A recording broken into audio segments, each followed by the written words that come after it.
The story opens with Dodd staring out the window, pretending to be deep in thought. According to the butterfly effect, humanity's fate can change with a single simple choice. In other words, it's like a node. At least to me it is, because I've made quite a few regrettable choices so far. Just as he thought that, a girl's voice outside made Dodd jump. Honey, hello, can you hear me? I knew you were in there, so I came. You'd better open the door. I asked Ophelia, the guild housekeeper. She said you don't have any classes today. Are you planning to ignore me forever? Hearing the familiar voice, Dodd's face drained pale like a man about to expire, sweat pouring as he screamed inside. There's no stalker like her. Then, as if to prove Dodd's thought, the girl outside drove a sword straight through the door, as if to break it down. Then I'll make my own entrance, she said calmly. Dodd cursed her in his head, that crazy woman. He lunged to stop her, shouting that it was against the rules. The student council president handles punishments for rule breakers. In response, his girlfriend dropped a jaw-dropping detail. Unfortunately for him, she is the student council president. No sooner had she finished speaking than the door split to pieces and shattered into fragments. The mysterious girl stepped into the room and scolded, "You've been dodging me a lot lately, exactly 32 times. You counted," Dodd groaned. She paid him no mind and calmly made a proposal to the protagonist. "I have a question for you. Dodd Campbell, will you marry me?" said a girl dressed in what looked like a uniform, a long sword at her hip. Before the protagonist could answer, another girl's voice piped up beside him. "What are you saying, Princess Tristan?" said a purple-haired girl sitting by the window, complete with animal ears. "Really aiming for a taken pot? Is that how your family rolls?" Seeing her, Tristan's expression turned serious and cold. "Isn't that a bit flashy for an assassin? There'll be too many witnesses." Siraz stuck out her tongue mischievously. "Killing the witnesses is my motto, princess." Down below, Dodd blinked and hurriedly protested. "Wait, I'm really uncomfortable right now. I haven't even thought about marriage." No sooner had he spoken than his roof exploded inward, and a blue-haired girl landed below. Seeing her, Dodd couldn't help calling out, "Ruru." As expected, Ruru had the same agenda as the others. She turned to Dodd, excited. "Live with me, Dodd. The wedding prep is basically done. We're just missing you." At that, a black-haired girl appeared, eyes blazing murderous, whipping a chain at Ruru. "How rude," she snapped, and Ruru retorted, "Lord Dodd, what are you doing to let these half-baked women swarm you? As your fiancé, I won't stand for it." Then a red-haired girl flew in on her blazing broom. "Shut up, all of you, Dodd Campbell is mine," she declared. And so the girls glared at each other, flames in their eyes, each knowing they wouldn't let the others have Dodd without a fight. Without a second thought, they all lunged at each other at once, and Dodd was stuck in the middle of the chaos, only able to yell in defeat. "Are you all just making things up on your own?" So how did this whole mess happen? Let's see. It's because a survival game dumped me into this situation. It's called Savior Rising, or SARI for short, a bright and breezy academy story for hot-blooded youth, kind of like a beloved world with familiar, steady characters. When I beat the game and watched the ending, I thought it was pretty fun and gave me a weird sense of accomplishment. Then the next day I got sucked into the game. Sounds reasonable, right? No, it's not like I cursed the game and some divine dev targeted me or anything. I don't even have any attachment to the main character. Still, I ended up inside Dodd Campbell. He doesn't have a shred of power, just the heir to an obscure viscount. He's basically a third-rate background NPC in that world. Agriculture is the backbone of the Campbell Viscounty's economy, and there are no dungeons like the ones scattered across the empire. They're barely mentioned in Sari's main storyline. So the son of some viscount getting into the Royal Academy became headline news. On the day Dodd prepared to leave for school, his father and everyone in the Viscounty came to see him off with ridiculous excitement. His father couldn't hold back his emotions. "Finally, you're leaving. Dodd, you're the pride of our Viscounty. Take care and don't cause trouble. Elfonte is where all the nobles' kids gather. What's best for you, son of a Viscount, is to avoid attracting attention, got it?" His dad's overdone reminder made Dodd give an awkward chuckle. "Ha ha, I said I understand." Then he checked his status screen. Status info: Dodd Campbell. Strength crap, agility crap, stamina crap, luck crap, authority crap, skill info none, mastery info none. No specialties, no unique gifts. Staring at his pathetic status board, Dodd broke out in a sweat. With stats this weak, how on earth was he supposed to safely graduate from the academy? It's all trash numbers. Even as a seasoned player, I've never seen starting stats this abysmal. Right now, the system's main quest for Dodd is to enroll in the academy and be assigned to a class. According to the game system, if you ignore the quest, the game ends because Elfonte, the academy I'm about to enter, will fall into chaos under the villain's brutality. I'm absolutely not doing anything that could risk my life. Thinking that, Dodd flashed his father a confident look. "Don't worry, I'll do my best to stay unnoticed. I won't chase any grand dreams to raise the Viscountcy's fame. I'll keep my grades below average." With that, he said his goodbyes and boarded the train to the Royal Academy. But fate seemed to have a sense of humor. The plan never goes smoothly for our protagonist. Isn't the heroine supposed to handle everything herself? Staying under the radar is what a true lone wolf does. My academy life is officially starting, so why am I sitting on the same train as her from the very start? There in front of Dodd sat an incredibly beautiful girl with silver hair. using the train time to read a book and sip tea. Don't let that pretty setup fool you. From my gaming experience, I knew exactly who she was. Elnor Aranariz La Tristan, bloodthirsty, the boss who buries countless bodies, the final boss of that world. In the scenarios, she and the protagonist repeatedly clash until reason slips away. The dormant gray demon eventually consumes Elnor's body, turning her into the final boss that only the protagonist, after finishing his ultimate development, can confront. Across from him, Elnor still read intently, but she seemed to sense Dodd's staring and asked, "Do you need to see a doctor? You look a bit unwell." Hearing that, Dodd saw the villainess looking at him. His face went pale and he hastily waved his hand. "Ah no, I'm fine." Elnor continued, still not taking her eyes off the book. "Me choosing to sit here instead of first class was a deliberate decision to show that our ducal family is high nobility. Sorry if it worried you. Anyone who rides in a carriage with me makes that face." Her tone was a bit cold but left Dodd with a strange feeling. He thought to himself, she's nothing like I remember. Keywords for Elnor were always perfection and boldness. So what does this sensitive side of hers mean? From Elnor's perspective, not seeing Dodd answer, she nudged again. "Why aren't you answering?" distracted by something else. Dodd scratched his head awkwardly and replied, "Oh no, it's nothing, you're actually very kind." At that, Elnor paused her reading, looked at Dodd and asked, "Kind?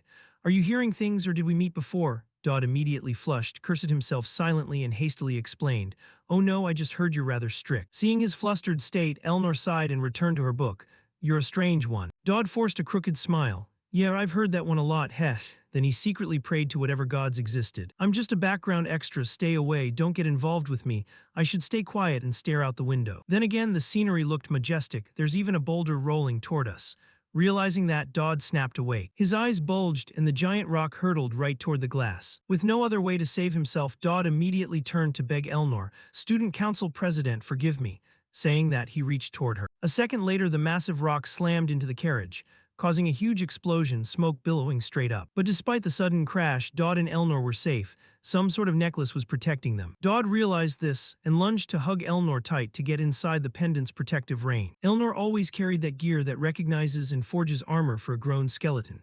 "With all my stats being trash, I'd never survive," Dodd thought, clenching his teeth and waiting out the blast. Only when Elnor's voice warned him did he come to. "You okay? Can you sit up? It's heavy." Her words made Dodd realize with a start that his face was buried in her ample chest. He blushed and scrambled up, stammering, "I'm sorry." Before Dodd could finish, Elnor cut him off. "It's fine, you did that to save me. This is the first time a man has approached me so boldly, but thanks, I get your intention, so don't apologize." Elnor's words made Dodd flush with embarrassment. She'd completely misread the situation.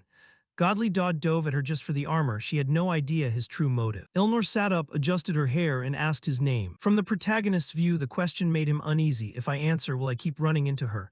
What should I say? If I tell her, what will she do to me? He thought it over, then gave his full name, Dodd Campbell. Elnor nodded. "All right, I won't forget. I'll repay you someday." Right after the villainess said that, Dodd got a system notification. "You have attracted the attention of a villainous character. Conditions for special gifts met. You received desperate survival and lethal charisma."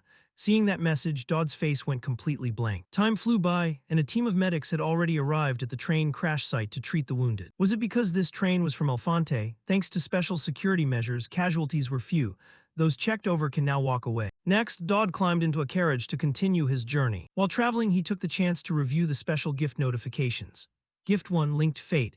The more attention you get from villain-type characters, the more rewards you earn. That system message made Dodd stroke his chin and ponder. No wonder I couldn't trigger activation back in my sleepy Viscount. Never mind villain traits in that carefree backwater. Finding a neutral person, there was already a pain. No wonder this gift never activated. Should I check what I just received? Unable to quell his curiosity, Dodd quickly inspected his rewards. First up, Desperate Survival, rank unknown. Your stats increase when you fall into danger. The effect scales with how dangerous the situation is. Next, Lethal Charisma, rank unknown, makes it easy to attract the attention of villainous types. The more extreme the situation, the stronger the pull. Dodd felt conflicted, both relieved and worried. Desperate Survival would be damn useful in a fight and help him stay alive. But on the other hand, Lethal Charisma, do I really have that? Villainous trait, great. Villainous characters in the game included a battle-crazed warrior, a berserk sword god, and a guy who beheads anyone who steps within 3 paces. A savage assassin who'll kill anyone for the right price. A genius mage who's lost all touch with the world. All of them major headaches. But hey, whatever, right? The important thing is I got a skill that helps me survive. Weirdly, the skill ranks are listed as unknown. Even as an SR rank veteran, I've never seen that before. What does it mean? Across from him, the doctor, noticing Dodd's face shifting, asked worriedly, "Hey, you okay? Should I run another psychological eval?" No, I'm fine, Dodd blurted back. Time passed, and the carriage eventually brought Dodd straight to Alfonte Academy. Cut to a large square inside the academy, where a professor's voice boomed as the new students gathered. Though an unfortunate incident occurred, I thank you all for arriving safely. This year's freshmen are truly impressive. Back to Dodd, he paid no mind to the professor's speech, and instead remembered his conversation with the doctor in the carriage. The doctor had said, "But you're just the son of an obscure viscount, no connections, right? I was a student at Alfonte too and came from an unknown noble family. Tristan territory has lots of enemies, best stay away from her. If you hang around those high nobles, you'll get into trouble." "I'll remember," Dodd replied. Then the system popped a reminder about Elnor, 2 days left until the first stage faith event. At that thought, Dodd sighed heavily. Great, like it or not, I'm tied to her now. At this academy, whisper campaigns are nothing when she's a candidate for final boss. Just standing next to her was like signing your own death warrant. Before Dodd could dwell on it, a loud shout rang out ahead. "Dodd Campbell, you jerk, why are you spacing out?" The voice snapped him out of his spiraling thoughts and he looked toward its source. A few students were eyeing him with teasing grins. "Heh heh, look at this country bumpkin, everyone else paired up already, only you left. Your opponent's been auto-assigned, by the way." The brown-haired guy said this while pointing at Dodd. Seeing that, Dodd hurriedly ran down and muttered a curse at himself. Right after the opening ceremony, the combat trials start immediately. He scratched his head and asked, "Excuse me, who was I paired with?" Dodd kept a calm face, but his stomach did flips. If everyone else already picked, the leftover must be the strongest. Sure enough, a girl with orange hair stepped forward, offering her hand. "Hi, do you need a hand?" Her pretty face was lit up with a bright, cheery smile. Dodd couldn't force a smile when he realized who stood before him. She was the greatest genius in the world, destined to become a savior. She's the protagonist of Savior Rising. Dodd could only offer his hand, eyes prickling. Am I done for? He wondered inwardly. Time jumped forward to a female professor's office, where colleagues were complaining. "Count Christ just arrived, Viscount Galantes is here too, when will Miss Tristan show up?" The professor fretted, has she lost her mind? The doubles qualifiers are happening, how can she be late like this? Just then footsteps sounded at the door and everyone turned to see Elnor enter. Covered in blood, strolling in as if on a leisurely walk. Her appearance startled the room. The professor immediately demanded, "I have a lot to ask you, where on earth have you been?" Elnor replied that she had been busy handling something. Judging by her state, something was an understatement. The professor sighed and signaled to her colleagues, "Sorry, it looks like she and I have some business to settle first." After the others left, the professor asked, "Anyone dead?" "Not many, maybe 12, Elnor shrugged and explained. "They were there to carry out a botched assassination. They rolled a huge boulder toward the academy train to make it look like an accident. I figured out who they were and I happened to be nearby, so I handled." Hearing this, the professor urged her to let the school deal with it. Before the professor could finish, Elnor snapped back, "You expect me to be fair and merciful to everyone. Forgive people who tried to murder me." Facing Elnor's steely expression, the professor gave up. "Fine, but change your clothes first. The doubles qualifiers are still on. If you go now, you'll meet Elijah, the once-in-a-millennium genius." "Elijah Chrysanax and Dodd Campbell, what the heck?" The professor stammered, mispronouncing the protagonist's name. The name struck Elnor as oddly familiar and she suddenly called out, "Dodd Campbell." The professor, surprised, turned and said, "Yes, that's him." "How do you know him?" the professor asked. "He seems completely unremarkable." In Elnor's mind, an image of the protagonist's awkward demeanor surfaced. She couldn't help a small smile and whispered, "That guy's kind of quirky." Back on Dodd's spot, he's trembling as he grips the wooden sword. Everyone's watching his terrified stance and jeering, "Come on in, you country pumpkin. How many moves can he even pull off? Monkey moves. Lucky he isn't hurt." Ignoring the taunts, Dodd knew how dire his situation really was. His stats were garbage. If he took a hit from her, he might be toast. So maybe this actually works to my advantage. Definitely a dangerous situation, right? I've got nothing to lose. I'm sure the bad guy I'll face is among these people. If I don't die, at least I'll grab their attention with the info edge and my pitiful stats. Maybe I'll survive, Dodd thought. Meanwhile, across from him, Elijah saw the protagonist sweating intense and worriedly said, "Hey, be honest with me, you're actually really weak, aren't you?" "Told you. I was about to beat you into next week, but seeing you like this, never mind." Hearing that, Dodd curiously asked, "Beat me into next week? Me, why would you do that?" Elijah's face looked annoyed. "You're the one who hangs around that Elnor girl, right? I hate her, not just her, I hate the Tristan family, they're all demons." Back in Dodd's POV, he suddenly understood everything. She actually said that she's gutsy. Although she couldn't say it outright, the story made it clear she's opposed the Tristan family on many counts.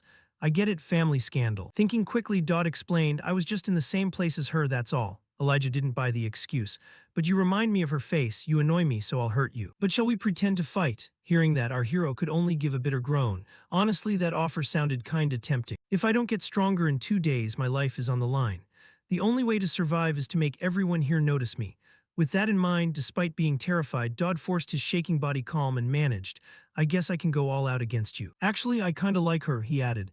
Hearing that, Elijah's face darkened, the air around her shifted. Elijah tightened her grip on the wooden sword and coldly asked the protagonist, "Are you serious?" "Of course I'm serious, but if I want you to fight at full strength, this is the only way." Dodd mentally screamed and confirmed, "It's as if I really hate her." At the same time, the system notified the protagonist, "Deadly charm activated. You are increasingly attracting villains. A reward has been added to your gift bar." Back to Elijah. Hearing Dodd, she decided not to hold back.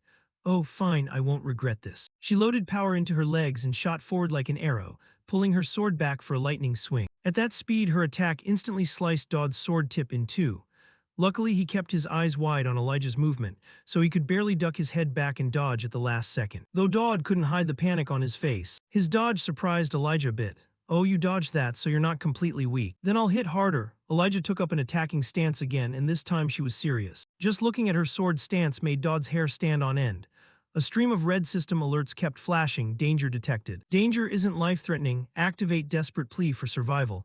Angst notification just popped up, and Dodd felt an invisible power surge through his body. Then, as a reflex, he unwittingly threw a punch straight ahead, and it happened to land square on Elijah's face. The result, the fist registered at rank X, the highest rank, sending Elijah's body flying backward like a cannonball, smashing straight into the wall with such force that it caused a huge explosion. This left Dodd and all the other freshmen gaping in stunned disbelief. Dodd Campbell, whose stats were all bottom tier on his first day at Elefante Academy, had just managed to defeat this world's protagonist. As a consequence, the Academy's professors immediately convened an emergency meeting. During the meeting, a green-haired professor suggested, "First possibility, this kid Dodd is sandbagging, playing his cards close to the chest." At that, a teasing voice piped up. "He changed his tune about the kid fast, didn't he, Conrad?" Professor Conrad replied calmly, not angry.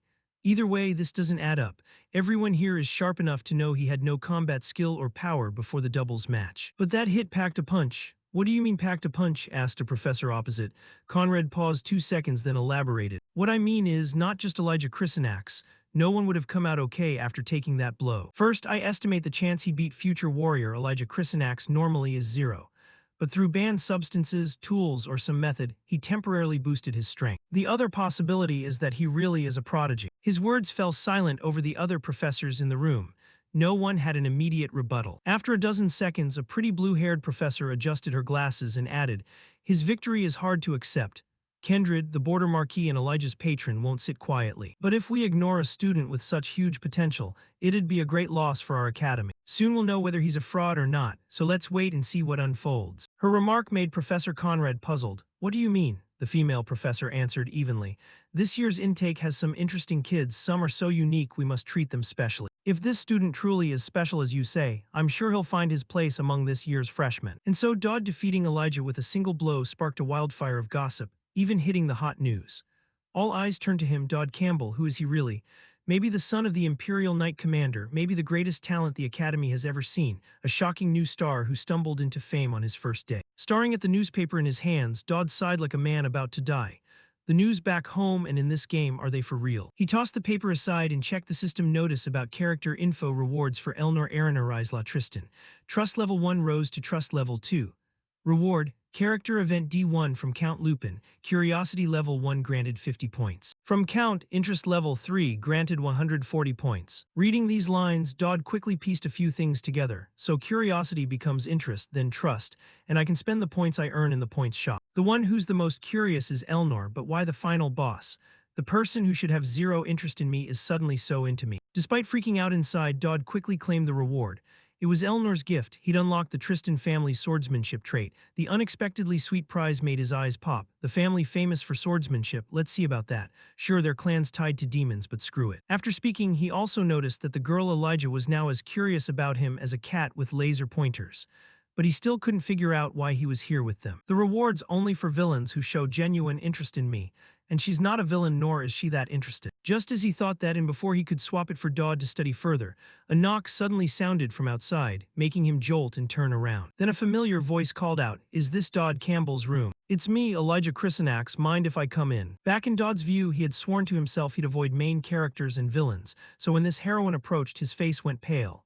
He bit his lip and wondered why she was here. Surely she'd leave if he stayed silent, right? Outside, as if reading Dodd's mind, Elijah called, "Hey, I know you're in there. If you don't answer, I'll kick this door down." The threat made Dodd snap back. "Are you crazy?" Outside, hearing Dodd respond, Elijah softened her voice. "You're in there. can you open up? I have something to tell you. What's so important? Dodd stammered. Oh, just things so we can get to know each other better, Elijah replied. Time passed quickly. The swordswoman Elijah lingered in the hallway and sighed dramatically. He should have just said yes. Why all the tension? What's his problem? I don't know how to make friends with guys, Elijah grumbled to herself. And while she wasn't paying attention, she seemed to bump into someone, causing the grocery bag in the other's hand to fall to the ground. Oh, watch where you're going, the person across from her warned, and Elijah hurriedly picked up the groceries for them. But when she looked up and realized she'd bumped into Elnor, Elijah froze. Images flooded her mind of a blonde-haired man standing on a sea of flames, telling her to run. Seeing Elnor made Elijah tremble uncontrollably. Her hand gripping the grocery bag tightened until the veins stood out. I'm fine, Elijah answered hesitantly and loosened her grip on the sword hilt. I just reflexively grabbed my sword, she thought. Elijah worried silently, watching Elnor, wondering if she could beat her in her current state. Elnor Tristan, surely she saw her hand right, so why didn't she bother to react? Was this a sign she didn't even need to respond to her anymore? Across from her, Elnor paid it no mind and instead reached forward to demand, give it back. Shakily, Elijah handed the groceries back to Elnor, wondering inwardly how Dodd could possibly be connected to this girl. After returning the items, they brushed past each other. As they walked, Elijah said the right turn down this corridor leads to Dodd Campbell's room. Hearing that, Elnor stopped and called out, wait a sec. Surprised, Elijah said casually, I've been with him this whole time. For some reason, Elijah's answer darkened Elnor's face as she asked, why is that? Elnor's sudden shift in attitude left Elijah puzzled. Why was she so hostile? Elijah scratched her head and said, I'm just trying to make friends. Among the new students, I only want to make friends. Before the swordswoman could say more, Elnor glared and coldly warned her. New students are forbidden from socializing with members of the opposite sex. Forbidden? Is there even a rule like that? Elijah asked in confusion. But before she could finish, a red glint flashed in Elnor's eyes as she said, I just made that rule up. So from now on, you are not allowed near his room. Elnor's uncompromising tone made Elijah suspect something shady. Excuse me, but what is your relationship with him? The student council president asked. Elnor casually turned away and added, he's nothing to me. Still, remember what I just told you. Back in Elijah's head, the more Elnor spoke, the more suspicious she became. There's something between those two. Even if it's just to gather info, I should keep trying to befriend him. Time flashed forward to a massive building. Today, countless freshmen gathered here because it's the day of Elnor Fan Academy's class cooperation exam. This test is designed to analyze every aspect of the students. Students will be divided into teams after one-on-one matchups. And because I defeated that warrior candidate, I got placed in the highest ranked team. Everyone else looks so proud, and I'm the only one who feels anxious. The biggest problem is that little one. I rejected her yesterday, and now she's on my team, which is just painful. Thinking that, Dodd spat and stared at the system screen beside him. Elijah's curiosity level about him had hit level 5, but still no reward. Along with changes in interest level and key characters, a special event triggers when interest status changes. Seeing that, the protagonist could only grin foolishly. Haha, she just increased her interest in me, what's going on? Come to think of it, there was a letter and food last night, so does that mean someone's watching me? Why is all this happening to me? But whatever, focus on the exam. Hopefully nothing crazy happens this time, since this is part of the main plotline. Up ahead, Student Council President Elnor crossed her arms and announced to them, hello everyone, I'm Elnor. I'm in charge of this exam. Her appearance startled the protagonist. What? No way, this is a coincidence. Elnor's event is supposed to happen today, but is she really in charge of us? If nothing happens during the exam, that would be the weird part. As for why Elnor was assigned to Dodd's group, the strongest group, that's all because of Dodd. At yesterday's faculty meeting, they agreed that if Dodd truly is talented enough to subdue a warrior candidate, they were eager to see his performance in the class cooperation exam. Let the student council president oversee the exam as a precaution. Back to reality, Elnor turned and reminded them, first, move to the testing area, we'll receive the questions there. And so the group filed into the building where the test was to be held. But not long after they started, the corridor went pitch black. Wow, this place looks cool, someone gasped as the lights just went out. Elijah glanced at Elnor beside her. You said you'd give us the questions when we got here, right? Is this part of the test? Elnor only fell silent, scanning the area without saying a word. Dodd was the clearest on the situation. His system had just sent a notification. Elnor's event has gone active. Event, the next assassination, surviving assassins are targeting her, protect this target. Up ahead, some students nervously told each other, we'll handle it, don't worry, we should move. Who knows what could happen here? Back with Dodd, he glanced around and realized something. Wait, looking closer, these people are all members of the protagonist's team. If I remember the plot right, this is where they first met. So everyone in this room must be pretty important to the story. Thinking that sparked a light bulb in Dodd's head. He immediately pointed at the map carved on the wall and spoke his mind. I think the central hall is the best bet. There should be supplies and equipment there. More importantly, it's a wide open area that's way easier to defend against ambushes than these narrow corridors. You all probably feel it too. President and Elijah were not the only ones here, so I'm heading over there. As he said that, Dodd pointed in another direction. That made the swordswoman Elijah curious, and she asked, why? Because it's necessary, Dodd replied.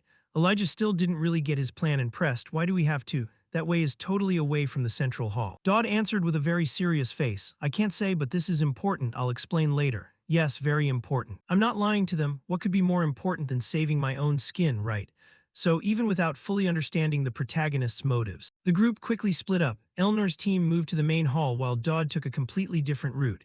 In the quiet corridor, Dodd exhaled softly. This has to work. It seemed that defeating Elijah had made his words more credible. I just need to hide until the event ends. Besides, the assassination target is Elnor, so they won't be focusing on me.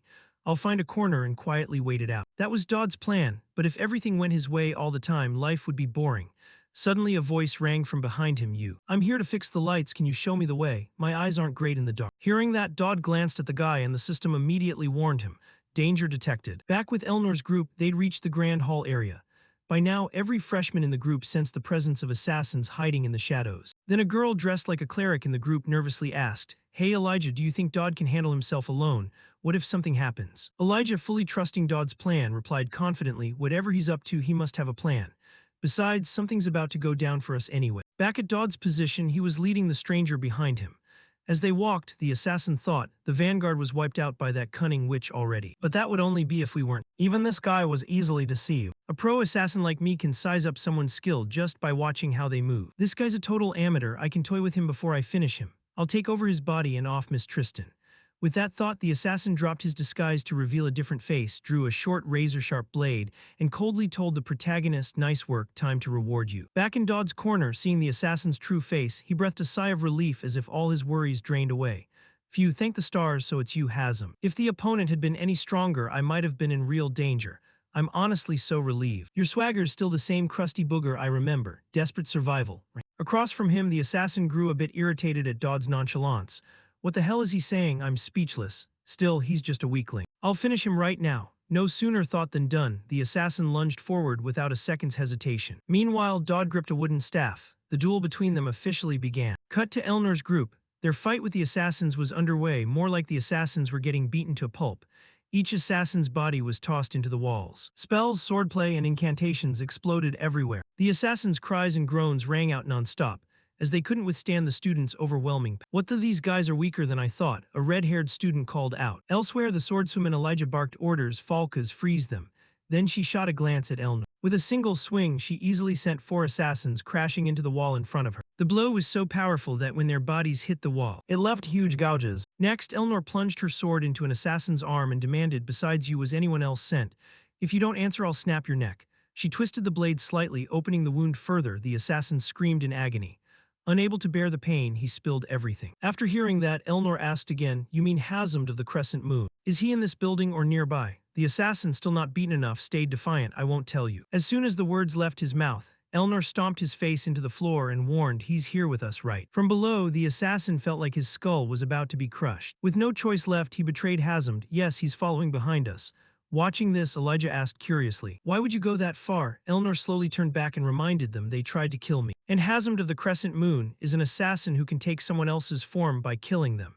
So who would be the easiest target in this building right now? Hearing that, Elijah immediately thought of a name and asked, could it be Dodd? Did he use himself as bait to lure out the strongest enemy? They're assassins hunting her, why would he go so far? What's his relationship with him? Elnor cut her off before Elijah could finish. I told you we have nothing, at least that's all I know. Back to Dodd's fight with the assassin Hazem. At this moment, Hazem's thoughts kept spinning. I'm a professional assassin, a guardian soul is supposed to block slashing attacks. That only reacts to weapons, so why is it here in a place like this? This academy is ancient and mystical, so maybe that makes sense. No matter, an assassin is a weapon himself. So why did it end up like this? Hazem's situation wasn't much different from his underlings. Dodd, with just a wooden staff, had knocked blood from his mouth. The protagonist's attacks came in blinding speed. Hazem couldn't react and took blow after blow. At the same time, Dodd received a system notification. Sword technique successfully used. Your Tristan sword mastery trait has increased. Seeing that, Dodd paused for a beat to catch his breath. Meanwhile, Hazem sat back against the wall, coughing up blood. He finally understood why Dodd was so strong. Tristan sword style, maybe I shouldn't have picked a fight with him from the start. Thinking that, Hazem spat bitterly, so you were the one baiting me into this trap. Who are you? The assassin's sudden question left Dodd dumbfounded. He had no plan. He was just slipping away from the crowd to avoid being dragged into the fight. Also, the assassin's delusion was courtesy of the protagonist's charm skill. Charm activated, the villain astonished at your meticulous. Thanks to the game system, you can't use weapons at a save point, which is why I lured him here. Looks like you don't plan to answer. Fine, kill me then, Hazem said calmly, as if his own death meant nothing special. But contrary to his expectation, Dodd had no intention of killing him. I don't plan to kill you, relay this to your people, stay away from Miss Tristan. Tell them even an assassin like you almost died. When he said that, Dodd actually had a plan. I don't know who ordered this, but they might strike again. If that happens, the chance Elnor's gray demon gets unleashed will rise, so stop that possibility from the start. Across from him, Dodd's request earned Hazem a mocking sneer. And what if we come back after this? Dodd replied in a very serious tone. Then try me because next time I'll protect her too. Hearing that, Hazem furrowed his brow and asked, is Miss Tristan really that important to you? Suppose she is, Dodd answered. Right after that, a series of system messages popped up for him. Willpower charm activated. The villain's favorability spiked exponentially. Reading the notification, as if sensing something, Dodd hurriedly turned around. Sure enough, the swordswoman Elnor was standing behind him and had heard everything. Time quickly passed until the next morning. Elnor's close friend was sprawled over a desk, exhausted, buried under a mountain of work and paperwork. It's chaos, I get why the Prime Minister flipped, but to put a bounty on the mastermind immediately. I have a mountain of work here. The Academy's internal affairs are a mess, but based on the timeline of the assassination attempt, it's confirmed there's a Elnor, I know political schemes against you are everyday stuff, but this being a second assassination plot shows they're really determined. This incident is different though. Whoever's behind it will almost certainly strike again. And the people beside you have all been commended. Despite that, they were all taken down without injury. The issue is Dodd Campbell, he's the only one not recorded as commended. There's no reason for him not to have one and I don't know why. It's like he's deliberately avoiding the Academy's spotlight. Elnor replied with a blank expression, I don't know. Her friend annoyed warned her, if you say I don't know again I'll smack you. Go ahead, try it. Elnor said nonchalantly, which made her friend furious, her eyes bulged. Without hesitation, she hurled an ink bottle at Elnor and shouted, what's wrong with you, seriously? Up front, the swordswoman casually caught the flying ink bottle dead on and asked back, what do you mean by that? Explaining herself, the friend voiced her feelings. You've been zoned out all day, why can't you focus at all? I don't know the reason, but if you won't tell me, I'm not helping any. Back to Elnor, she didn't want to hide it, so she blurted out straight, I feel like I'm getting interested in someone. At that, the secretary's movements froze, her eyes widened as if she'd misheard. What did you just say? I said I feel like I'm interested in someone, you just mentioned him. At that, Elnor's face flushed a little pink. Her assistant piped up, you mean Dodd Campbell. Elnor didn't answer, and the two fell into an awkward, embarrassed silence. A second later, Elnor's friend came out of her stunned haze. She hesitantly pointed ahead like she'd heard a dinosaur came back to life. Wait, hold on, you like that country bumpkin? I didn't say I like him, Elnor clarified. Her friend didn't buy it at all and started lecturing. I don't know what about him fascinates you, but if Grand Duke Tristan hears this, what will he say? Elnor put the ink bottle back on the desk and repeated, that old man will definitely blow a fuse. And I'm not infatuated with him, not that monkey. The assistant muttered under her breath, scratched her head, and added whatever. Anyway, he treats you well, right? Normally you'd be suspicious. As a Tristan heiress, you should be more careful. Elnor nodded in agreement. That's true, but I'm just going to check him out, observe him closely, that's all, she said, staring hard at Dodd's photo on the desk. Back with the protagonist, he lay on his bed, blankly staring at the notice in his hand, not understanding what's going on. The note read, regrettably, Dodd Campbell, we cannot currently determine your class. The research team is running a project to produce the optimal result. You can expect good news in the future. Reading that, our protagonist could only groan to the heavens. What was he expecting? Just toss me into some old class and forget about me. But if I follow the rules, shouldn't I be placed in a special class like Elijah's team? Why are they leaving me out? With that thought, Dodd sat up to check the system notification. Main quest 1 completed. Information updated. Main quest, handle the incident during the freshman welcome ceremony. D3 exclusive equipment material reward. The next system quest made Dodd ponder. He slowly recalled memories tied to this event. The freshman welcome ceremony is where a character's class is determined: archer, warrior, mage, cleric, and so on. Your specialized class will be decided based on what you focus on. Since Elijah uses a sword, she'll build a strength-focused character. Accordingly, she'll receive exclusive equipment materials suited to that. With that, Dodd tapped the screen. The interface switched to info on Elnor and Elijah. Elnor's trust in Dodd jumped from level 2 to level 5, temporarily increasing affection, and a special reward became available. She's a notable character. When she shifts to favor, there will be a special event. 3 days remain until the meetup event. For Elijah, her interest level toward Dodd reached level 5, nearly switching to favor. She's a notable character. When she shifts to favor, there will be a special event. 3 days remain until the meetup event. Seeing important characters' interest in him rising, Dodd could only clutch his face in headache. The one issue is the final boss, and main quest events happening at the same time. Something big is definitely about to go down. Then, as if to console Dodd's fragile little soul, the system gifted him Elnor's reward. You have received the copy skill. You can copy one target skill. At that, all of Dodd's frustration vanished. His eyes popped wide like a startled cow. Oh my god, what is this? Copy a skill. This is crazy. I can copy the final boss's skill. Yeah, but using it now would be a huge waste. Even though Elnor's already at the top of the Academy food chain like protagonist Elijah, Elnor is a final boss with room to grow.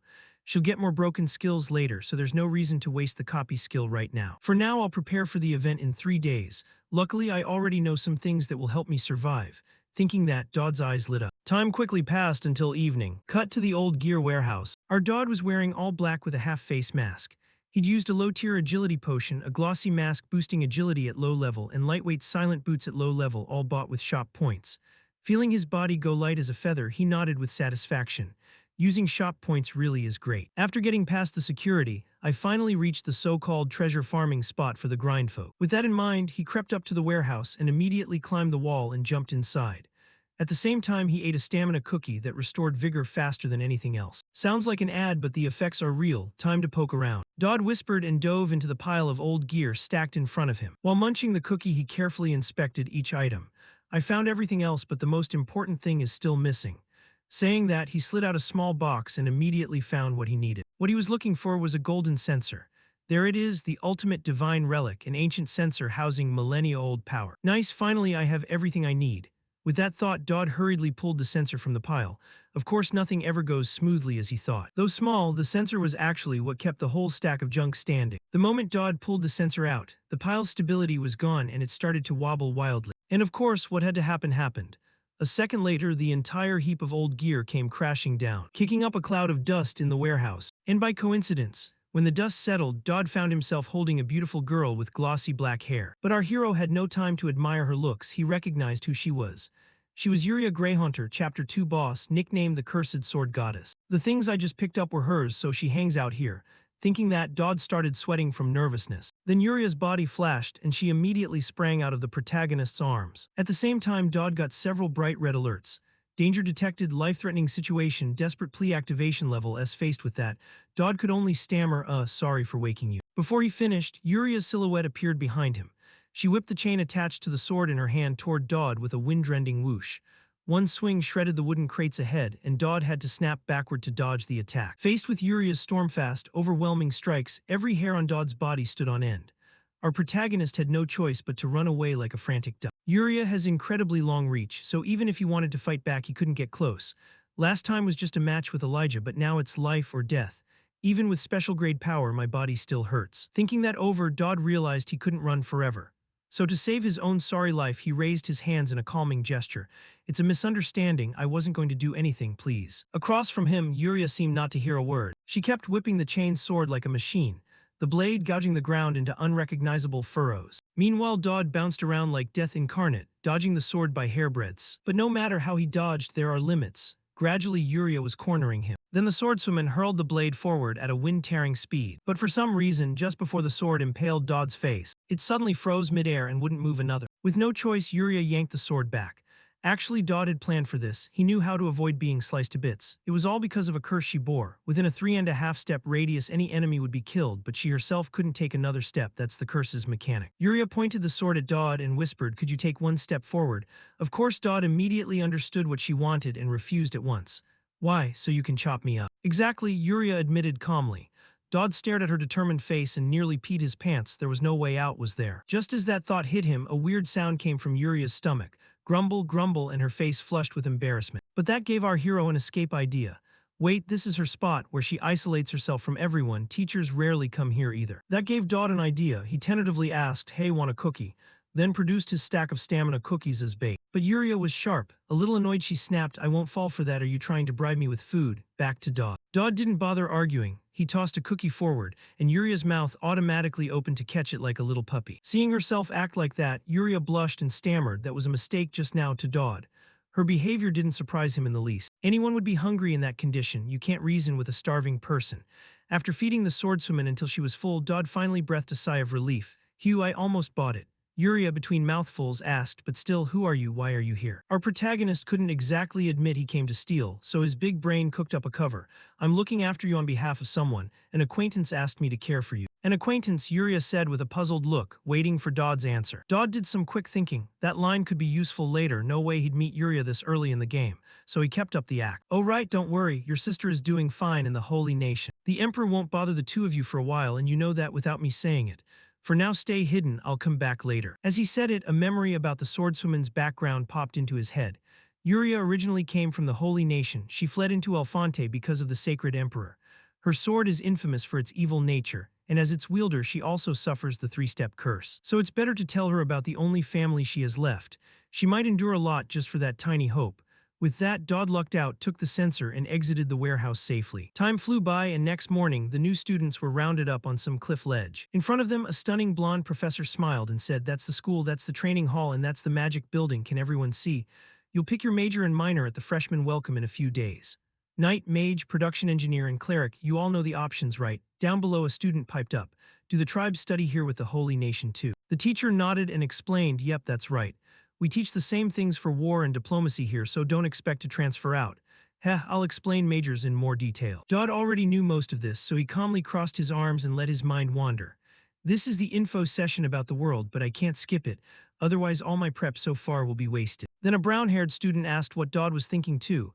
"Homeroom teacher Ophelia, that famous void region, right?" At that, everyone turned their gaze forward, where a zone was shrouded in a curtain of red light. They all looked to Ophelia with curiosity.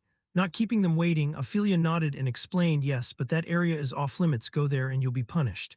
Dodd stood silently watching the area ahead. "It's the Void, the remnant of the historic battle between heaven and hell. It's where the Lord's messenger fought and the warrior gained demonic power. Centuries have passed, but the clash of deathly and divine energies continue. This is the prime spot where demons run wild. So the Holy Nation, the Tribal Alliance, and the Empire formed a golden triangle to keep watch, including Elfonte and the other academies." Nearby, a big red-haired guy eagerly raised his hand. "Homeroom Ophelia, can we get closer to observe?" Ophelia agreed but warned them, "Well, you can stand right at the edge of the great Archangel's protective shield. Inside it you'll be safe." Hearing that, Dodd couldn't hide his grin. "Good plan, go eat lunch, then slip back and handle some business." The shield was made by an angel known to leave the mortal coil in the Grand Archangel, whose power is even greater. Thanks to it, students can survive that dangerous place. Unaware of Dodd's thoughts, Homeroom Ophelia cheerfully announced, "All right, let's have lunch here." Dodd moved closer and asked in a low voice, "Can I eat somewhere else? I feel uncomfortable here." Ophelia nodded and warned him, "Don't wander too far or you'll get into trouble." "Yes, ma'am," Dodd replied and hurried away. Not far off, a few students glanced at Dodd with annoyed expressions. HMPH, that country bumpkin's showing off because he got some attention. Unnoticed, after leaving, he slipped to a quiet spot and pulled the sensor he'd stolen from Yuria out. He poured in powdered unicorn horn, phoenix feather, and a bit of coral, and the sensor began to release pale purple smoke. Dodd puffed at the sensor to make the incense burn stronger. He thought to himself, "This is the ultimate portable sensor of achievements. I came all this way to use it. It lets me reach things ordinary people wouldn't even dream of." Watching, Dodd saw the purple smoke rise and form a swirling vortex in the air. From inside the vortex, humanoid silhouettes slowly materialized. They radiated such powerful auras that Dodd had to shield his eye. Then voices rang from inside the swirl. One said, "Where are the allied forces?" "No, I told you to level everything. You just plopped the drain in and left." "Oh, they say some guy named Jirian did it." "Look over there, kid, you think you can just dig and be done with it?" Someone grumbled. "Hey, the ground's tough," another replied, stamping the stake with his foot to drive it deeper. Then the earlier voice chimed in, "Isn't that stake you're driving harder than the ground itself?" As he said that, the voice suddenly cut off when they noticed the human watching them through the vortex. "Wait, does that human have issues? He's been staring at us for ages. Wouldn't it be better if he just kept quiet instead of coming over to bother us?" Saying that, the pointy-headed angel noticed his buddy using the chance to rest. His face darkened as he snapped, "Who told you to stop? Why is your shovel standing still?" Hearing that, the curly-haired guy begrudgingly got back to work and forced a smile. "Oh, it's moving now." Nearby, the pointy-headed angel still wasn't satisfied and yelled louder, "No, spread it out evenly, don't just dig, you idiot." Behind the gate, Dodd stood frozen, watching the angels dig. Angelic life wasn't quite what he'd imagined. Then an angel drove up in a massive truck and honked to get everyone's attention. "Attention everyone, holy mud bricks have arrived, line up and grab them." At that, the angels all focused on the truck and asked, "How many are there?" "Infinite," said the long-haired angel as he whipped off the tarp over the truck bed. But when a female angel saw him sneaking a cookie, she scolded, "Hey, why are you pilfering cookies?" The long-haired angel shot back with a disdainful look. You're the driver, right? And I'm not a grunt, am I? So mind your own business and save your energy for driving, okay? Elsewhere, the pointy-headed angel kept berating his subordinates. Don't you see your seniors busting their tails? Speed it up. Hearing that, the curly-haired angel scrambled over to ask for a spot on the brick molding crew. At least that sounded easier than digging and sparing him the boss's yelling. Oh please, top-tier merchant Elnor, leave those bricks to me. In another corner, a young angel handed a brick to his captain and asked, Captain, hasn't the food shipment arrived yet? The captain's voice sounded a bit embarrassed. Sorry, the food truck broke down on the way. They're fixing it, so it'll be a little late. Please wait a bit. Watching all this, Dodd could only give a strained smile. So that's why angels aren't always free to descend to the mortal realm, huh? If I had to describe these angels, they're kind of like the military, I guess. They're split into squads and ranks with chains of command. So the game's other world has its own rules too. I can only meet angels after Chapter 2, and direct interaction with high-ranking angels comes even later. I know what they want, it's ridiculously simple. With that in mind, Dodd laid out a pile of tempting food boxes and loudly proclaimed, wow, thanks for the grub. On the other side, the angels started eyeing Dodd, or rather the delicious spread he'd set out. That guy's still watching us. Hey, what's he holding? He's eating so happily, can we have a bite? The curly-haired angel stammered the question, only to get shut down by the long-haired angel. You're not ready to go mortal yet. What are you daydreaming about? Get a move on. Dodd knew these angels were overworked and starving, so he invited them. Sir Angel, please eat up before you do heavy work. I'm afraid you'll faint otherwise. Then Dodd's words seemed to trigger some rule of the world, and all the food in front of him was instantly transported to the angels behind the gate. Seeing that, everyone lit up. Even the grumpy pointy-headed angel cheerfully told the group, this guy, huh? Alright then, 10-minute break everyone. After checking the portions, the angel's eyes gleamed. Just some rolls, hey there's steak too. Wow, what a refined human. Watching their delighted reactions, Dodd stroked his chin smugly. The rules here sure aren't like my physical world. One serving of mine is more than enough for all of them. Time flew by. After they devoured the food Dodd provided, the pointy-headed angel nodded and praised him. Haha, tasty, perfect grub for folks doing manual labor like us. Bring that thing over here. What thing? Dodd asked, curious. The sensor beside you did this for a reason, right? Let me bless it, bring it over. Hearing that, Dodd wasted no time and carried the sensor close to the gate. The angel said merrily, let's see, what do you want, but keep it reasonable. I'll do my best to meet your expectations. The blessing from the angel startled Dodd. Things were going better than he expected. Whoa, no negotiation needed. I even brought bargaining cards. Is everything in the original story this easy? Dodd thought to himself. Before he could ask, the angel seemed to read his mind and said, why wouldn't I treat you well? It's not like I'm someone else. That's what you're thinking, right? Let me explain. I can see you've been well informed. You've got an interesting skill but failed to develop it. Even a little will benefit you later. You should start cultivating it now. The angel said with certainty, making Dodd swallow hard under his gaze. Sight beyond sight, huh? Maybe. With just a look, he seemed to see things true nature. Is he talking about that gift, his attribute, the villain, favor? Ignoring Dodd's thoughts, the angel continued, that gift is far stronger than you think. How you forge and use it is up to you. Because of it, you'll be caught by a monster that's cruel yet very friendly. Hearing that, Dodd's doubts vanished. Damn, I knew it. After sealing that sensor, I learned all the tactics and possible uses. I'll have to find the optimal survival build. From the angel's perspective, he suddenly reverted to a youthful form with long hair and silk robes. A mere mortal would quake with fear, yet you seem remarkably calm. I see a great man forming. I guess I have nothing to worry about then. I've finished blessing you. Oh, thank you, Dodd replied naively, since the angel had only talked and hadn't shown any power yet but had already finished the blessing. Elsewhere, an angel saw the pointy-headed one talking to Dodd and asked the sergeant, why are you telling a human this?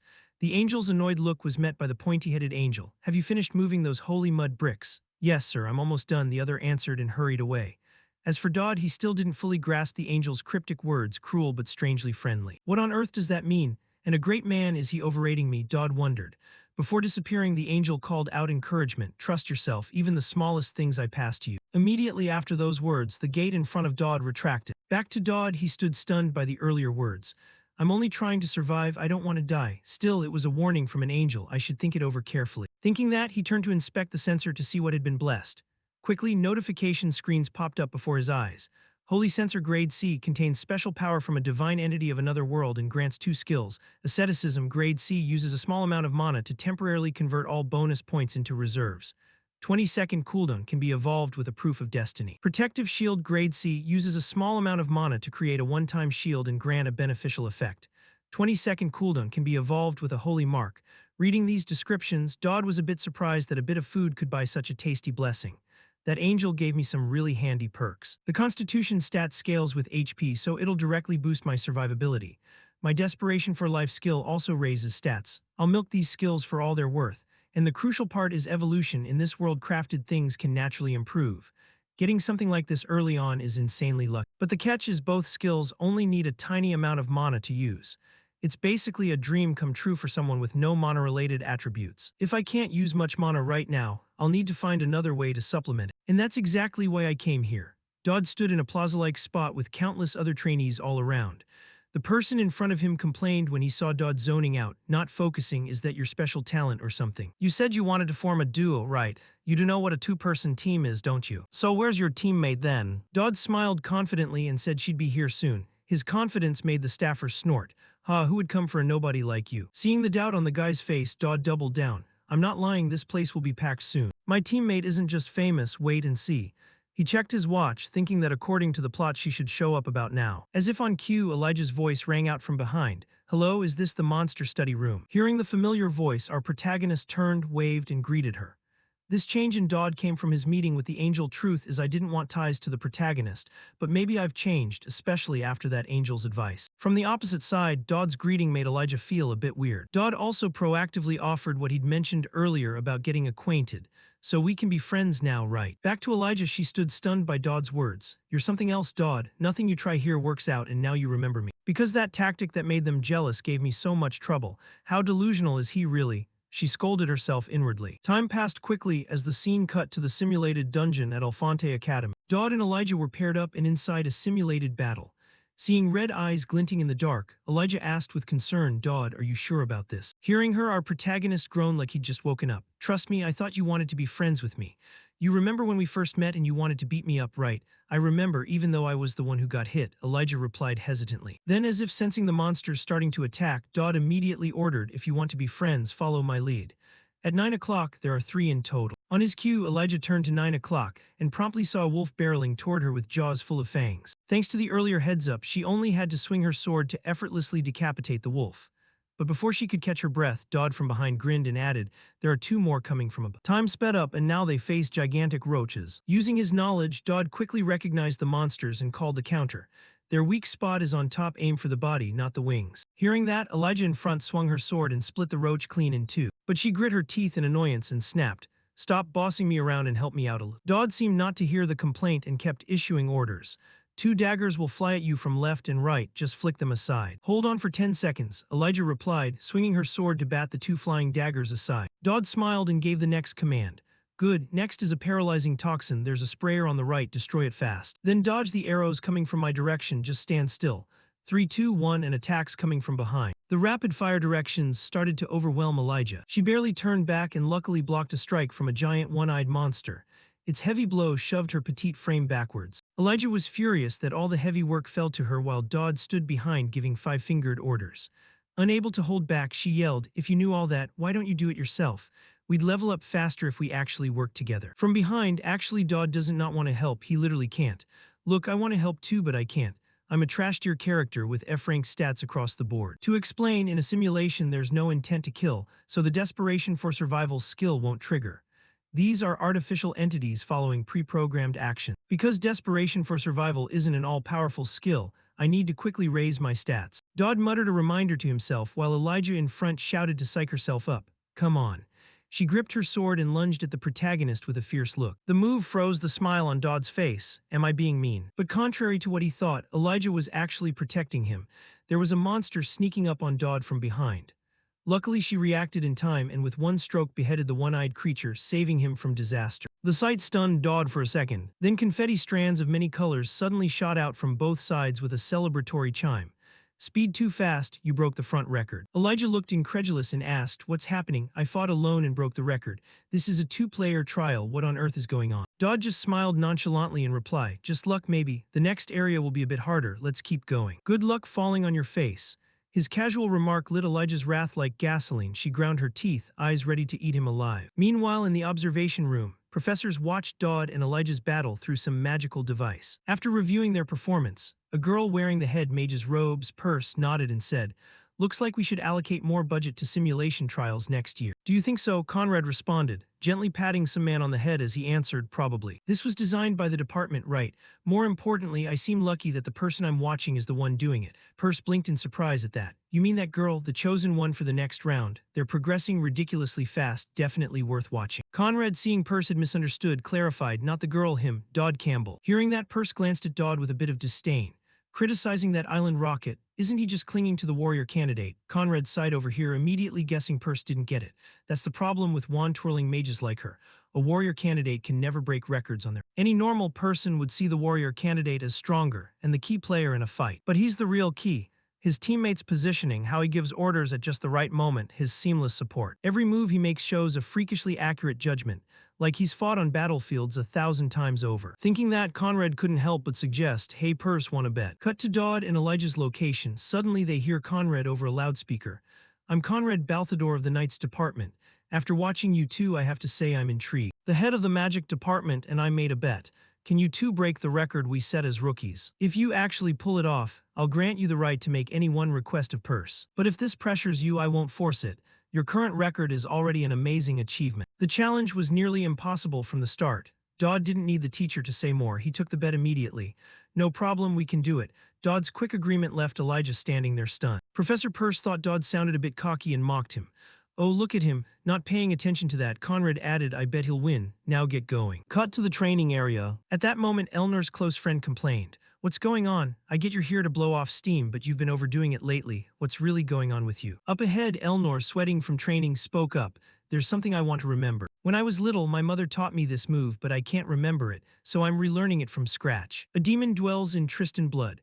This dark rumor has two sides, extraordinary, almost inhuman talent on one hand, and sudden bouts of madness, explosive violence, and the collapse of reason on the other. That's why, despite their remarkable achievements, members of the Tristan line often live later years filled with tragedy. As Elaine drank, the friend asked, that's not serious, right? Elnor shook her head, don't worry about it, I don't care. Really, for real? The assistant looked skeptical. That annoyed Elnor a bit. I told you nothing can bother me right now. Hearing that, Elnor's friend immediately said, the info you asked me to report right away. I just heard from a junior. Dodd Campbell is currently paired with the next warrior candidate, Elijah. The girl who fought Dodd before. Elnor frowned and asked, you mean those two teamed up? The assistant nodded. Yeah, probably because the simulated match requires two-person teams. Across from them, Elnor closed her eyes to calm herself, then exhaled, I get it, take me there. Weren't you the one who said you didn't care? The assistant shouted, though it's unclear if she noticed, that the poor guy downstairs had been completely warped by Elnor. Back to Dodd's group's location. At this point, swordsman Elijah really couldn't understand what our protagonist was thinking to so readily accept Professor Conrad's challenge. She asked, what are you planning? I know you're skilled, but is it worth trying to break the all-time record? Yes. Dodd replied calmly with not a trace of hesitation. This made Elijah look at him with full-on skepticism. His confidence is definitely unusual. Is there any reason he's doing this? To Dodd, of course, he's a seasoned vet of this game, so this little challenge is nothing for him. Hitting their weak spots is easier because the artificial monsters follow consistent movement patterns. But I can't tell her that, Dodd thought to himself, then replied casually, that's because you're here with me. His words made the female swordsman's cheeks flush a bit as she murmured, you're unbelievable. Inside the monitoring room, Professor Conrad, seeing the two of them ready, announced, this is Conrad. Are you ready? Ready, they answered in unison. Hearing that, the head of the Knights Department nodded. Perfect. Now there's one last step to adjust the difficulty. The higher you set it, the more bonus points. Without any hesitation, Dodd immediately asked him to set it to the highest difficulty. Beside him, head of Magic Perce couldn't hide her annoyance at the protagonist's confidence. Her brows knit as she complained, unbelievable, these rookies. I like the energy, but this is too much. The highest difficulty is practically real combat. They could die during the challenge. Responding, Dodd's voice seemed to come through the speaker as he replied, even so, I think we should try. Turning to Conrad's view and seeing Dodd so confident, he decided to place his trust in him one more time and agreed, so let's go with his call. Next, he officially started the simulated combat system. The loud noises made Elijah's pretty face break out in beads of sweat from worry. Beside her, Dodd saw this and smiled to reassure her, don't worry, being a warrior candidate is already a done deal. Back to Professor Perce, she was happily sipping a cup of tea brought by a subordinate, then complained to Conrad, I can't believe you. Conrad shot back a reminder, is this your first time doing this? Didn't we do the same for the previous intake? Conrad's explanation didn't satisfy Perce and only seemed to rile her more. But this is different, this time they could actually die. Unlike her, Conrad still trusted Dodd's group. Just wait, Professor Peirce, I'm sure he has a reason to be so confident. Even if things get too dangerous, we'll just jump in and rescue them, what's the big deal? Alright, slaughter mode activated, prove yourselves rookies. From everyone's perspective, countless varieties of monsters were already descending from above toward Dodd and Elijah with bloodthirsty looks. Seeing the scene, swordswoman Elijah could only shout in frustration, damn it, let's do this. Elsewhere, the design department guy was silently crying inside. Our design department is toast. As for Dodd, the more dangerous the monsters, the more he reveled in it. The system flashed a big red alert, danger detected. We have identified the danger level as life-threatening. Next, his desperate plea skill activated at maximum level, flooding Dodd with energy. Without a moment's hesitation, he swung his sword fast toward a falling rhino-like monster. The hero's swing instantly formed a blade of light, cleaving the monster's giant head off in a single strike. Seeing this, Professor Conrad in the observation room couldn't help shouting, I knew it, this is exactly what I was looking for. See that, Peirce. Peirce was so startled by the shout that she spat tea everywhere while the design guy's eyes went wide. At the same time, swordswoman Elijah watched Dodd's power and seemed to have all her worries melt away. I knew Dodd all along. As for Professor Peirce, she hurried to the screen. After watching Dodd shred the monsters, she was stunned. Wait, how can this be happening? He was totally useless just a moment ago. In response, Professor Conrad voiced his thoughts. I think he's just faking it, but I don't blame you. If I'd seen his skill change, I'd react the same way you did. Over time, the monsters get stronger and so does he. It's parallel progression. And so the training match began to swing overwhelmingly in favor of Dodd's two-person team. The number of monsters in the training room quickly dwindled. On this side, swordswoman Elijah plunged her blade deep into the body of a giant red spider and held it fast. She started shouting, "Go, Dodd." Hearing that, Dodd immediately used her shoulder as a springboard and launched himself high into the air. Then he unleashed Tristan's swordsmanship, raining down countless slashes on the giant red spider so fast it could only accept defeat alongside the other monster. After they defeated that beast, an announcement sounded. Congratulations, this is extraordinary power, Dodd Campbell, Elijah Chrysanax. You two have successfully broken the all-time record. But it wasn't over yet. The giant red spider wasn't fully dead. Before collapsing, it mustered its last strength and swung a massive leg straight at the protagonist while he was basking in victory. Dodd, duck, Elijah shouted from behind. But before the spider could carry out its plan, its body suddenly exploded into 1,000 pieces. The one who just intervened was Professor Conrad, who had rushed over. Congratulations. Looks like you've set a record that won't be broken for years. Who knew we'd get a rookie who can clear Elfante's artificial monsters like it's a walk in the park? Thanks for your effort, warrior candidate. He sheathed his sword and teased the approaching mage Peirce. I win, Peirce, isn't it great? Peirce shot back annoyed. Then the two of them collected the rewards from the professors as agreed. Looking at the paper in her hand, Elijah exclaimed aloud, permission to rent one item from the Vision warehouse and the right to request any favor from the head of magic. Wonderful. Nearby, Dodd glanced at her paper and commented, that's not something rookies normally get access to. Aren't we supposed to receive the same reward? After celebrating, Elijah grew curious and asked the protagonist, Hey Dodd, I've noticed this before. How do you always stay so calm? No matter what happens, you act like you already know how things will unfold or like you've planned it all. Your actions give me that vibe. At that, Elijah held out her fist and laughed. Hey, guys do this with their friends, right? I mean the fist over there. Dodd sighed but said it anyway, then bumped his fist against Elijah's. With that, Elijah's curiosity about Dodd jumped to level 5, nearly reaching trust. See you tomorrow, Dodd, Elijah said excitedly and hurried off. Dodd watched her walk away and shook his head, not sure if she's friendly or just weird. Then a voice suddenly spoke behind him, isn't that right? Hearing that, Dodd turned his head, startled, and blurted out, Student Council President. Across from him, Elnor ignored Dodd's surprise and bluntly asked, do you like me? At that question, Dodd literally broke into a sweat. The only thing that calmed him was that no red alert popped up. His desperate plea hadn't been triggered. She doesn't seem like she intends anything romantic, but wait, this obvious. I'm not her boyfriend. Elnor, seeing Dodd not answer, coolly asked again. I'll ask once more, do you like me? At the second question, the system warily alerted Dodd once. Danger detected, danger detected. The notice made sweat soak the back of his shirt. Every tiny hair on his body stood on end. He reminded himself he needed to say something. Thinking quickly to save his skin, Dodd blurted out a lie. Hey, Student Council President, even though I've been training with Elijah, I still want to meet you. His words left the scheming girl momentarily stunned. As soon as he finished, he cursed himself inwardly. What are you doing, Dodd Campbell Bayo? You expect her to buy that, idiot. For some reason, Elnor seemed to read into it and gave a small smile, then softly said, so you're saying you've missed me all this time. Hearing that, Dodd nodded like a chicken pecking grain and went along. Yes, exactly like that. Why? Elnor asked suspiciously. Faced with that, Dodd was genuinely tongue-tied. He couldn't even avoid her properly, so how could he claim to miss her? Dodd began to stammer, unable to answer. Then, as if struck by an idea, Elnor smoothed her hair and said, "Forget it, maybe it's just one of those friendship things. I get it, like when I saved you on that ship. Just remember that priority list." Dodd's face looked like someone who just crawled out of a cave, totally confused. What list is she talking about? What's going on? He wondered. Before he could figure it out, Elijah handed him an invitation and said, "Don't worry about that, I'm here to give you this." The invitation made Dodd a little scared. He wondered, is this a love letter or a challenge? What is this? That never happened in the original story. Unaware of his thoughts, Elnor glanced away, a bit embarrassed, and explained, "I meant to give this to you tomorrow, but open it when you're alone." With that, the student council president quickly left, leaving Dodd behind to mechanically accept the invitation in a daze. Time flew after returning to his room. Dodd immediately opened and read the letter. He quickly got Elnor's point, so she wants me to be her companion. The welcome party's tomorrow, I forgot about that. Being her companion isn't a big deal. I just need to spend time with her at the welcome party. The only problem is the penalty. If I refuse, her favor toward me will drop and others might turn hostile. Just then, a knock on the door outside caught Dodd's attention. He opened the door to find Elijah. "I thought it was you," Dodd whispered.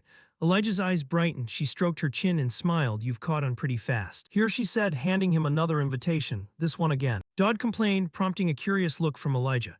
"What do you mean? Did someone give this to you?" "No, I mean, what's this about?" Dodd hurriedly corrected himself.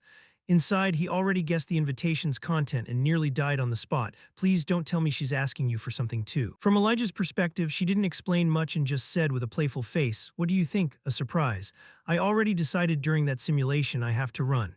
It's all thanks to the rules the student council president set, but read it quickly." Saying that, the heroine dashed off, leaving Dodd stunned.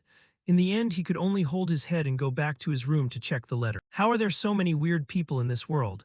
What is this even? Could it be another companion request? If it were from Elijah, it might be a challenge request, but she said it was a surprise. I'm doomed. This is the final boss companion request directed at the protagonist. Shouldn't this kind of thing be against the rules? Couldn't they give me an easier choice? If I pick Elnor, I'll be the villain to the protagonist.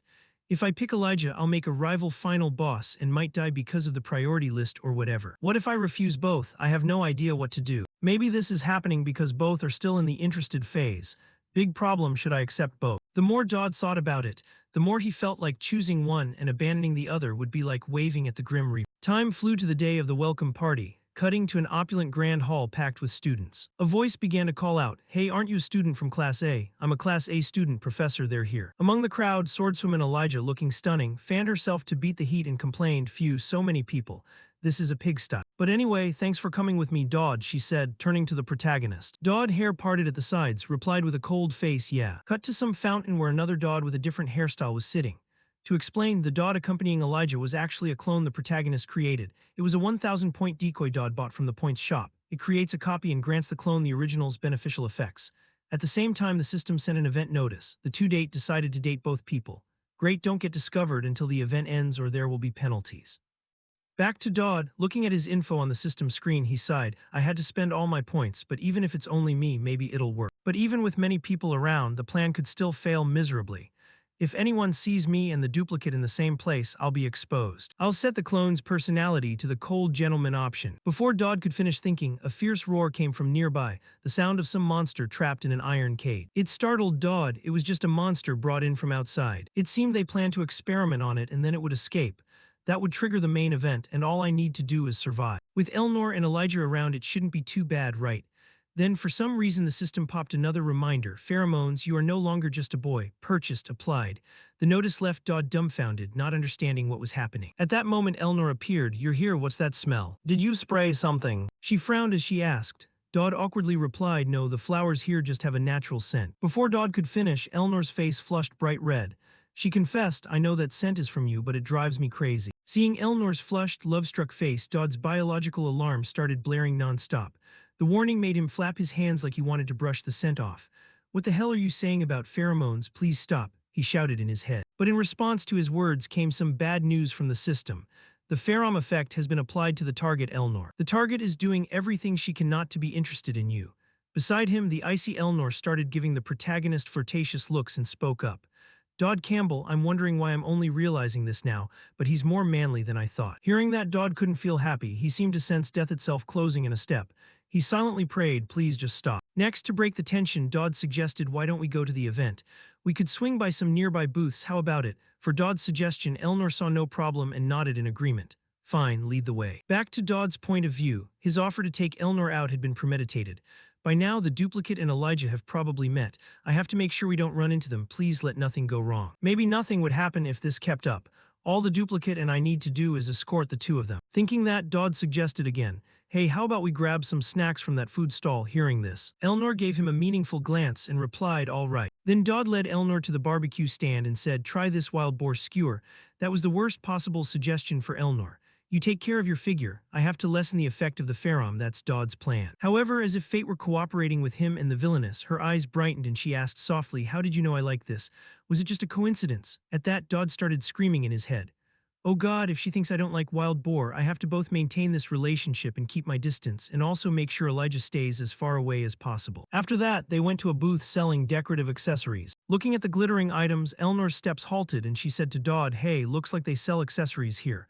Do you need anything? In response, Dodd immediately refused and insisted instead, no, let me buy you something. That's what he said outwardly, but inwardly he thought, buy a gift for Elnor. No way, I must dampen her affection and give her the worst present. With that in mind, he eyed a button and picked it up. This button's decent, what do you think? Normally, if a guy gave a girl a gift like this, he'd probably get his number blocked. But the pheromone's effect on Elnor was stronger than Dodd expected. Even receiving such a gift, she happily accepted. I actually need a button for my new uniform, she said with a smile, while Dodd bit his lip. This is getting tough, he thought. Next, the two of them paused their wandering and sat down to drink somewhere. Then Elnor asked, by the way, have you picked your major yet? In reply, Dodd nodded and shared, I've decided, I'm going into theology. The protagonist's choice made the villainess curious and she advised, theology. Are you sure you won't reconsider? With your talent, not joining the night department would be a waste. Oh no, there's something I want to study in theology, Dodd answered, thinking there's a reason for this path. My life and the fall of the Holy Knightess are necessary for me to survive. They're crucial to achieving the outcome I want, a secret organization's event that will happen in the future. The chapter boss is especially weak against Holy Knights. Opposite him, Elnor grew even more curious and asked, something you want to study? Dodd replied, to protect what's precious, I need to study there. Elnor asked what Dodd wanted to protect. Hearing this, Dodd flipped on his theatrical mode. His face went pensive like he was recalling something. Since I was a kid, I've wanted to protect that. Across from him, Elnor asked if that was why he was so entangled with me. That's right, Dodd nodded. But before he could explain more, Elnor cut him off. I know the Tristan family curse well. I'm talking about the curse that turns every family member into a madman. Hearing that, Dodd shrugged and asked, isn't the only way to stop it through mental training? Dodd's words made Elnor's eyes grow colder. She stared at the protagonist and said in an icy tone, you know how to deal with it. To that question, Dodd had no intention of hiding anything, so he said bluntly, the blessing of the angels is a miracle where two archangels bestow a blessing on someone, or at least that's what they say. Elnor the villainess nodded in agreement with Dodd's proposal.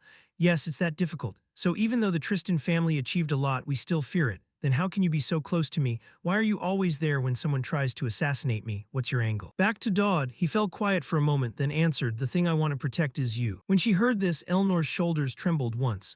She asked, what am I to you that you must protect me? Dodd replied with firm conviction, if I can't protect you, I'll die.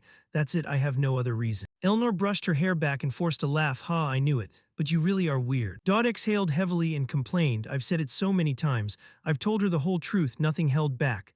Hopefully that'll satisfy her curiosity. Dodd prayed silently, and at the same time elsewhere another scene was unfolding. Now Dodd's clone and Elijah were walking down to the basement holding glasses of wine, where countless monsters were kept for experiments. The two walked in silence. For Elijah, Dodd's attitude felt a bit off today. Is he mad at me? Why isn't he talking? To break the silence, Elijah spoke up. Why are we going to the basement? Behind her, Dodd stayed silent, saying nothing. This made Elijah even more awkward. I should get closer to him to learn more about the Tristan family. What do I even do with a guy like him? I know nothing about men, it's crazy. She looked around and frowned. What kind of hellish place is this? It's full of living monsters. Looks like they're used as test subjects for students. The professors are socially irresponsible leaving them down here. Elnia grumbled, before she was drawn by the growl of a monster. She approached the cage holding the creature and peered inside. There were bigger monsters here. What? They're not even tied up. Elijah's voice was full of suspicion. At that moment, a device mounted on the cage's rim flashed red. Then a huge explosion went off. Luckily, Dodd's clone reacted in time, lunging forward to grab Elijah and shove her aside. But the blast's force was enormous. It even made the entire hall shake violently. Back where Elijah was, she seemed stunned that Dodd had used himself to shield her from the explosion. Why would you do that? Elijah blurted. This is my job, Dodd replied coldly. Right after saying that, he fainted and collapsed to the side. Huh, what do you mean, Dodd? Elijah called out, but before she could call again, she felt killing intent aimed at her. It turned out that the earlier explosion let the monsters kept for experiments escape, their eyes blazing red and full of savage intent as they stared at Elijah. But Elijah showed no fear. She grabbed an iron rod scattered on the ground and spoke up. "Thanks for protecting me, now it's my turn to protect you." Back where Dodd was, he got a system alert. Main monster mission appeared. Suppress the situation immediately. If casualties are too high, you will receive a heavy scenario penalty. Reward exclusive equipment crafting materials. Seeing the notice, Dodd didn't hesitate and sprang to his feet. "I've got work to do, President. Go find one of the T-letter 1 EBF2. Behind him, Elnor didn't understand why Dodd reacted that way and wanted to ask. However, our protagonist cut her off with a serious look. "Please, we have to protect the students." With that, he dashed down into the basement, recalled his clone, and addressed the swordswoman. Elnor stood before the recently released monsters and asked, "Is that all there is?" Over here, Elijah, armed only with an iron rod, had already taken down the pack of monsters that tried to attack her without a scratch. Seeing Dodd approach, she breathed a sigh of relief. "You awake? Thank heavens, but I missed one big monster. It must be somewhere on the first floor. We can stop it quickly. I think I'll rest a bit." Saying that, Elijah wavered and had to force herself to grip the iron bar to keep from collapsing. Though she'd beaten the monsters, she was nearly exhausted. Back to Dodd's perspective, hearing that, he guessed the escaped monster was the bear from before. "The scenario is top priority now. If we fail, I'll take a heavy penalty. I have to stop this." Cut to the main banquet hall, just as Dodd suspected. The escaped monster was a huge, ferocious bear. It was targeting the freshmen, but some man in the crowd quickly cast a spell, forming a barrier that enclosed everyone. "Hold out until the professors and knights arrive. Make sure the barrier doesn't break." No sooner were the words out than the giant bear roared in fury and slammed its massive paws into the barrier, sending cracks spidering outward. In another corner of the hall, Elnor watched the beast anxiously and said, "Right now both the headmaster and Professor Conrad are absent." Responding, the T-letter 1 EBF2 beside her shook his head. "We can't lose the angel's blessing." His comment made Elnor angrily retort, "You call yourself T-letter 1 EBF2? There are still students here." The T-letter 1 EBF2 shrugged, unconcerned. "Those words are heavy for a professor, Miss Elnor. Not everyone can use a high-level barrier like Angel's Blessing. The knights will be here any minute. Let's wait for them. That's why I tried to stop them from experimenting on those monsters. I told you we shouldn't have given that power to the Tristan family." Beside Elnor, she just clenched her jaw, but at that moment, Dodd suddenly darted past them like a gust of wind. He even snatched the necklace off the T-letter 1 EBF2's neck and shouted, "I'll handle this." Behind him, the T-letter 1 EBF2 gaped when his necklace was taken and asked, "Who the hell is that?" "Give it back, you're just a student. Do you even know what the angel's blessing is?" Ignoring his shouts, Dodd quickly pulled out his sensor and tossed the necklace inside. The system immediately confirmed. The Ultra-Holy Angel essence has fused with the T-letter 1 EBF2 bead chain. Skills unlocked. Austere practice, Holy Shield. Danger detected. Each threat is life-threatening. Desperation life plea activated at grade S. Only then did Dodd launch into a long slide, streak past the giant bear, and sprint toward the man casting the barrier. Seeing Dodd, the man fretted, "Hey, wait, why aren't you running?" Dodd replied, "I'll buy time. Get the students out of here now." Then he turned to face the giant bear, swinging its massive paw at him. Without hesitation, Dodd used austere practice, converting all secondary attributes into raw physical power. Next, Dodd activated Holy Shield. A radiant cross emblem blazed into being before him. Then phantom pairs of wings appeared, enveloping him and forming a protective barrier. Thanks to it, the bear's crushing blows couldn't reach Dodd. Around them, guests gasped, "That's the angel's blessing. How can an ordinary student use that?" At another spot, the T-letter 1 EBF2 was tearing at his hair and cursing, "That fool. Does he know even official T-letter 1 EBF2 must pray countless times to use this?" Back to Elnor's view, she had been about to charge forward with her sword, but when she saw that skill appear, her feet froze. "After everything that's happened, I'm not surprised anymore. I've seen him hiding his strength countless times," Elnor thought. Not sure whose side that T-letter 1 EBF2 is on. When he saw Dodd holding off the attacks, he snapped, "Why can't that dumb monster break a simple barrier? A student was maintaining it too." His words annoyed Elnor and she turned to scold him. "Are you really a professor? You won't even help. What are you doing?" From Elnor's view, Elijah appeared after a short rest. As soon as she arrived, she gave that slimy T-letter 1 EBF2 a chop to the neck that knocked him out. "Sorry, student council president, he was useless to us." Ignoring Elijah's move, Elnor asked, "Why were you late?" "I was knocked out in the basement. I just got up here." At that, Elijah's body trembled. She still hadn't fully recovered. She glanced forward and said, "Forget that, Dodd. Did he really dare use the angel's blessing right there? He's not even a T-letter 1 EBF2. They say it takes at least 10 years of practice to use it. How can this be possible?" Elijah's voice was full of disbelief. Elnor stood beside her, remembering what Dodd had said over tea.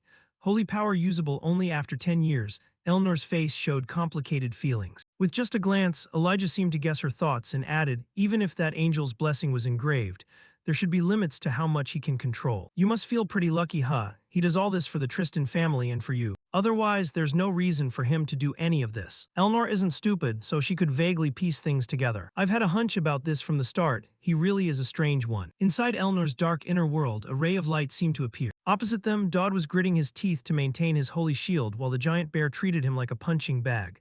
Its huge arms swung like machines, making Dodd sweat profusely. Poor dumb bear, it's focused on the protagonist and doesn't realize who's actually the real threat here. To the shock of everyone watching, Elnor drew her sword and flashed toward the monster like a lightning bolt, stabbing straight into it. The powerful strike flattened the creature's massive body to the ground, cracking the floor in countless places from the blow. But the hit only left the giant bear writhing in pain. It wasn't enough to finish it off. Enraged, it charged at Elnor like a tank, each step sending tremors through the ground. Opposite it, facing the bear's attack, Elnor closed her eyes briefly, drew her sword back slowly, then lunged forward with wind-splitting speed. Her thrusts rained down like a machine gun burst of blades into the monster. Whether it was drugs or what, the giant bear, though riddled with holes and bleeding everywhere, kept coming at them like a lunatic. Seeing that, Elnor spun and activated a skill. Her blade instantly generated a crescent of energy that sliced straight at the beast, blasting its massive body backward and triggering a huge explosion. Dodd stood there stunned. Is that Tristan's sword technique? It's on a whole different level from the knockoff stuff. Wait, something's off.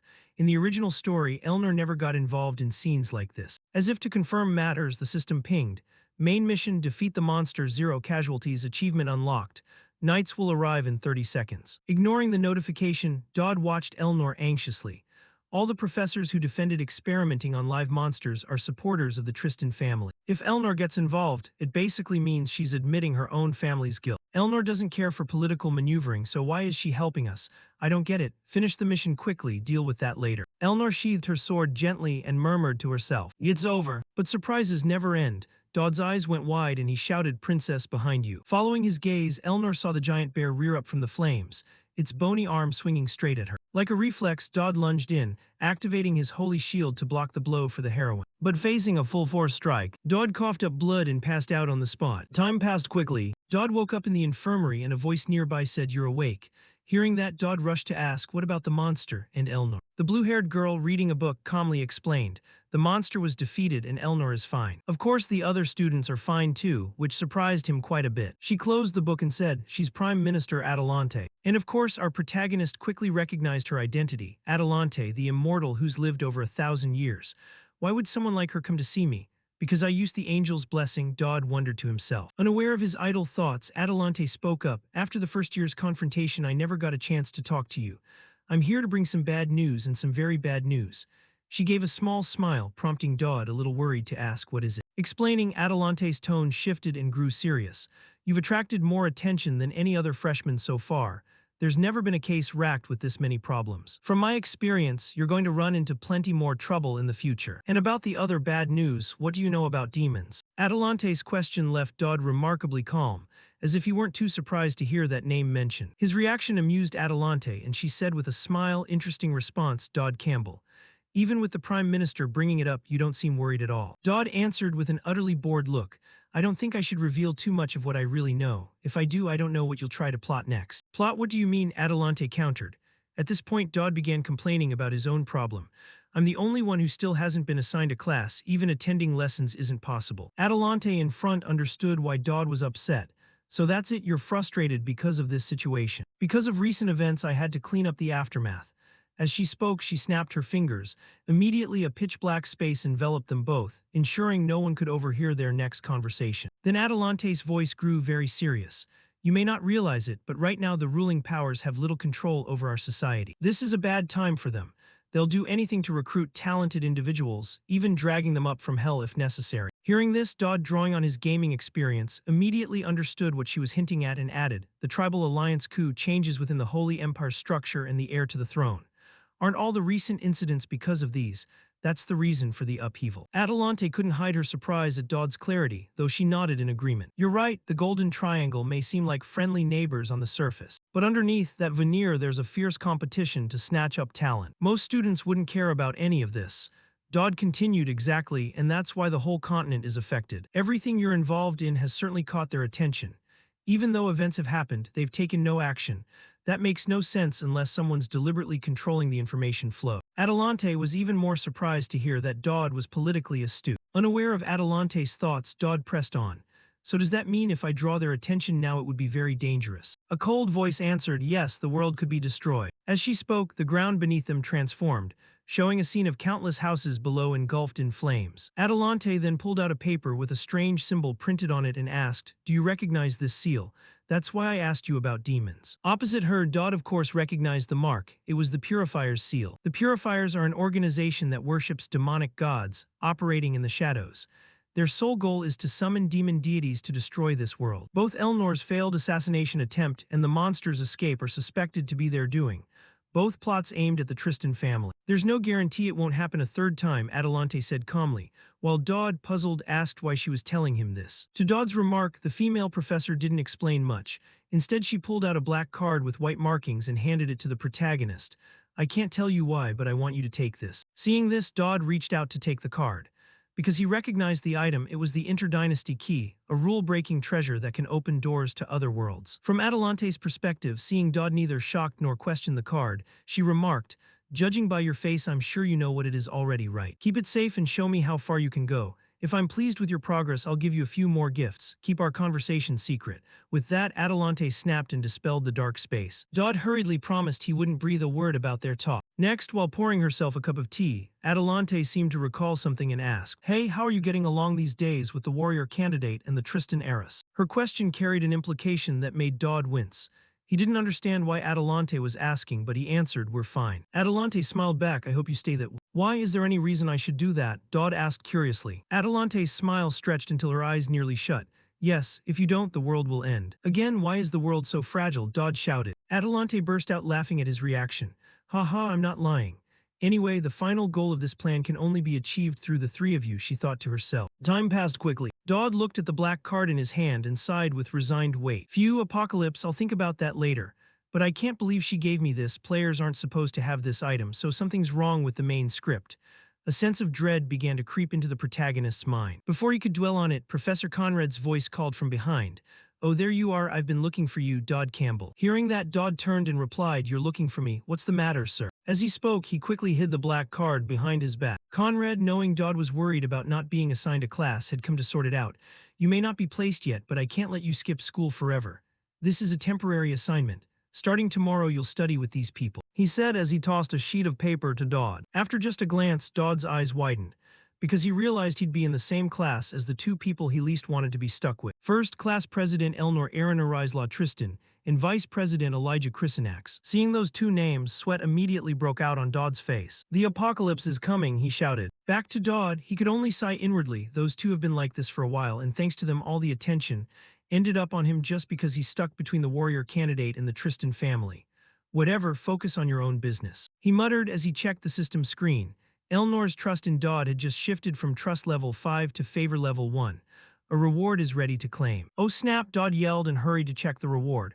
The system displayed Tristan Sword Technique Basic, 58% effectiveness, a famed Swordmaster clan technique. The effect can be used effectively with any weapon.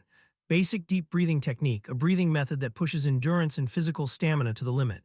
This skill supplements the effectiveness of Tristan's swordsmanship. Reading that, Dodd rubbed his chin thoughtfully. Both skills synergize around physical enhancements. This might be one of the best combo skills. The only person who can combine both skills effectively is Elnor. She's endgame because of her extraordinary use of the fourfold split strike. Thinking that, he glanced at Elijah's info panel. Elijah Chrysanax's curiosity level 5 rose to interest level 1. A reward is ready to claim. You received Elnor's Demon Law skill. Use your influence to act against the virtuous individuals related to you. The following individuals must accept a request from you. Keep your allies close and keep your enemies even closer. Higher influence levels over virtuous individuals yield greater rewards. If you can minimize virtuous traits, you may receive larger rewards. Back to Dodd, the vague description left him puzzled. What does this mean? Can I get rewards for turning good people bad? He wondered. Time passed quickly, scene shifting to some forest. Dodd's class had gathered here. Seeing everyone present, Professor Conrad called out, welcome, you bunch of chicks. In Survival 101, we'll practice necessary survival skills. If you don't want to die in a dungeon or ruin, you'd better perk up those ears and listen. Today's task is simple. Go into the woods and bring back whatever you think will interest me. You have 10 minutes. In response, someone in the student group raised a hand and asked, Sir, are there no grading criteria? Conrad smiled and shook his head in reply, None, it's arbitrary. The student council president and I will grade. Good luck then. Naturally, the students balked at such vague grading standards. A few voices protested immediately. That's not fair, sir. Conrad had no intention of changing his mind. He even barked to hurry them along. Life is mostly experience, you chicks, 5 minutes and start. So there was no choice. The students formed groups and discussed what to collect for the arbitrary teacher. While they chatted, Dodd retreated to a corner and thought about the skill he'd received. Keep allies close and enemies closer. What does that even mean? How could I turn good people into bad? He wondered. Before he could figure it out, the swordswoman Elijah approached and offered, Dodd, do you want to team up with me? The offer surprised him and he asked back, aren't you supposed to team up with your friends? Come on, we're friends too, why not work together? Elijah said with a smile. Dodd grumbled inwardly, join the protagonist's team. No way, I'd just be in the way, he reminded himself. He turned to Elijah. Seeing no answer, she poked her fingers together and gently asked, what's wrong?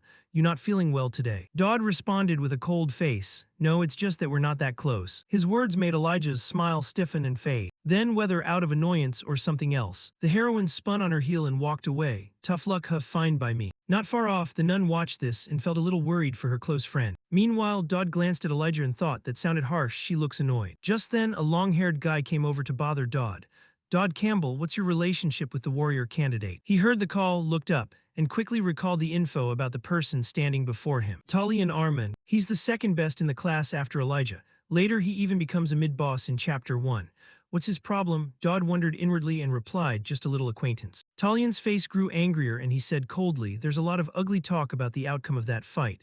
Why do you keep dragging her into it?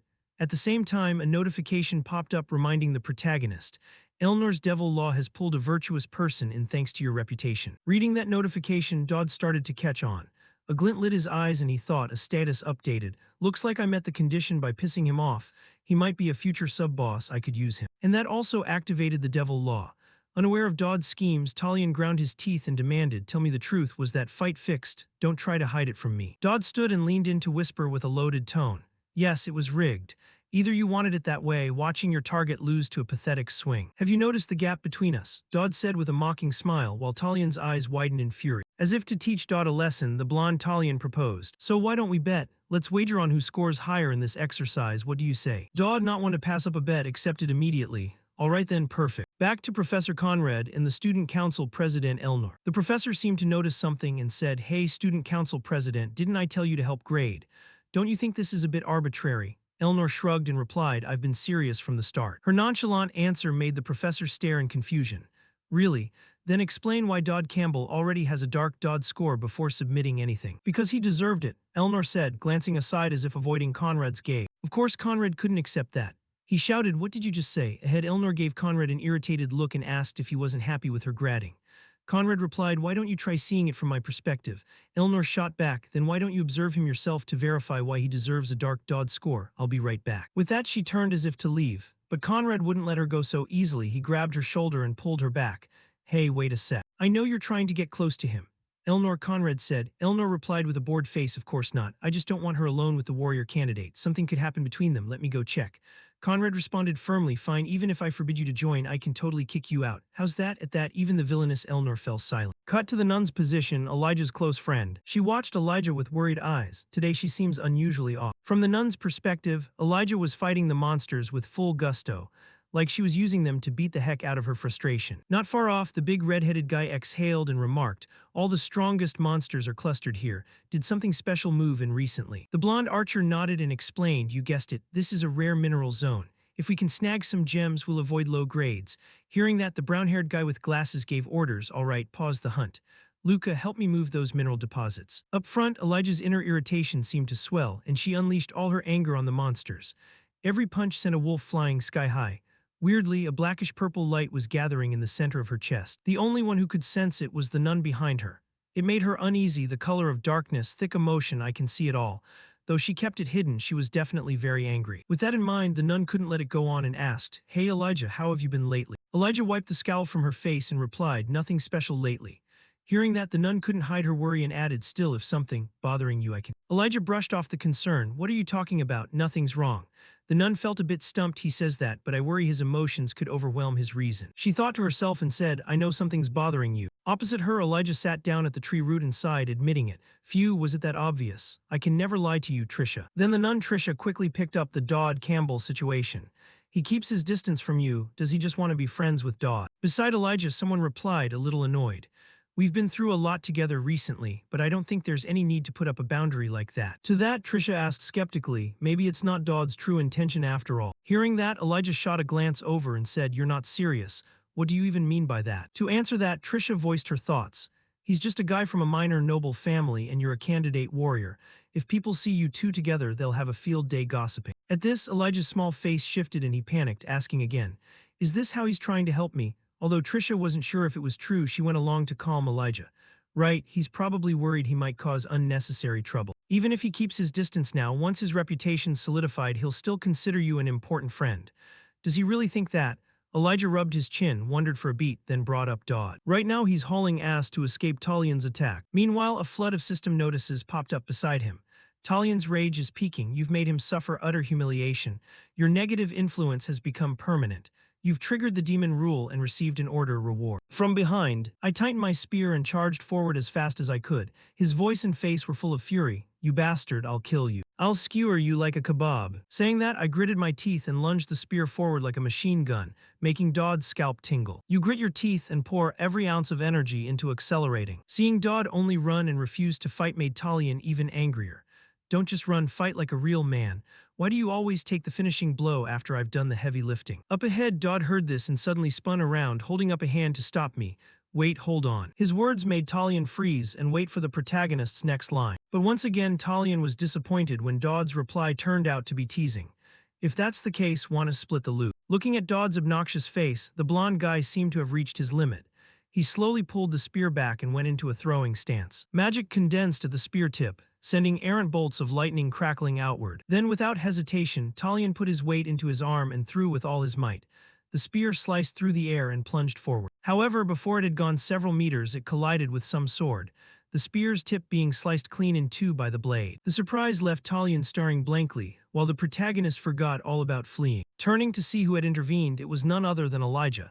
Don't you dare touch my friend, she said coolly. To Talian, seeing Elijah showed up made him dazed, and he waved a greeting. Elijah, long time no see. This must be our first meeting since the monsters ran off. In reply to that mock-friendly line, Elijah lunged forward, pressing the tip of his sword to Talian's throat and warning, no wrong.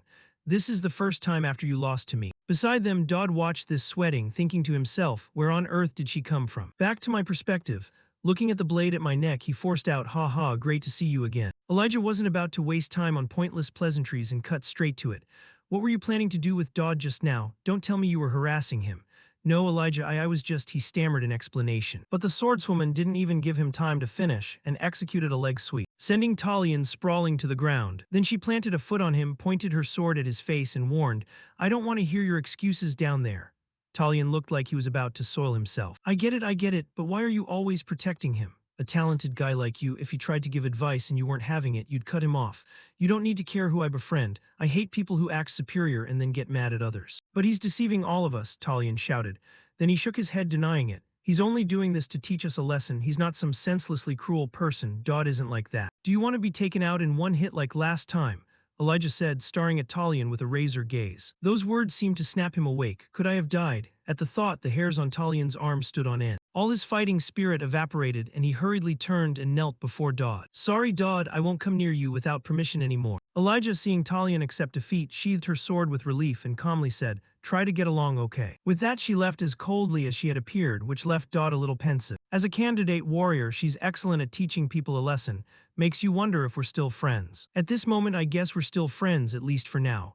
Wait, that doesn't matter, I've still got to collect points for the assignment. Time quickly passed into late afternoon. Our protagonist was now carrying a sack on his back, heading back to report the results to Professor Conrad. At that moment, Trisha stepped into his path. Wait, Dodd, haven't we met before? I'm Trisha. Hearing that, Dodd quickly recognized her and nodded. Oh, you're Elijah's friend, I remember now. After that, Dodd sighed inwardly. In both the original story and now, she always drags out conversations. Unaware of Dodd's thoughts, Kissa got straight to the point. Yeah, I have something to ask. It might be a bit awkward, but Elijah. At that, Trisha's voice stopped when she noticed the protagonist walking off. Dodd waved, let me get my points first. Oh, fine. Kai replied, watching the protagonist retreating back, her face betraying worry. He made Elijah fight Talion. Usually she'd try to talk it out instead of drawing a sword first. That's the real problem, duh. Back to the protagonist's point of view. Just after he returned to the gathering point, he was stunned by the scene before him, where the ground had cracked into pieces while Guildmaster Elnor lay motionless with her arms crossed like a dead fish.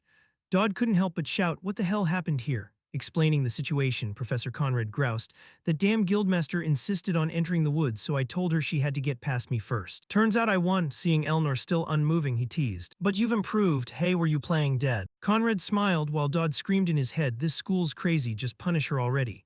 Thinking that, he then put on a bright grin and said, oh right, I'm here to collect my points. Your reminder made the professor jump and turn. Oh right, we're still in class, aren't we? Let's see. Ooh, how did you bring back so much? Hearing that, our protagonist shamelessly took full credit and waved it off. Just a little thing. Took some time because I wanted to make sure I picked the best ingredients. From Conrad's point of view, when he opened the bag, it was full of multicolored ores and minerals, and he couldn't help nodding at the haul. Perfect, your first place. I'm sure Purse will love these if you give them to her. You've already got that wish arranged. Why not use this chance to score points with her? Fine, I'll do that. Dodd replied as he tied the bag. At the same time, Trisha, seeing Dodd finish his report, waddled over and asked, hey, you done? Up front, Professor Conrad stood and told them both, all right, you can head out.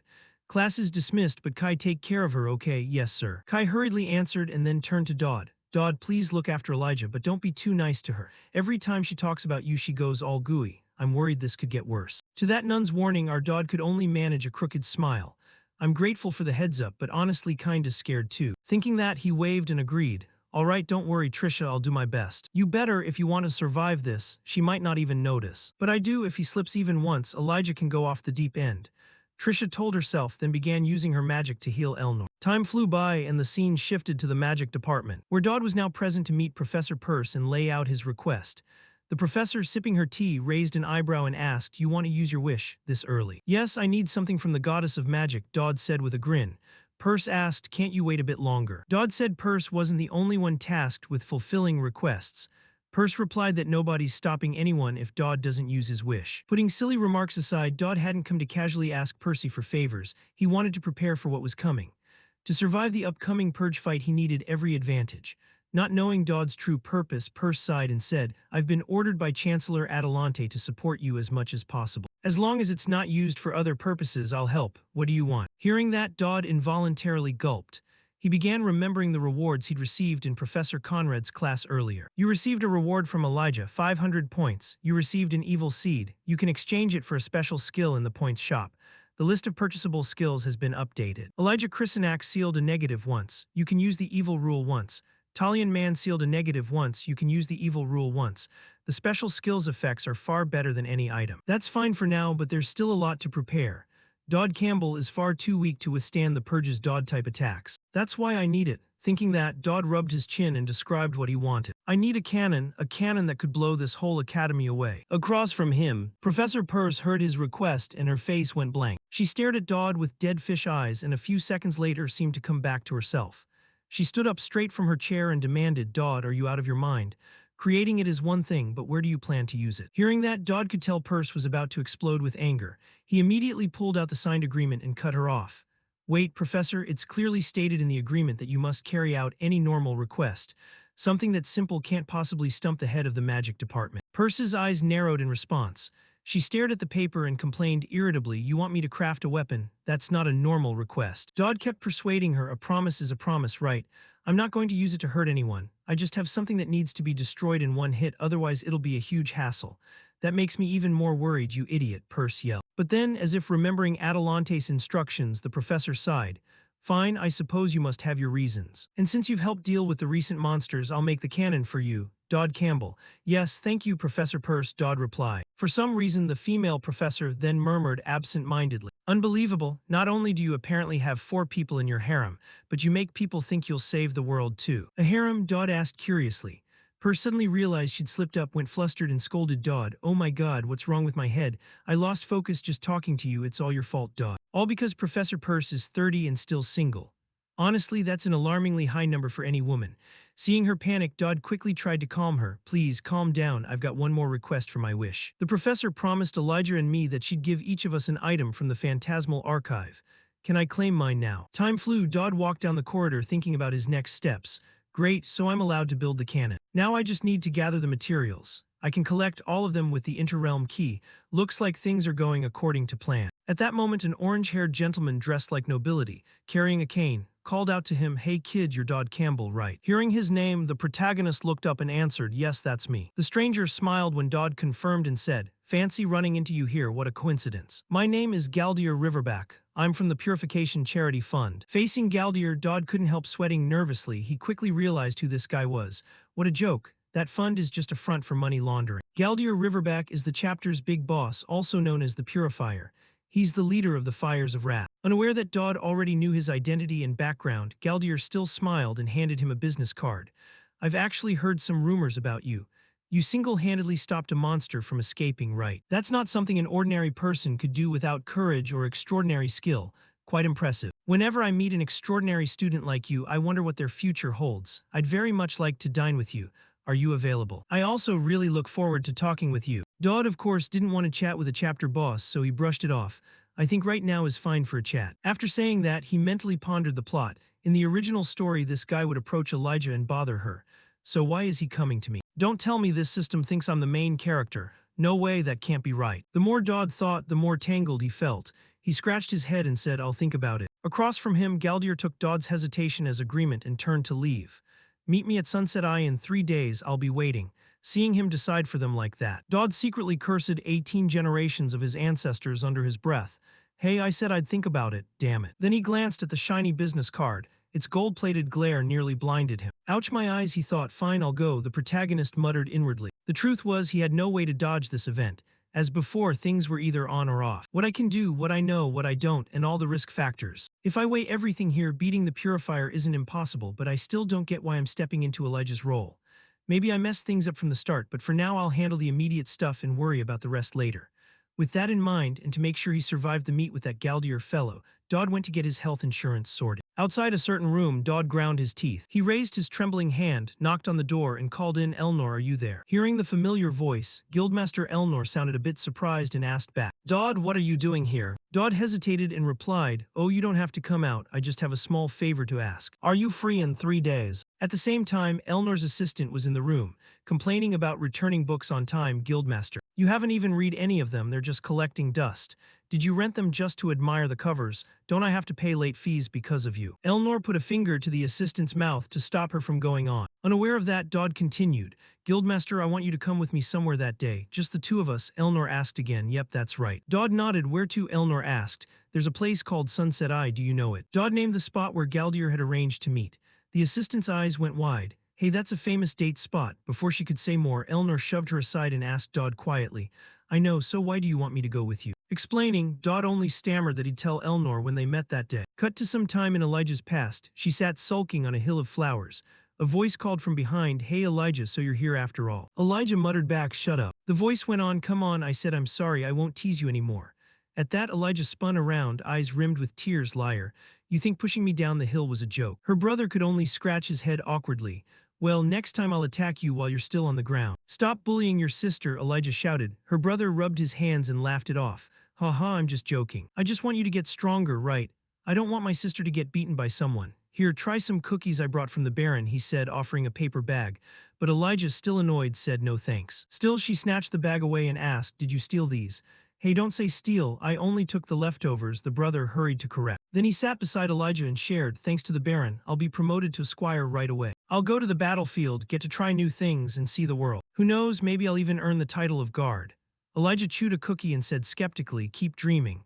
A guy who bullies his sister all day can't become a guard, right? Hey, who says people have to stay stuck in one place forever?" His brother said gently, and noticing her worry, Elijah asked, "If you go fight, will you die?" "If we're unlucky, maybe, but I'm pretty good, so it probably won't happen," he replied calmly. Still annoyed at him, Elijah shot back sarcastically, "I hope you get unlucky and die."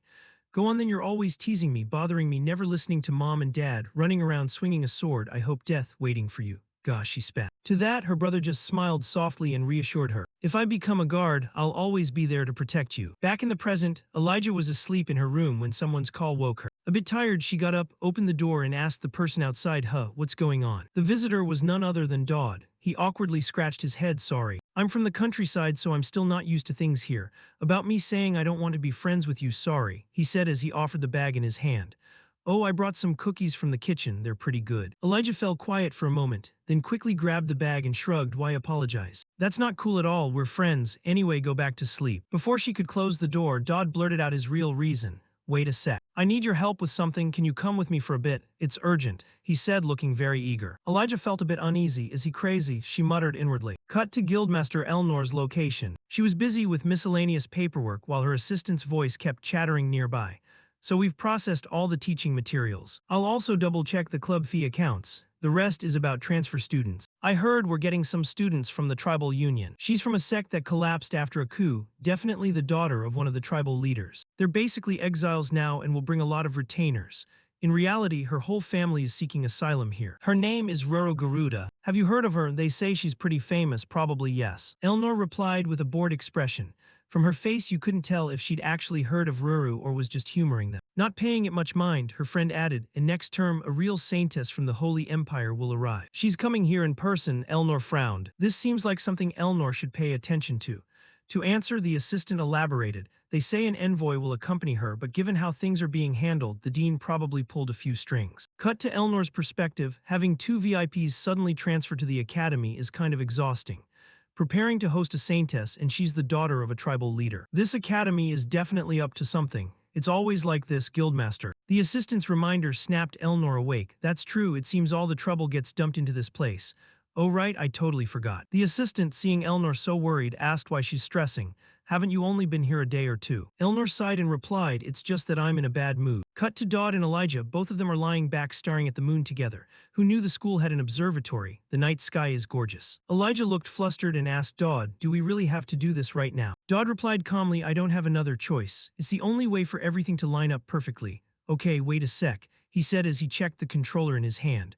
Right now the two of them are lying in the cradle of something that looks like a catapult. And sure enough, it's a real catapult. With the catapult I snagged from the site storage, I can get us there. This area is for high-level players only, but I've got the secret card the dean gave me. Thinking that, he pressed the button on the controller. And instantly, the catapult hurled both Dodd and Elijah high into the sky. What the? Elijah nearly lost it from the surprise. But before she could panic for long, Dodd shouted to snap her back. Hey Elijah, focus, open your eyes. Before them now hung a red spatial gate. Dodd pulled out the black card Adelante had given him and explained, this is the spatial link gate location. We're about to step inside. Don't worry, Elijah, it might be a bit dangerous. Even hearing that, how could Elijah not be worried? But suddenly an image of her brother popped into her head. His voice seemed to echo in her ear. Hey, why are you crying? What are you afraid of? Look at me, Elijah. That memory calmed the swordswoman's face. Then the two of them flew into the spatial gate. The gate vanished from the night sky as if it had never been there. Inside the gate was a realm with a deep purple sky and countless huge floating rocks. Dodd and Elijah were standing on one of those rocks. Dodd warned, hey, we don't have much time. This is interrealm space. Don't touch anything, it could be dangerous. Then Dodd leapt off his rock, making Elijah jump and shout, hey Dodd, what are you doing? Explain this. Dodd glided and said, don't worry, gravity here is unstable. Anyway, we need to get higher. Below, Elijah was curious why Dodd risked this unstable area and asked, what are you looking for? Our protagonist didn't explain much. He just gave a sly smile and said, you'll see, jump, the rocks are being pushed back. Are you crazy? You'll die if you fall, Elijah screamed, but Dodd cheered her on, we won't die, just jump. Hearing that, Elijah gritted her teeth, trusted the hero, and leaped, only to plummet straight down. Elijah's face went from stunned to panicked. This was nothing like what Dodd promised. Wait, I'm falling. In her panic, an image suddenly flashed into Elijah's mind. The scene around her was a sea of fire. Little Elijah trembled, clutching a sickle and wearing blood-stained pajamas. Ahead, her brother shouted, Elnor's place is dangerous, run out the back and get to the granary now. Behind him, Elijah stammered, are we going to leave Mom and Dad? Her brother answered with a resolute face, we have to go now. I'll take care of Mom and Dad. If you see any end-of-the-world spawn, just hide. Before he could say more, little Elijah grabbed his cloak and sobbed, what about you? Mom and Dad are gone, I'm not an idiot. Mom and Dad are gone, we're the only ones left. If you die too, what will I do? That's why we have to run together. Hearing his little sister say that, the brother couldn't hold back and let a tear fall. But quickly he turned forward, hiding his weakness, and gently urged, you idiot, if I go with you it'll make us both more dangerous. Besides, before I'm your brother, I'm a guard. Don't overthink it, don't worry, just run as far as you can. Don't worry, if you get to safety we'll meet on the hill where I always train. Answer me, Elijah. His voice nearly rose to a shout which startled Elijah. She let go of his cloak and replied, bewildered, yes, sir. Hearing that, her brother nodded in satisfaction. All right, stay calm, it'll be fine. Now run, little sister, I'll be right behind you. Back in the present, while Elijah was still falling, Dodd quickly reached out his hand and grabbed Elijah's hand to stop her from dropping. Seeing that, Elijah widened her eyes and demanded, hey, where's that gravity you were talking about? You should have been clearer, I almost died here. Up above, Dodd stayed calm like nothing happened. Relax, Elijah, you'll get used to it. Look up, we've found our target. Then Dodd hauled Elijah up onto the rocky outcrop. Not far from them, a ribbon of 7-colored smoke drifted in the air. Seeing it, Dodd eagerly pulled out his pouch. All right, grab this. Just like that, the 7-colored smoke was sucked into the brown bag, and Dodd quickly tied the mouth shut. Watching Dodd, Elijah was utterly confused and asked, what is this? What am I supposed to do with it? Dodd explained they'd need it for escaping later. Elijah stared, stunned, and asked again to be sure. Escape? For that question, Dodd flashed a delighted grin and asked, do you see it? Elijah scanned the surroundings, looked for a moment, and said, puzzled, it's just the sky. No sooner had she spoken. The space before them suddenly went pitch black. Then 2 enormous rows of razor-sharp teeth appeared out of nowhere, freezing Elijah in terror. Even Dodd was sweating at the sight.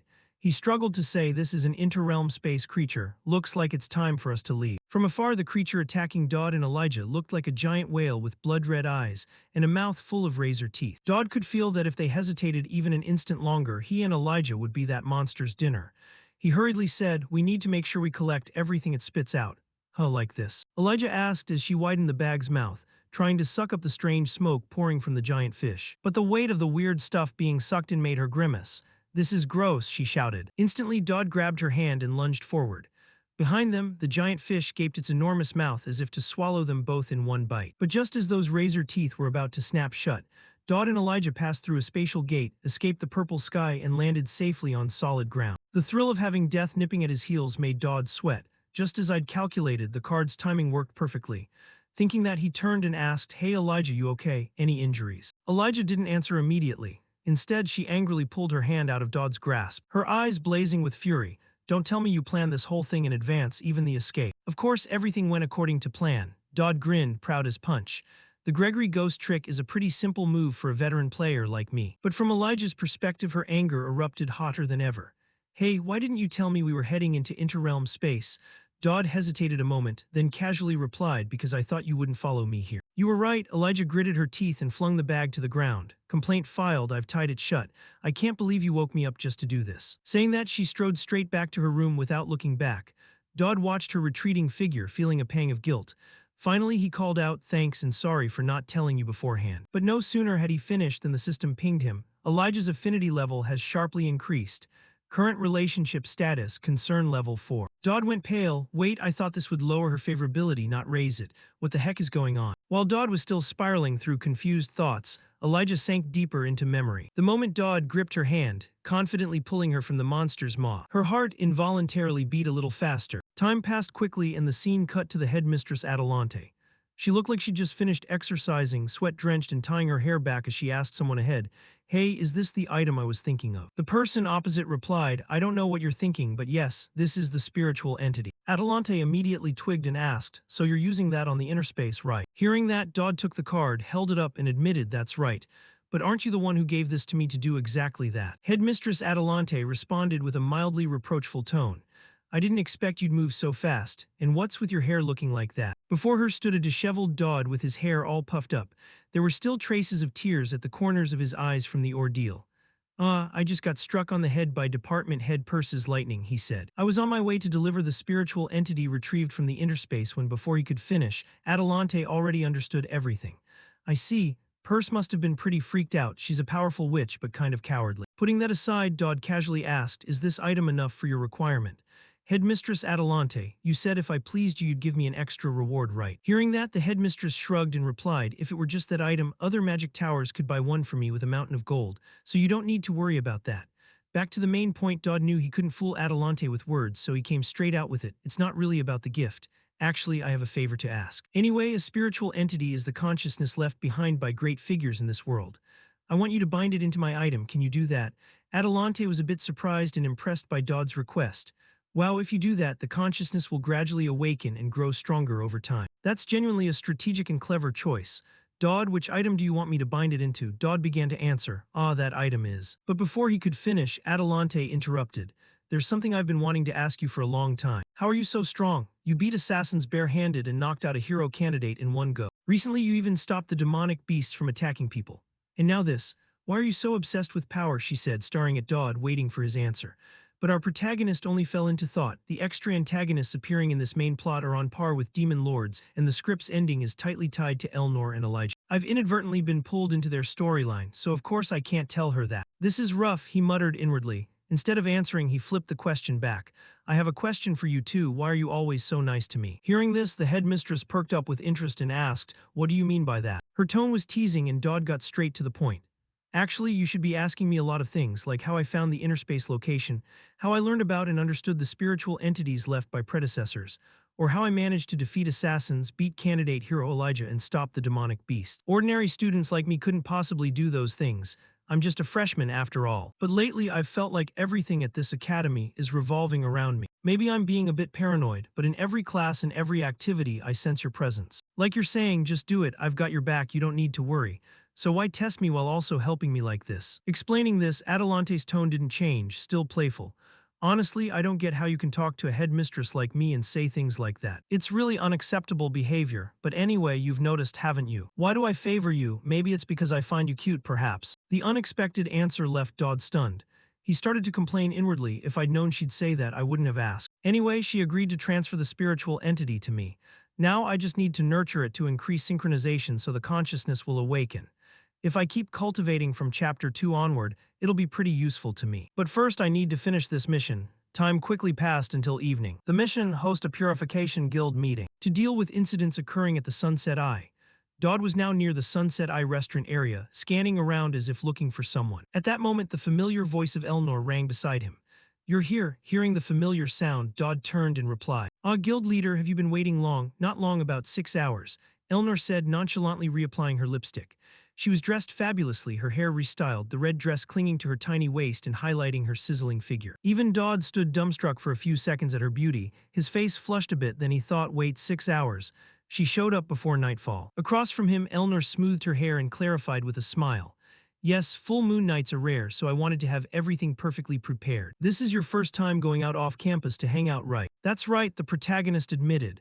But he couldn't even look Elnor in the eye like usual, he was that embarrassed. That made her amused and teasing. Why won't you look me in the eye? This is Dodd's first time out with a girl outside campus, it's basically a date. So it's no wonder the kid's blushing.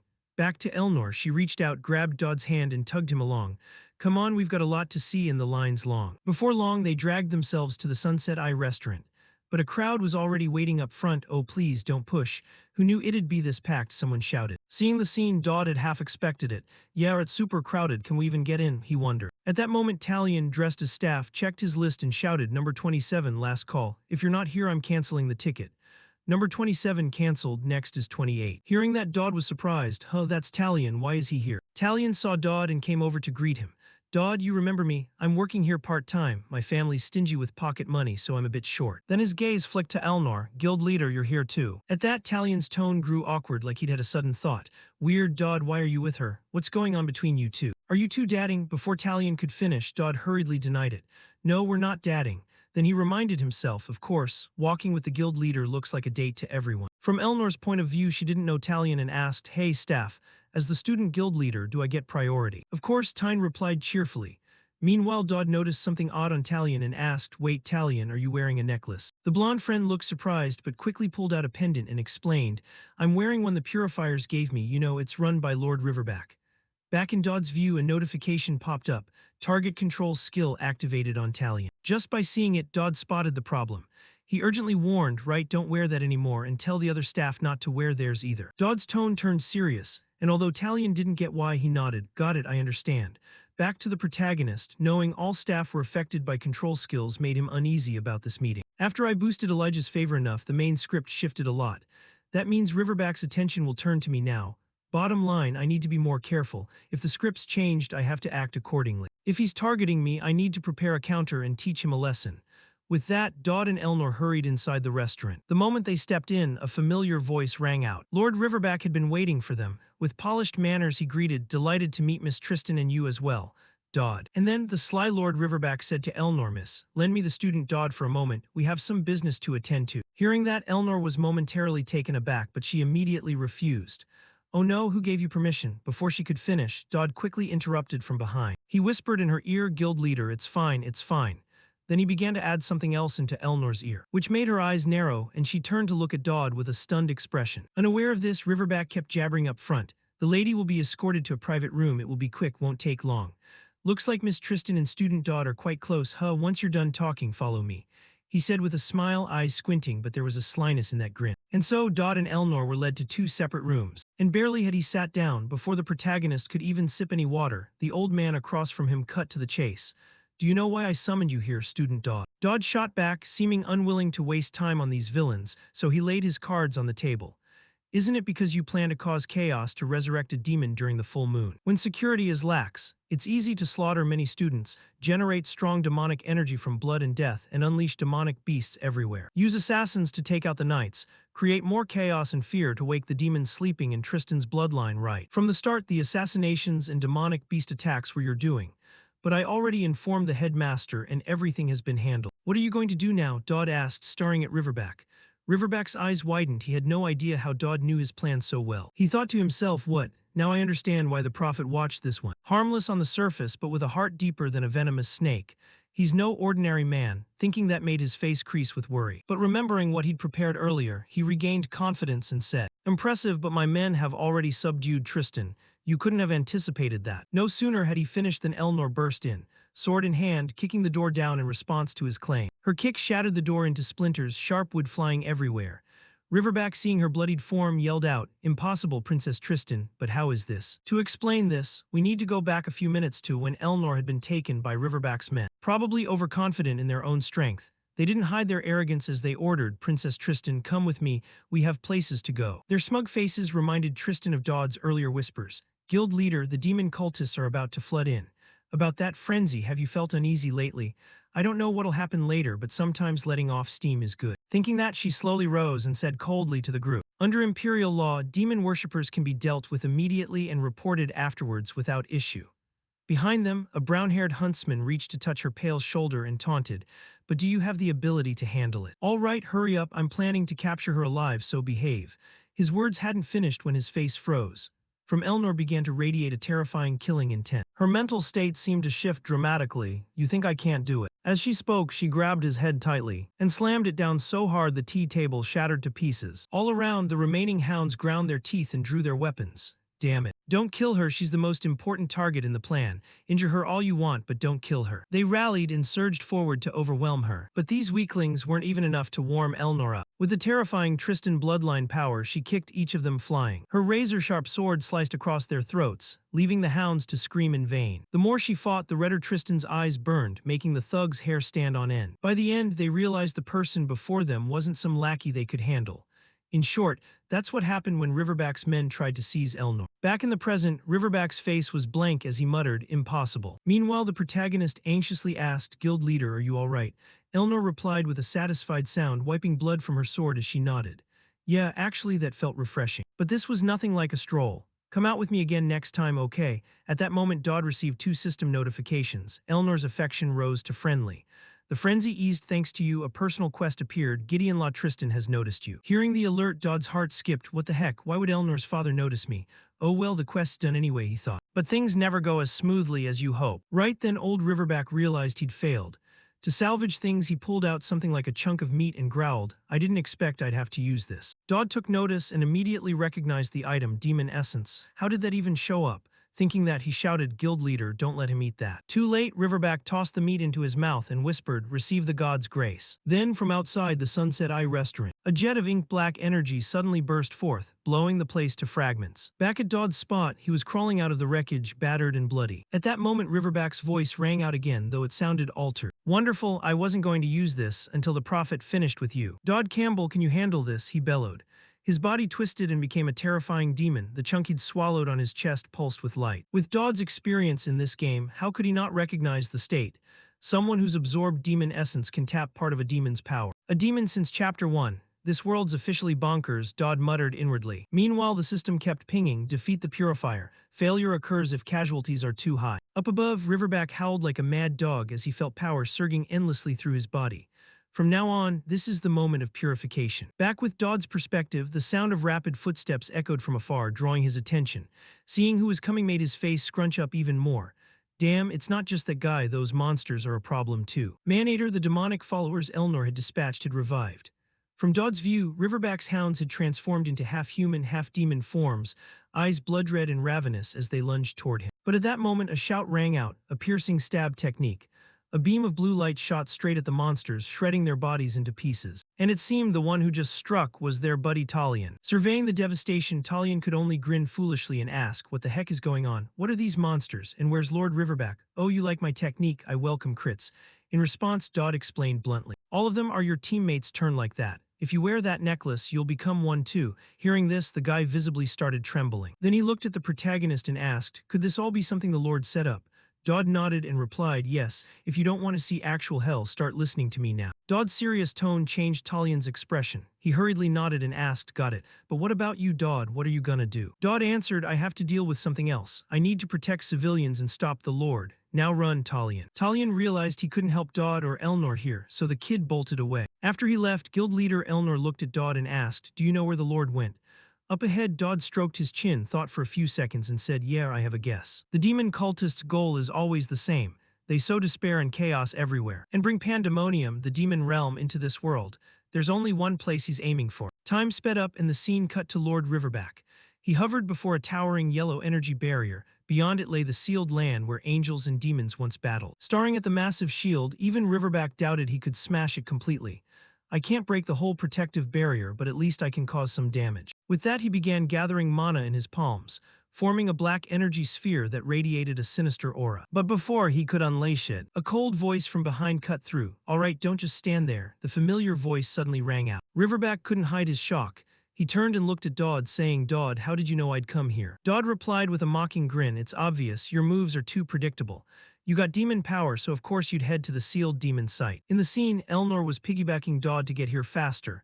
It was a little embarrassing, but Dodd didn't care much. High above, Riverback didn't panic at their arrival. He was actually a bit pleased.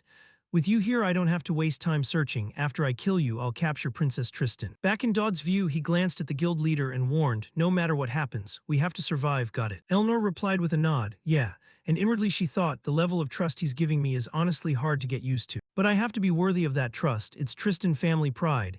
She tightened her grip on the two swords as she thought it. Then she loaded power into her legs and kicked off so hard her petite body shot into the air like a cannonball.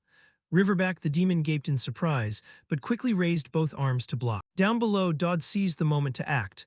Running, he shouted, Guild leader, over here. Seeing that, Riverback up above, though unsure what Dodd planned, couldn't just let him act. He bellowed, don't you dare touch him. With that, he unleashed bolts of black lightning straight downward. Too bad for him, Dodd's insane dodging skills made him avoid every one. Riverback's eyes popped wide. How is this possible? He cried out, baffled that Dodd somehow evaded all his attacks. By the time he was still stunned, guild leader Elnor's blade was right up against him. Riverback hurriedly swung his arms to counter.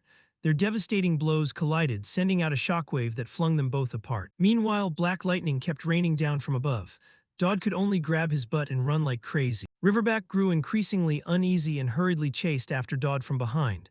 Fight properly, don't just run, he shouted. Right behind Riverback, guild leader Elnor clung close, not letting up. This started to annoy the Lord, such a nuisance, the princess. After saying that, Riverback's whole body tensed, and he released an extremely powerful surge of energy, blasting both Dodd and Elnor away like trash. However, the attack wasn't over yet. Before Dodd could even steady himself, Riverback used a skill called Dark Fangclaw, firing a black arrow of destructive power aimed straight at the protagonist. He roared, I will end you. Just like that, our protagonist took a lightning strike directly to the body. So painful he vomited liquid from his mouth. Finally, his body was blasted backward like refuse. Up above, Riverback saw Dodd's eyes roll white and laughed like it was harvest season. There are more of you than I thought, looks like you're out of tricks. Hearing that, Elnor stood in front of Dodd to shield him. Get up and run, I'll stall him, go ahead now. Seeing her resolute face, even Riverback felt a hint of emotion. You two are stubborn, Miss Tristan. Honestly, you're a perfect match. Returning to Elnor's perspective, before the dangerous moment, a strange thought crossed her mind. She'd always been a taker and never a giver. Isn't it time at least once to give back? She silently urged the protagonist, get up, I'll believe in you to the end. Saying that, she slowly stepped forward. The hand on her sword crackled with a few pink red sparks. Meanwhile, Riverback let out a cold laugh touched. Huh, so your little strategy meeting's over, is it? Elnor shot back, Lord Riverback, may I ask you one thing? Do you think me and him make a good couple tonight? The surprising question left the monster's face blank for a few seconds. Before he answered, terrifyingly compatible. If you all make it out alive, why not consider getting hitched? Riverback's tone was full of teasing. After getting his reply, Elnor stomped her foot hard and lunged straight at him. Her eyes had turned black like a demon's.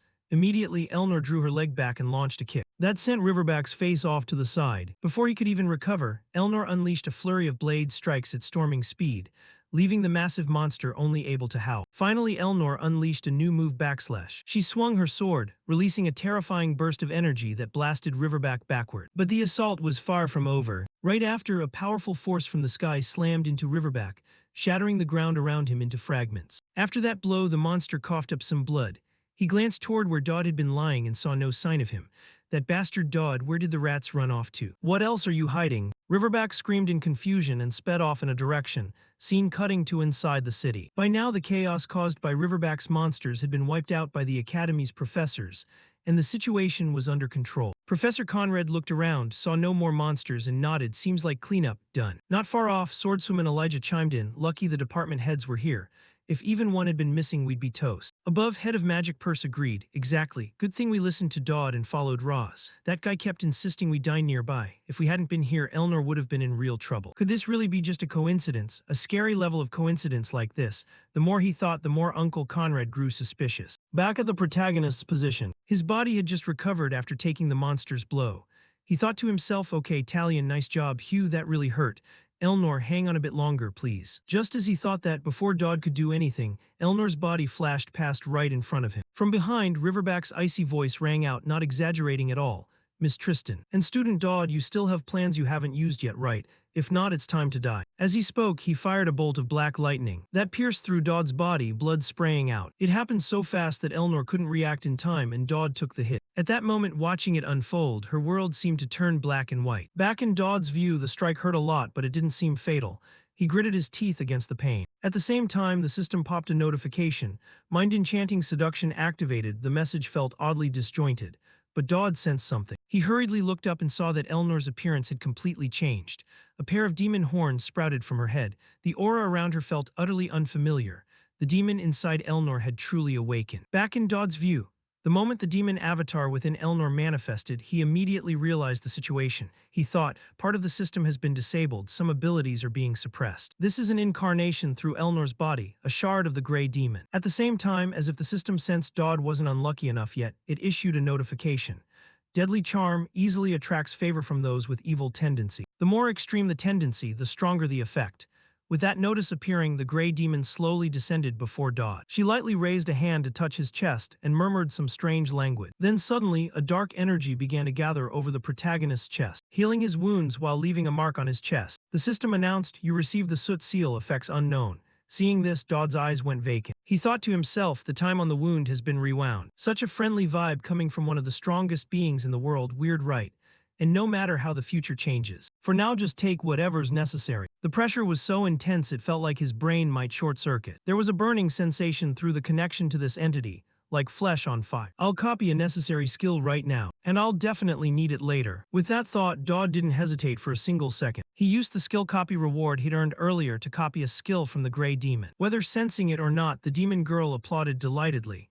Then she whispered something to Dodd. After her words ended, time which had been paused resumed.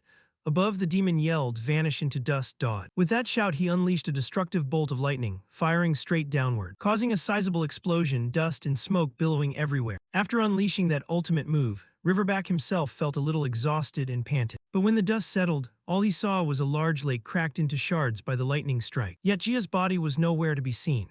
The demon muttered irritably. He disappeared again. At that moment, Dodd's figure suddenly appeared right above him. Riverback sensed something. He turned around, but it was already too late. Right then, Gia's strike collided with him, sending his body flying like a cannonball straight downward. His impact dug a huge, claw-shaped crater in the ground. But what shocked Riverback most was Dodd's current power. He screamed, what the hell is this? As he watched the protagonist land from above, like some kind of superhero. When he stood face to face with Riverback, the system spat out bright red warnings. Emergency situation alert. System rates this as a direct life-threatening danger, absolute X-level emergency. Activating the new Pandemonium King skill for 5 minutes, granting absolute advantage against all demon-attributed enemies. From the visored gaze of Marquis Riverback, Dodd looked utterly bizarre, high-level demonic aura pouring off him, both eyes completely black. Just sensing the power radiating from Dodd made the big guy break into a sweat. He screamed like a madman. How could a maggot rise up and do this? The prophecy wasn't even finished coming out of his mouth. Dodd lunged forward like a gust of wind, delivering a punch square into the demon's face, sending the massive body flying off again. Seeing that, Dodd exhaled and quipped, "Round 2, bring it on." In the distance, Marquis Riverback lay in a huge crater when his body slammed into the ground. His face still looked dazed, unable to understand why Dodd's power had suddenly spiked so massively. He slowly sat up, eyed the aura-emitting Dodd, and muttered to himself, "Why is this happening? Using an upgraded version of the exact skill I've honed and twisted my body to get over the years. Yet that shabby nobody wields it so smoothly. Not fair, seriously not fair." The more Riverback thought, the more an invisible fire of rage swelled inside him. Dark chi spilled from him like murderous intent, almost becoming tangible. The system alerted Dodd. Dark matter emits demonic miasma from demon essence to amplify power. Blessing of the dark spirit, boosting physique and resistances, reinforced with fiendish essence. Then this demon Jeverbach howled like a rabid dog. He gathered power into his fist and charged forward. Seeing that, Dodd did the same, and so the two of them hurtled at each other and threw full-force punches. The instant their fists met, a horrifying shockwave erupted, rippling outward in all directions, cracking the ground into shards. Next, Riverback used his reach advantage, snatching at Dodd's face to pin him and attacking with his other hand. But the protagonist reacted fast too, using his defensive skill to form 2 pairs of wings of light, blocking Riverback's black bolts. This made Javerbach's eyes widen. Holy power. How the heck can he use holy power too? Without answering, Dodd took advantage of his daze and lunged forward, delivering a knee to the center of his face, caving it inward. Dodd's blow was so strong it sent his body flying forward, smashing him repeatedly into a twin tower. Then, not giving Riverback any chance to respond, Dodd took a quick step and appeared right above him. He launched a full power kick, blasting the demon down into the catapult he'd prepped. At the same time, the skill he'd copied from the Grey Demon expired. However, Dodd had planned for that. Right now he pressed the launch button on the catapult, sending Riverback's body hurtling forward. "Dodd, you filthy bastard," he shouted, and Dodd, hearing such a lame line, mocked him. "Don't you have a cooler final line?" Then out of nowhere, Dodd pulled out a cannon and fired it straight ahead. The fierce blaze it unleashed began to incinerate Riverback's demonic body into pieces. Before he died, he finally realized the whole truth. Was all of this part of his plan from the very start? And so, after Javerbach's body was reduced to not a single scrap, the system congratulated him. Main quest complete. You received an essence of evil and a hero fragment worth 5,000 points. Hearing the announcement, Dodd let out a sigh. I get all this stuff. Looks like rewards scale with difficulty. Usually you only get to pick one. But anyway, now I've got 2 items to help bend the plot. At that moment he noticed Elnor was still injured somewhere and hurried to go look for her. But Principal Atalante's voice sounded right beside him. The student council president is safe, but more importantly, that was crazy back there. Dodd, I want to hear everything that happened with the Grey Demon. Of course, Dodd wasn't stupid enough to admit anything. Instead, the general put on a baffled act and asked, "What do you mean?" In response, Principal Atalante was blunt. "I ask because I already know, student. You were involved with a demon, weren't you?" Time quickly passed, cutting to some infirmary room. Elnor was still unconscious and receiving a transfusion. Someone asked, "Is the transfusion ready?" Another voice replied, "Not yet, but almost. What's the current heart rate?" "Under 50 beats per minute, damn it, why hasn't that cleric arrived yet?" Hearing the constant commotion, Elnor's eyes slowly opened. While she waited to recover, Dodd and Atalante had a serious talk. Atalante spoke first. "One of the Grey Demon's abilities is corrosion. It spread outward with you as the center. The Church and the Holy Kingdom will definitely take notice. You've become the eye of the storm. Did you act knowing something this serious would happen?" As for him, he'd long ago decided to give up living the background character life, especially being dragged into something with a demon like this. He shrugged and replied, "Honestly, I think I just got lucky." Atalante frowned and steered the conversation back to the Grey Demon. "The strongest among the chaotic lords of hell is the Grey Demon. As I suspected, it used Student Council President Elnor as its host." At that, Dodd's expression shifted and he asked, "Principal, you knew about this already?" The pretty principal nodded. "As soon as possible. First, thank you, Dodd, for fighting to protect the school in Elnor. You can come in, but listen carefully. What I'm about to tell you is top secret." As she spoke, she snapped her fingers, lifted Dodd's body so he floated before her, and had him rest his head in her lap as she continued. After the hero's final battle, fragments of demon souls were scattered everywhere.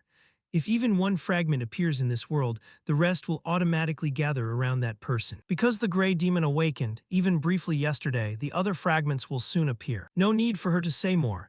As the one who completed this damn game, Dodd understood perfectly. In the original storyline, it's the same. A demon's host brings disaster. The Red Demon's host caused the Red Knight incident, a tragedy that wiped out Elijah's entire family. These soul fragments and their hosts are randomly chosen each playthrough, except Elijah and Elnor are fixed. I don't know what you're thinking. Principal Adelante continued. The Holy Kingdom's intelligence network is terrifying. They compiled a list of candidates who could be hosts and Elnor was on it. I did everything I could to gather them here at the school. Hearing that, Dodd started to find Adelante's plan a bit puzzling.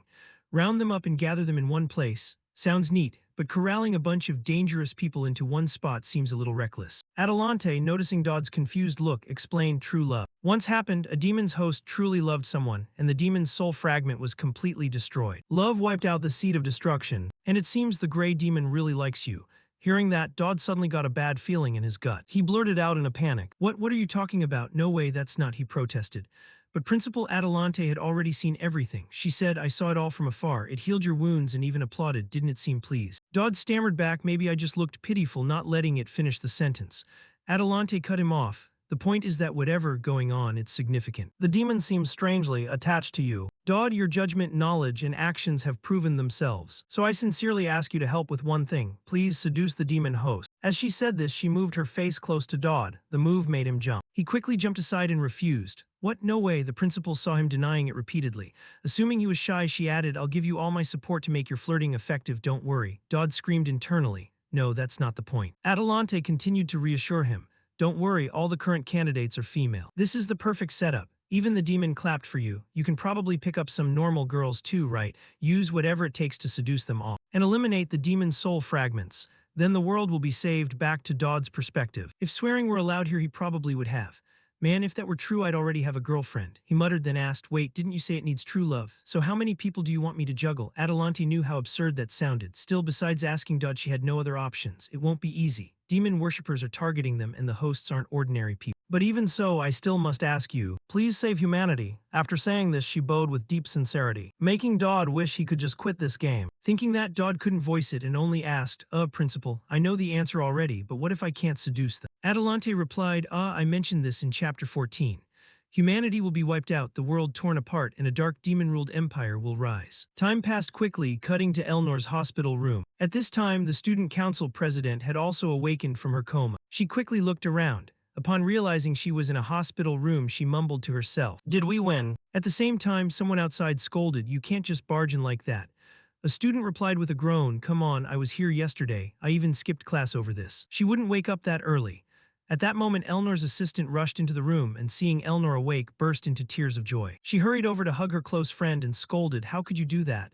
You little rascal, you nearly drove me insane. I thought you were a goner. What the hell was that? What kind of fight was that? On this side, Elnor, remembering Dodd who'd fought alongside her, asked, first, calm down. How, Dodd? In reply, the assistant wiped her tears and explained softly, Dodd was discharged. Actually, he wasn't seriously hurt.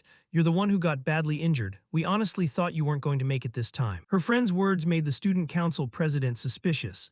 She asked, so I end up like this and Dodd's totally fine. Shift to the secretary's perspective. At that moment, she began to recall the conversation she'd had with Dodd not long ago. Looking at her comatose friend, she couldn't hide her worry and whispered, she's been like this for 2 days. If she doesn't wake up, Dodd Campbell, I'll deal with you myself. Hearing that, Dodd could be sure Elnor wouldn't go down that easily. So he stated solemnly, Senior Elnor isn't someone who'd die over something like this. I guarantee she'll wake up in a few days. Dodd's confidence made the secretary scratch her head in confusion. How can you be so sure? Dodd replied with a gentle face, because I'm still alive. Someone ready to risk their life to protect another. Clan Kai Siu was never weak. Back in the present, the secretary smiled and changed the subject. Anyway, forget that for now, council president. Since you're awake, there are a few things that need your approval. Elnor, annoyed at being made to work right after waking, complained, hey, I'm still a patient here, you know. Ignoring that, the secretary quickly flipped open her notebook and handed over the tasks. Now for some unpleasant news. 2 important figures are coming to see the president. The first is the Saintess Lucian. Hearing that, Elnor stroked her chin, frowned thoughtfully and asked, isn't she supposed to enroll next semester? The secretary explained that's true, but they've decided to let her enroll next week. Because of that ex-lover incident, the Holy Kingdom and the Heresy Court are starting to move. Listen, I didn't mean to bring him up, but Lord Gideon will be coming to the school. At the name, Elnor's face showed surprise as she murmured, my father is coming. At the same time, in some unfamiliar room, a figure looked out and said with satisfaction, The bustling air of this city is quite pleasant. Inside the room, Saintess Lucian, smoking, complained, "Hey, could you close the window? The light's bothering me." Her remark almost made the stranger laugh out loud. How amusing, a modern saintess dislikes the light. From behind, Lucian exhaled a puff of smoke and mocked, "If you spend most of your life in a dim prayer room, you'd be like this too." The comment left the young blonde man silent for a few seconds before he replied, "Isn't that a rather dark twist in the story?" Saintess Lucian went on, "Close the window, knight." To that request, the blonde knight said, "I want to enjoy this peace a little longer." Hearing that, Lucian sneered at the notion of peace. A demon worshipper and a saintess in the same room and you talk about peace. The blonde knight chuckled, "I thought we were a bit closer than that." With that, the initial tension faded. Not letting him say more, the saintess's face chilled as she put him in his place. "We're cooperating with a shared goal. Don't get the idea I want to be your friend. Do you really think that's possible?" Her expression was full of teasing, but the blonde knight didn't seem offended. He said, "Those who hold the shining reins bind you. Two fates are choking our lives, we're the same in that." Back in Lucian's viewpoint, she exhaled another white plume of smoke, then whispered, "Think whatever you want, at least I still have someone I must protect." At that moment, a figure flashed through her mind. Her younger sister, the noblewoman Dodd had met before. The beloved secret son of their father. "Summer's almost here. I hear it's much hotter where you are than at home. Remember to take care of your health. I sent some fruit, share it with your friends. I heard there's going to be a parent meeting soon. But our family has to prepare for the harvest, so your parents probably can't go. Instead, I'll send Heckman. If you need anything, tell him. Everything at home is fine. Don't worry and keep a low profile. Don't try to stand out." A bunch of students hurriedly ran forward. "You're clever, so I'm not too worried, but absolutely no trouble. Live quietly for me, okay? If you get a girlfriend, bring her home for summer vacation. This old man wants to see his grandkid, right? Anyway, take care of yourself. Your loving father, Armin Campbell." Lucky he can't come. After reading the letter, Dodd looked up at the friend before him and asked, "So you're Heckman? Probably some sort of trainee butler or something." Heckman adjusted his glasses and smiled, "Yes sir, that's right. Master, if there's anything, just tell me slowly." At that, the other guy piped up, "Hey you, that attitude's a little too arrogant." He set the bunch of grapes in front of him. "These are grapes the Lord sent for the master." Dodd popped one in his mouth and asked, "Seedless grapes?" He answered honestly, "They're gotta be sweet, right?" Some other students passing by shot him judgmental glances. "That guy's always putting on a show. Now he drags his butler to school, trying to play noble or what? Look at him eating the whole bunch alone." Hearing that, he wiped his mouth and pushed the grapes back to the butler. "Heckman, act like we're buddies here, do as I say and finish these for me." The sudden request made the butler a bit flustered. He bowed, took the grapes and complained, "Yes." Dodd laughed, "Guess you'll be a trainee butler your whole life, huh? All right, enough, now's not the time to enjoy ourselves. What the principal said is beyond imagination." Atalante's words flashed through his head. "Seduce all the demon host candidates and save humanity." The system notified. Elnor Tristan, Intimacy Level Stage 1, Mission Activated, Hereditary Curse appears in 7 days. Gideon Tristan, Curiosity Level Stage 1, Mission Activated, Hereditary Curse appears in 7 days. And in his head he thought, forget world peace for now. These immediate missions are the real concern, but it doesn't stop there. The system popped up again. Main Mission Chapter 2. The King's death appears after the boss fight in Chapter 2. The real issue is the Chapter 2 boss fight. We need to plan our moves for that battle. Wait, according to the original story, I never even met Gideon. What do I do now? Back in the present, Heckman looked up at the sky with a thoroughly satisfied expression. "Master, it's unbearably hot here." Dodd barely paid it any mind. Other thoughts kept circling his head. In the original, the man shows up dead. He may not have been a doting father, but a father's still a father. Originally, Gideon's death was the trigger that awakened the white demon. But I woke it up during the Chapter 1 boss fight instead. Damn it, everything's a mess now. Being recorded as alive means the script I know can change without limits. He thought to himself, fine, Elnor's father, I'll meet him. He must be avoided at all costs. No, wait. If we run into him, I need to pry something useful out of him. Only that way do we stand a chance against the Chapter 2 boss. Dodd looked at Talion, who was pinching his butler's cheek, and asked confusedly, "Hey Talion, what are you doing to my butler?" The question flustered him. "A butler? I thought he was being bullied or something. Can someone like that even do the job?" Dodd pointed at him, annoyed. "You touched my butler, so today I'm borrowing your sword for a day." The sudden demand surprised him. Why? But he immediately dropped to his knees and offered his sword. "Suddenly granting me this honor, Sir Dodd, just take it and use it." He couldn't shake his awkwardness and hurried to explain, "No, I'll get it back to you." Not long after, our protagonist Dodd went to Elnor with a request. Elnor looked at him with amused interest. "Interesting, you're enrolled in theology and want me to teach you swordplay." Dodd reached out and began to explain. "After that demon incident, I realized a few things. I realized relying solely on divine power makes me too weak in physical fights, so I want to learn even basic Kaisuo swordsmanship." As he spoke, he thought inwardly that, thanks to the affinity boost toward villains, Elnor would probably be stuck with me for a while. She bowed her head and smiled disdainfully. That's the first thing of yours that didn't sound awful. If it's a constructive request from a junior, I'll help a bit and see. Seeing her start to draw her sword, he thought he should use this chance to copy her techniques as fully as possible. To build a connection with Gideon later, there might be no path other than swordsmanship. Suddenly a voice rang out, what a rare sight we have here. The student council president, busy as ever, has a whim. Elijah walked over from afar, offering private tutoring. Elnor glanced and said she'd already asked me. Hearing that, she looked at him and asked, oh really? But the president specializes in single-handed swordsmanship and Dodd here uses a single sword. He raised a hand and forced a smile. It's fine, single sword or whatever, it's all good. At that, Elnor shot him a glare full of killing intent. The sword style isn't important, who teaches you is the key. Elijah sighed softly, exactly, so let me. You've coached before, it makes way more sense for me to teach. Hearing that, her face immediately darkened as she looked his way. Are you implying my swordsmanship is better than yours? That junior has no way to beat me, does he? Elijah said as he touched his sword and stepped forward slowly. They kept trading barbs as they closed in on each other. But I'm certain Kaisu's swordsmanship has a flaw. So show me that flaw on the condition you don't use your power, how about it? Seeing the situation escalate, Heckman offered, Master, is this what people call a duel? Elijah raised his sword before him, eyes dead set. The Tristan family's power is off limits, respectfully, Council President. Elnor stood opposite, her gaze cold and fixed on her. I want to see how far this goes too. Dodd heard their words and panicked. You were going to teach me, so why are you two fighting? Heckman beside him could only force a smile. Looks like these two have been itching to clash for a while. Elijah lunged with his sword, then please instruct me. Elnor barely cared about his haste, glancing up with an economy of movement. As the blade neared her throat, Elnor gave no reaction, merely watching in silence. A cold flash lit Elijah's eyes. Unexpectedly, she lifted her sword to block his strike. Elnor braced her arm, holding as steady as she could. After gaining momentum, she surged forward and shoved him away. Witnessing that force left her a bit stunned, so fast, and not just fast but powerful. What are you doing, Elijah? Letting a demon take over or what? Suddenly, Elnor's expression turned shockingly alarmed. Elijah was no longer at a disadvantage and immediately pushed back. Elijah stepped his sword back, eyes wary. Elnor worried her clan was a demon clan. No matter how noble the blood, sooner or later the demon would take over and drive them mad. Whether you like it or not. At the same time, in her head, she remembered a scene she witnessed as a child. Seeing the desolation before him, Elijah looked like he could hardly believe what he saw. Back in the present, her gaze hardened. After all, she was just a sacrifice for a demon. Her foot slid back to gather momentum. She unleashed her power, a blazing red flame enveloping her sword. With the run-up complete, she dashed forward and attacked. The streak of sparks raced toward them, leaving him and his butler astonished. And a giant question mark seemed to appear in Dodd's head. Elnor remained utterly calm, watching her movements, barely able to contain what could only be called emotion. Then she leapt in front of him, dodging the attack on his behalf. The flames seemed to subside gradually. Elijah looked at them, bewildered and apologetic. Sorry, but Heckman was so scared he foamed at the mouth and fainted on the spot.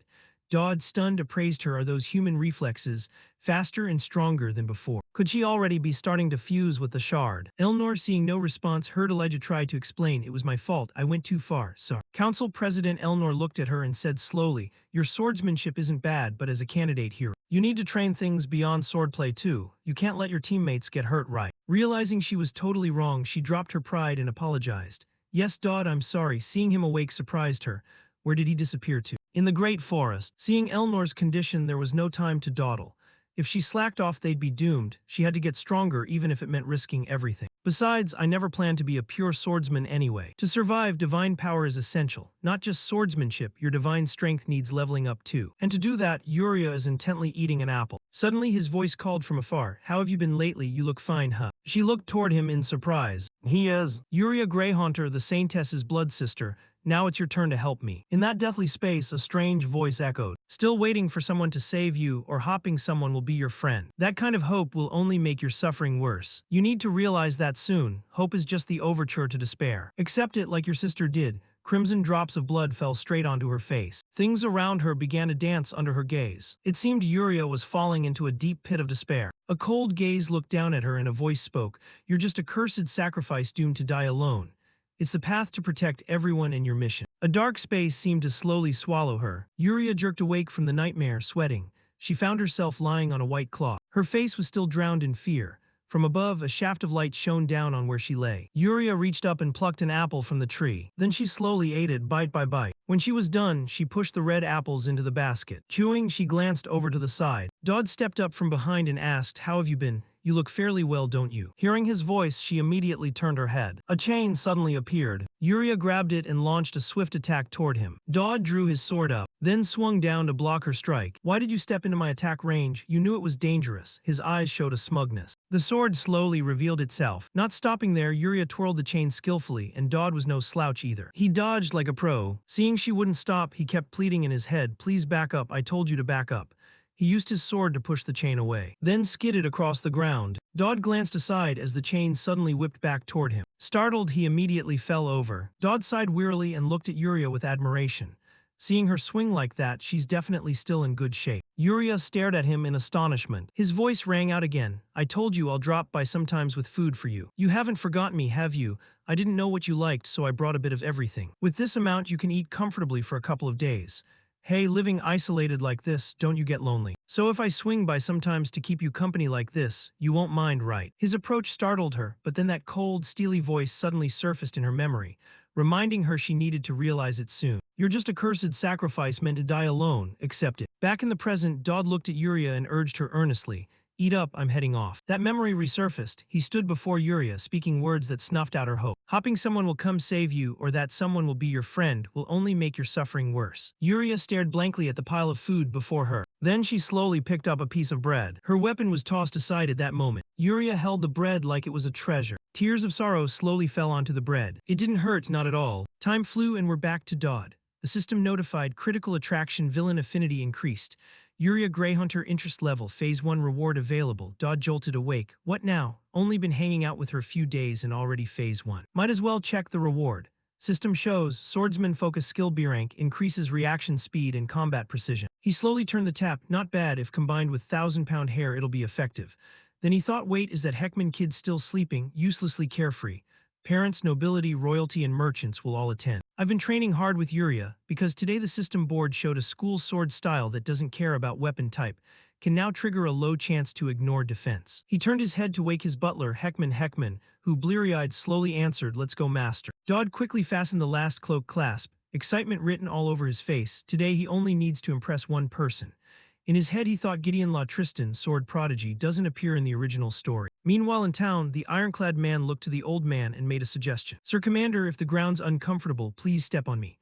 The old man replied, "It's fine, sometimes you have to stroll in the countryside like this." Nearby, a few people approached excitedly. "I heard even the Holy Emperor's country is coming this year." "Really? That dazzling night procession earlier, oh my, it's probably true. The Holy Emperor's country really is participating. Hey, our son is competing. He got into school as second place, of course he's joining." On stage, once the crowd gathered, the MC began the intro.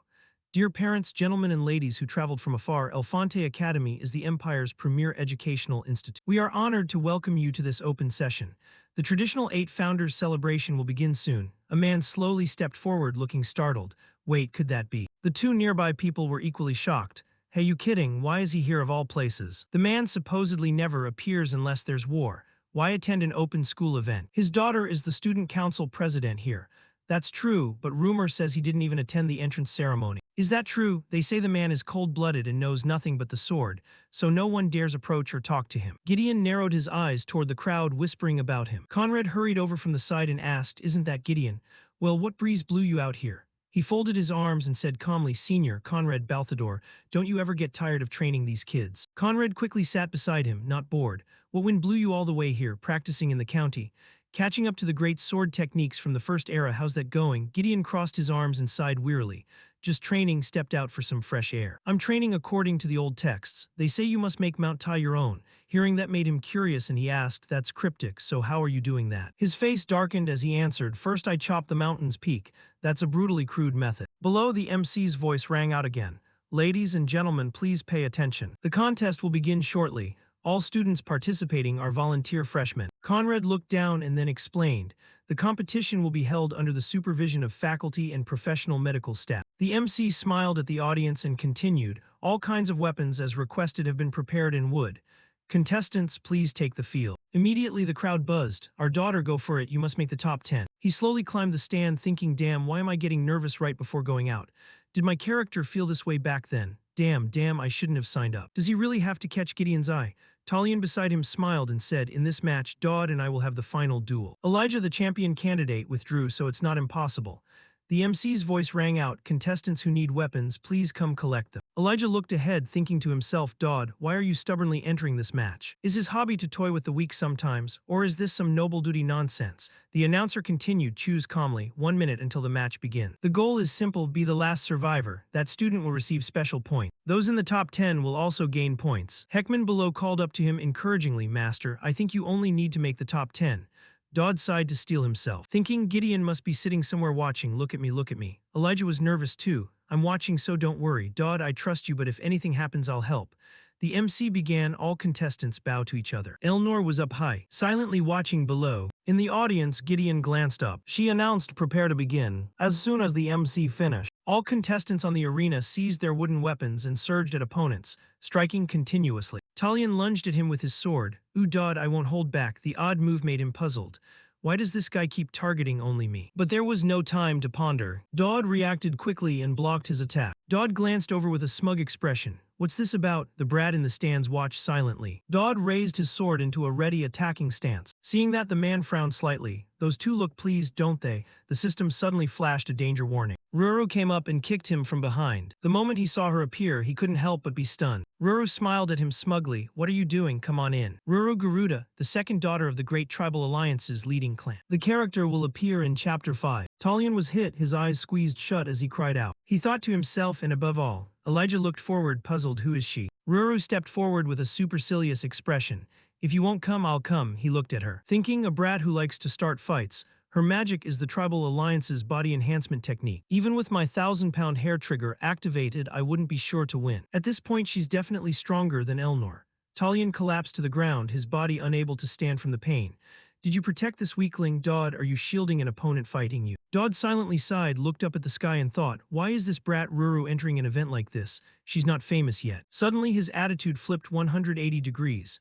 "I'm definitely going to boost your rank to number 1 today." Seeing this left him helpless. "If you have time for that, go run, Talion." Talion got up and stepped forward to block him. "Hey, new face, if you're aiming this way, you gotta get past me first. It's me, second place freshman Talion Amarn. Can you handle it?" Ruru looked at him and asked, "You're second place? Then I won't hold back." She suddenly pointed straight at his stomach. The system notified, swordsman focus activated, reaction speed and accuracy increased. Dodd looked visibly surprised. Ruru grinned and said, "Don't you die on me." Ruru moved like lightning. Talion's eyes flew wide in terror. With a single simple move, he was sent flying. Dodd planted his sword in front of him to brace. A few others nearby were also knocked back. Talion was punched until blood spouted from his mouth. He planted his sword in front of him, trying his best to block her attack. It was clearly working, but the shock still pushed through. Seeing this power, the crowd in the stands couldn't help but stir. "Whoa, that's a freshman. Elfonte really sent someone." Ruru looked at him, proud. "What's this?" "Thought she'd be nothing special. You're holding back too. Can take this hit, good, then I'll go full force." He looked at her, thinking whether he could win with his current stats. To everyone's surprise, Gideon and Elnor both blurted out, "No way. Even in a dream, that's ridiculous." Ruru lunged, unleashing a flurry of kicks. Then hands, she launched a combo of punches at him. Dodd tried to keep his sword in a defensive stance. Not the time to show off yet. Suddenly he shouted, "Wait, I forfeit." Ruru was stunned to hear that. Everyone above kept chatting. What a coward, a noble with no pride. "Classmate, did he say he forfeits?" He honestly answered, "Yes sir, I'm stepping down." Elijah nearby observed and sighed, "That's a wise choice, Dodd." Dodd took a few slow steps down to the arena floor. "What the hell are you yelling about? You wanted to climb up and fight, do you even dare?" The MC looked a bit embarrassed. Now, so it seems the winner has been decided, right? There's still a contestant in the ring, so continue." Ruru didn't look pleased, "It's just getting interesting." She ground her teeth, fury clear on her face. "Damn imperial bastard, who the hell do you think you are?" The system notified, critical charm has sown the seeds of an explosive liking. Dodd turned his head, saw how terrifying she became when angry, and breathed a sigh of relief. Yep, running was the right call, nobody's stopping you from forfeiting. Suddenly, a dark bag appeared out of nowhere and covered his head. When it was removed, he found himself in a different room. Beside Gideon, a strange voice asked, "Dodd Campbell, what's your relationship with my daughter?" Hearing that floored him. "Wait, I'm not mentally prepared for this." Dodd sat up straight, a little worried. She's someone who's helped me a lot at school, just a friend." Gideon sat nearby calmly sipping tea. "You learned swordsmanship from him." Dodd widened his eyes, staring in surprise. Stay calm, gotta stick to the plan." He answered, "No sir." Gideon added, "So where did you learn Tristan swordsmanship?" He thought, just as expected, the great Gideon had recognized it. Then spoke up, "You recognized it." At his question, Gideon asked back, "The cornerstone of the family's sword style, how could I not notice? Answer me, who did you learn from?" Dodd frowned, calculating carefully, absolutely mustn't show panic. The man before him was a sword, one slip and everything collapses. He replied cautiously, someone even the great lord knows. The Sword Emperor is practically supernatural. He even sought out a baron's family in the countryside like ours. At the same time, he silently prayed, please believe me. Hearing that, Gideon suddenly said, your master taught you. That's quite a boast. Keep talking. The best way to hide a tree is to make a forest. A small lie needs a bigger lie to cover it. Dodd looked at him and said, seriously, it's true. He also entrusted me with a favor and others with me. Hearing that, Gideon asked, a favor from someone like you? He nodded in confirmation. Yes, precisely, he assigned me a task. The great lord Gideon La Tristan, please learn the sword from me. Gideon slowly turned to look at him and asked, and this was at my master's request? He replied, yes, exactly. At his claim, Gideon's face went dark. Can you vouch for those words? He didn't hesitate and answered, I can. Gideon, after hearing that, didn't refuse and immediately agreed. Fine, fine. Can you take responsibility? I don't even know, gotta trust the power of the original work. After all, this is my first time meeting him. Among all the players, I'm the only one who first met Elnor's father. Rumors are plentiful, but his strength is unquestionable. This guy is judging me and it's fair. Suddenly popping up and spouting nonsense like that, it's understandable. But this meaningless silence is really annoying. Gideon pointed his finger straight at his face and asked, not defending. The question from him left Dodd stunned. His eyes narrowed, a cold, murderous gleam flashing. You're already dead. The wooden table and the teacup on it suddenly split in two. This is invisible sword, an ability that strikes without a blade. The ultimate skill on the night tree being used this easily. Seeing it, his eyes went wide with horror, speechless. Gideon pointed at the table, dead again, terrible. With an opponent who can't even react, what could I possibly learn from this? He recalled the earlier scene, thinking to himself, indeed, the knight's swordsmanship is the strongest in the Empire. Supposedly it pierced dragon scales, but it's still unfinished. Dodd pointed at the ground and asked, it's as powerful as the rumors say. Lord Gideon, but if it's a perfected technique, shouldn't some motions be omitted? Isn't that how it works? Hearing his question, Gideon looked slightly surprised. What do you know to speak like that? He remembered inwardly, I only blurt that because I know. The diary found after Gideon's death in the original work recorded the whole process of how he became so strong. It included everything about his master, his family, and more. He turned his face, showing a worried, apologetic look toward him, the goal he wants to achieve. I've heard there's something like that. At his words, Gideon frowned and pondered. He added, to break the family's curse, there's something that absolutely must be cut. At the same time, Gideon recalled his master's advice. O disciple, slicing through the ocean with teeth is easier. Then you'll start from the ocean, back to reality. His voice rang out, rotational force is the key. At the moment you form the mental image, the sword path must be drawn perfectly, rotational force. Try concentrating a bit more into it. Gideon didn't reply. He fell silent and closed his eyes. Honestly, I don't really know what this thing is either. I'm just recalling what Gideon wrote in his diary. The advice his future self sent to his present self. The rest is up to him. Suddenly, large cracks appeared in the ceiling. A blazing golden light flashed in the space. Gideon stared up at the source in amazement. He stood facing him, suspicion clear in his eyes. Who exactly are you? Without hesitation, he smiled and replied, I'm simply someone who hopes Lord Gideon becomes stronger. At the same time, he thought to himself, that way he won't die and Elnor won't be corrupted. Anyway, it's already obtained. The Tristan family's one-time immunity privilege. Whatever you do, you're not judged by the law. This is a one-time authorization document written by Gideon himself. Gideon is currently the Empire's executor, the one who handles the royal family's dirty business in the shadows. His status is no different from a dog on a chain. Still, this pardon will be very useful in Chapter 2. The system notified, critical charm, number of villains with favorable impressions increases. Skill enhanced, the amplified fate attraction skill gains more villain recognition and rewards will be more Dodd-like. In the room, Dodd pointed at the letter, eyes a bit shocked. This can be enhanced too. The system kept notifying, acquired revelation from Gideon, his butler is still blissfully asleep. When revelation awakens a villain's ability, it grants a similar power. The added ability can be used identically for a time. Reading those system messages left him a bit puzzled. What skill is this? Gazing at the light through the window pane, he thought to himself, perfect timing. This ability is exactly the wing boost I need for what I'm about to do. After a moment, Dodd looked at the letter, his expression a little flustered. After finishing his plan, he immediately closed the book. This should be enough planning for now, right? Dodd smiled in satisfaction. It's not easy, but I already told Gon I'd take responsibility. The Tristan family. I'll definitely protect everyone. In class, the lecturer energetically taught, explaining that within every human being, the creations of the gods have holy power. This works completely differently from mana. Why? Because everyone can use it without being chosen. However, reaching the level where you can truly wield holy power takes time. The lecturer glanced around the classroom, and seeing so many empty seats, he couldn't help but be annoyed. Is that brat here to sleep or to listen? Why are more seats empty now? Ha, damn it. It's all that bastard Bach's fault. Bringing monsters to school or hauling in zombies would ever screw him. Worshipping demons is just beyond the line. Plus, this semester's kids are unbearable, all rebellious. Some even have the nerve to hit the professor on the head. Right now, no one knows things between me and Jay Verbeck have gone bad. She'll endure a bit longer than quit. Yeah, just quit already while you're here. He spoke up. I have a question, sir. How do you cultivate holy power? This made him furious, that idiot. Seeing his students uninterested, he snapped, holy power or whatever, use it repeatedly and your mastery increases. Is that even a question? Dodd propped his chin and casually replied, questions are fine, teacher. Hearing that, the lecturer got livid, losing his composure as the lecture ended. Glancing at the papers in the drawer made him angrier. That brat really has been a thorn in my side forever, hasn't he? He frowned in irritation, thinking he should grab this stack of confidential info and find a job elsewhere. Then he wouldn't have to see those damn students, and that idiot principal could leave this rotten empire too. Good, and then unexpectedly there was a loud knock at the door. Professor, professor. Hearing the call, he immediately stepped toward the door. These little pests are annoying but almost gone, so I'll teach you lot one last time. He opened the door, grumbling that it was about to break, but as he did, a burst of force slammed into him and knocked him back.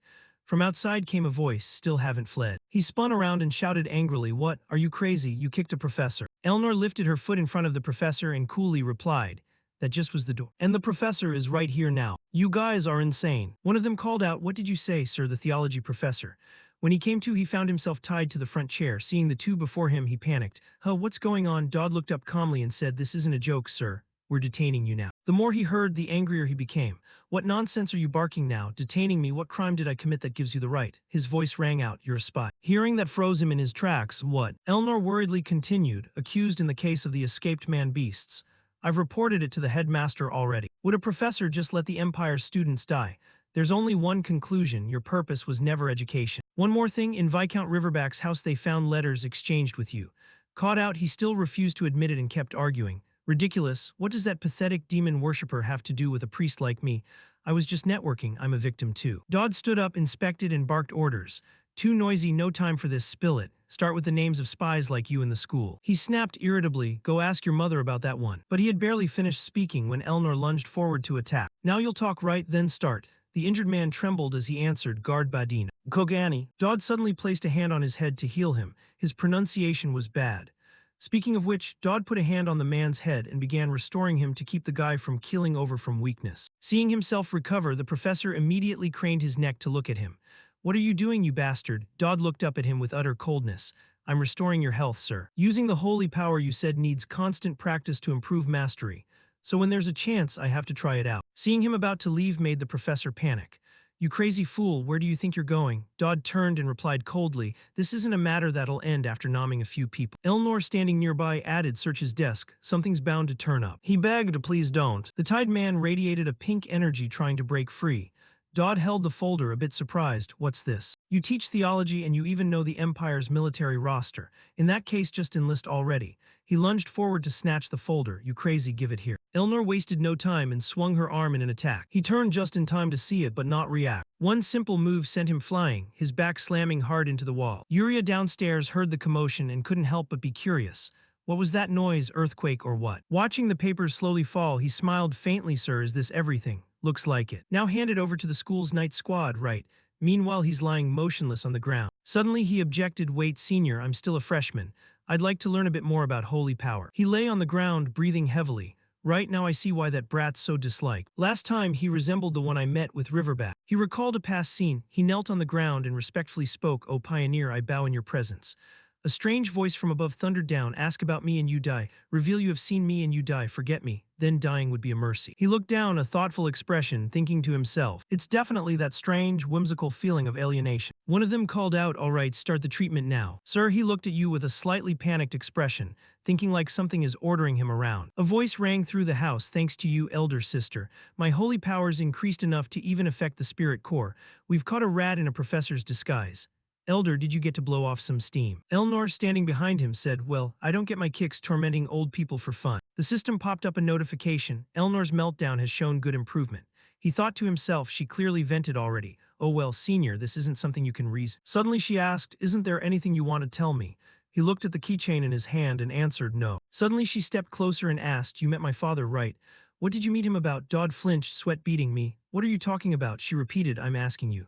He stammered but confirmed plainly, yes, the meeting happened, but I never told anyone about it. Eleanor still looked puzzled. Dodd panicked, trying to steady himself. Damn, there's a variable, think of something, that guy, she pressed again. Finally, Dodd came up with a story to tell. Last time in the match, I used that real sword move you taught me. His Highness was just curious who the kid was and called me over, nothing major. At last, she decided to turn and leave, knowing her limits. She pulled her hood down, blushing as she warned, before you try to protect me, show some manners, call me guildmistress. Heckman followed behind, complaining. Master, did you just go out with the Tristan noblewoman? Seriously, the Viscount told you not to attract attention. Dodd turned back cheerfully, emphasizing, I only have 3 friends at this school, one of them being that Tristan noblewoman.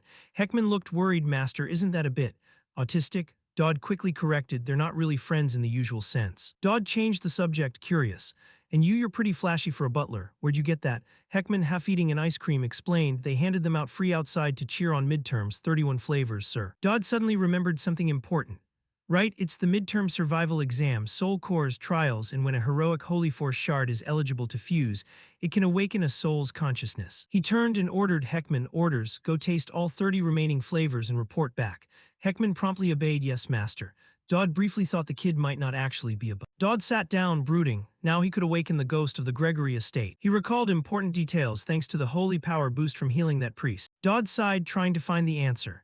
When you awaken a ghost, the soul of a great figure who helps the player grow will appear, but it's random. You never know which great figure will show up. It's always a gamble. His biggest worry was not finding a compatible one. If someone incompatible appears, Dodd narrowed his eyes tensely. It's basically a loss. Then he began the opening ritual. What's this? The damn gala card is here too. In the stands, flags fluttered alongside cheers. Pretty cool. Dodd went pale, sweating as he scanned. A knight, who is that? Lancer Mage Frederick Tankard Johan. He rummaged his memory. Who are they? I feel like I've seen them before. At least they don't seem evil, that's good. Who is that? Oh, the figure turned around. The Dawn Guardian Caliban Chrysanax. Dodd suddenly panicked. It's Elijah's brother. He was utterly helpless. This is totally blown. In the ruined scene, Caliban Chrysanax stands there alone. What, just standing around? Come help out, this is hell. Elijah wept over the Red Maw tragedy caused by the Red Demon vessel. And Elijah's brother rose up, Guardian Caliban, who sacrificed his life to stop the Red Maw disaster. Caliban Chrysanax became a great hero. He became a hero through that sacrifice. The image of his father. The image of his mother. Elijah wept without stop. He said he'd come back. He said if she waited, he'd return.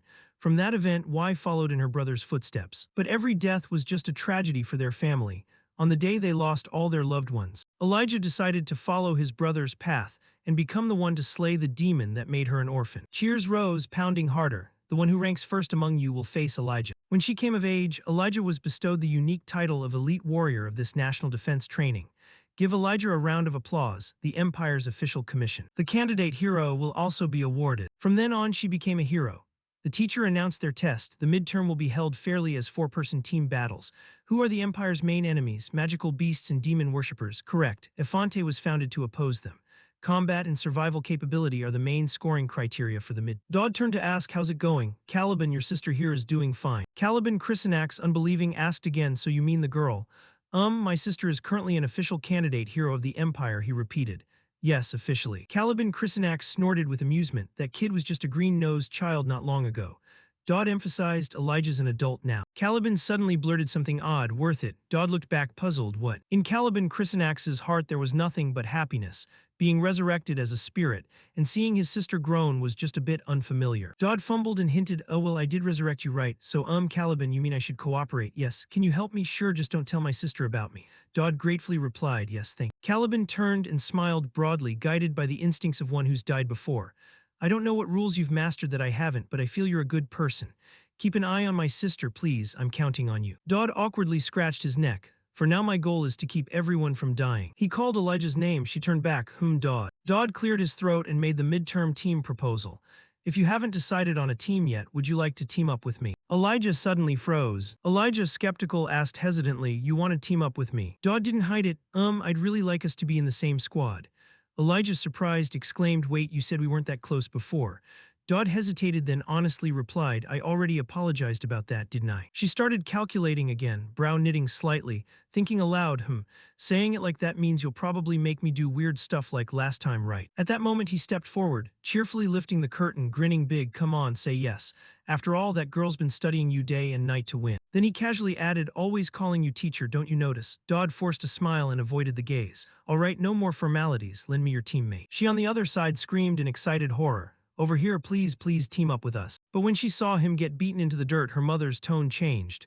Well, it's not that bad, right? Elijah rubbed the back of his neck awkwardly. But hey, this is a chance for us to train and grow together. It's okay if you break off from your friends, right? Probably fine. Everyone in the group is pretty capable. Dodd knew one thing for sure and muttered, of course, it's the protagonist's team, rules say so. Seeing him quiet, Elijah winked and snapped his fingers toward Dodd. Then it's a reunion collab after all these days apart. Dodd leaned over decisively and looked at her, declining. We're forming a team here, sir. Hearing that she went limp, drained of energy, and sluggishly added, we need about one more person. Astonished murmurs from Dodd reached outside the lavish hall all the way to the headmaster. Dodd calmed himself and said hesitantly, that's generous of you, thank you. The headmaster sat calmly in the chair and replied, it's not a big deal. Her gaze showed no emotion as she glanced down. That's strange, the Saintess brought a night guardian and came all the way here on purpose. I can't fathom the monarch's motive. Dodd smiled naturally and answered sincerely. Motive? Lucian can't just be stuck in there forever, right, taking advantage of this routine diplomatic mission. The girl stepped forward, recalling Lucian's naive image, and the headmaster still looked thoughtful. The Saintess needs to learn about the world too, doesn't she? Hearing Dodd, the headmaster pondered. Though called a Saintess, our investigations raise strange doubts. She's also a candidate demon vessel, so we've been secretly preparing for the day she might come to a fine. Sending her twin sister Yuria out was the first step, and yet they proactively sent the Saintess here. She looked back at Dodd, who kept a skeptical smile. Why Pope Credo? Across from them noticed her doubt and explained. Lucian is a symbolic figure for both the Empire and the Papal State. I admit this was a bold, difficult decision on our part. Hearing that, the headmaster suddenly grasped something hidden. Could this disruptive move be because of the recent demonic beast incident? Dodd, seeing she understood part of it, replied cheerfully.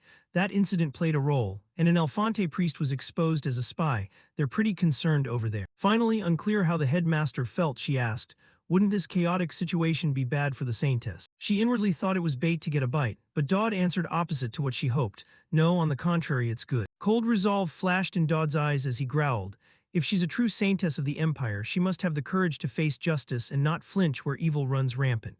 Instead, we want Elefante to assign Lucian a mission. And based on what the headmaster knows of Lucian, she asked, I hear the school is in midterms. Do you expect her to help train the students? What do you mean? Dodd couldn't reveal everything. He closed his eyes and replied, we'll relay specific details privately. Just understand this is all to root out the evil spreading in Elefante. The headmaster hesitated, studying Dodd's expression, then asked, Your Holiness, are you mocking me now? A loud laugh rang out, recalling Lucian's cold stare. The headmaster began losing patience and snapped coldly. Are you planning to boss Lucian or the Saintess around? Can't we just refuse? Dodd showed no anger and replied calmly, if the Saintess volunteers, it's a different story. He smiled lightly as the image on the crystal ball began to disconnect. Before it vanished, he said, I'm sure that girl will be useful. When he disappeared, the headmaster rubbed her temples and sighed in resignation. Damn it, she silently cursed Dodd for 8 lifetimes, so inhumane. Pope Credo, that old man is as sly as a venomous snake. Then she looked into the mirror beside her. Still unable to believe it, she never expected to meet the Saintess so easily. Yet the headmistress kept her doubts about the unequal terms he offered, and the condition was to become a puppet of the Empire. So I'm honestly asking you to seduce those demon vessels. At this point, can Dodd really be trusted? The more she thought, the more annoyed she became. The headmistress reflexively pulled out her lipstick, silently cursing, hypocrite Adelant. Now the headmistress shows no hint of feeling, her eyes distant and unreadable. If forcing others serves her goals, she's just the same. Cut to a different scene. Yuria was washing a cloth by the stream, but her mind wasn't on the present. She wondered with a longing look, why hasn't he come? Around her there was only grass and flowers, the silence strangely peaceful at odds with her anxious, expectant mood. It's been days. Her lips pressed tight in indescribable restlessness. He usually shows up around this time. In Yuria's memory, there was only the masked man's image, always cheerfully saying, you defended well today, good job, I'll come again tomorrow, so wait for me. What will I bring tomorrow? Steak, cake. His image seemed to invade her mind, corroding her feelings bit by bit. She sadly told herself, no need to go out of your way to bring food, just. It turned out that for her now, she just needed Dodd to come and stay with her. A silence settled in Yuria's mind, her eyes staring blankly ahead. The space seemed to tell her it was bored with you. Yuria, it's bored, the answer's simple. Each word ate away at her will, she felt herself falling into a bottomless pit. Yuria Greyhunter, the lonely one, had betrayed the holy imperial state. Yet a familiar voice from when she fled with a sword rang in her small mind. Didn't you steal yourself already? That damned fate must cut down anyone who comes near you. An answer Yuria Rhea pasted onto herself. Haven't you been able to shoulder it? That voice planted a resigned thought in her head, a hidden hate. This is the cursed life you chose, Yuria. It's a flutter of feeling from a fleeting illusion, the reality hasn't changed. Yuria's small body hung in the fixed void, each phrase seeming to swallow that tiny form. Alone, it drowned her unstable emotions, she would be forever solitary. In panic, Yuria finally broke free. She clutched her chest, gasping. Questions kept echoing through her head. When left alone in an empty forest like this, who will you seek and who will come to you? It broke Yuria down.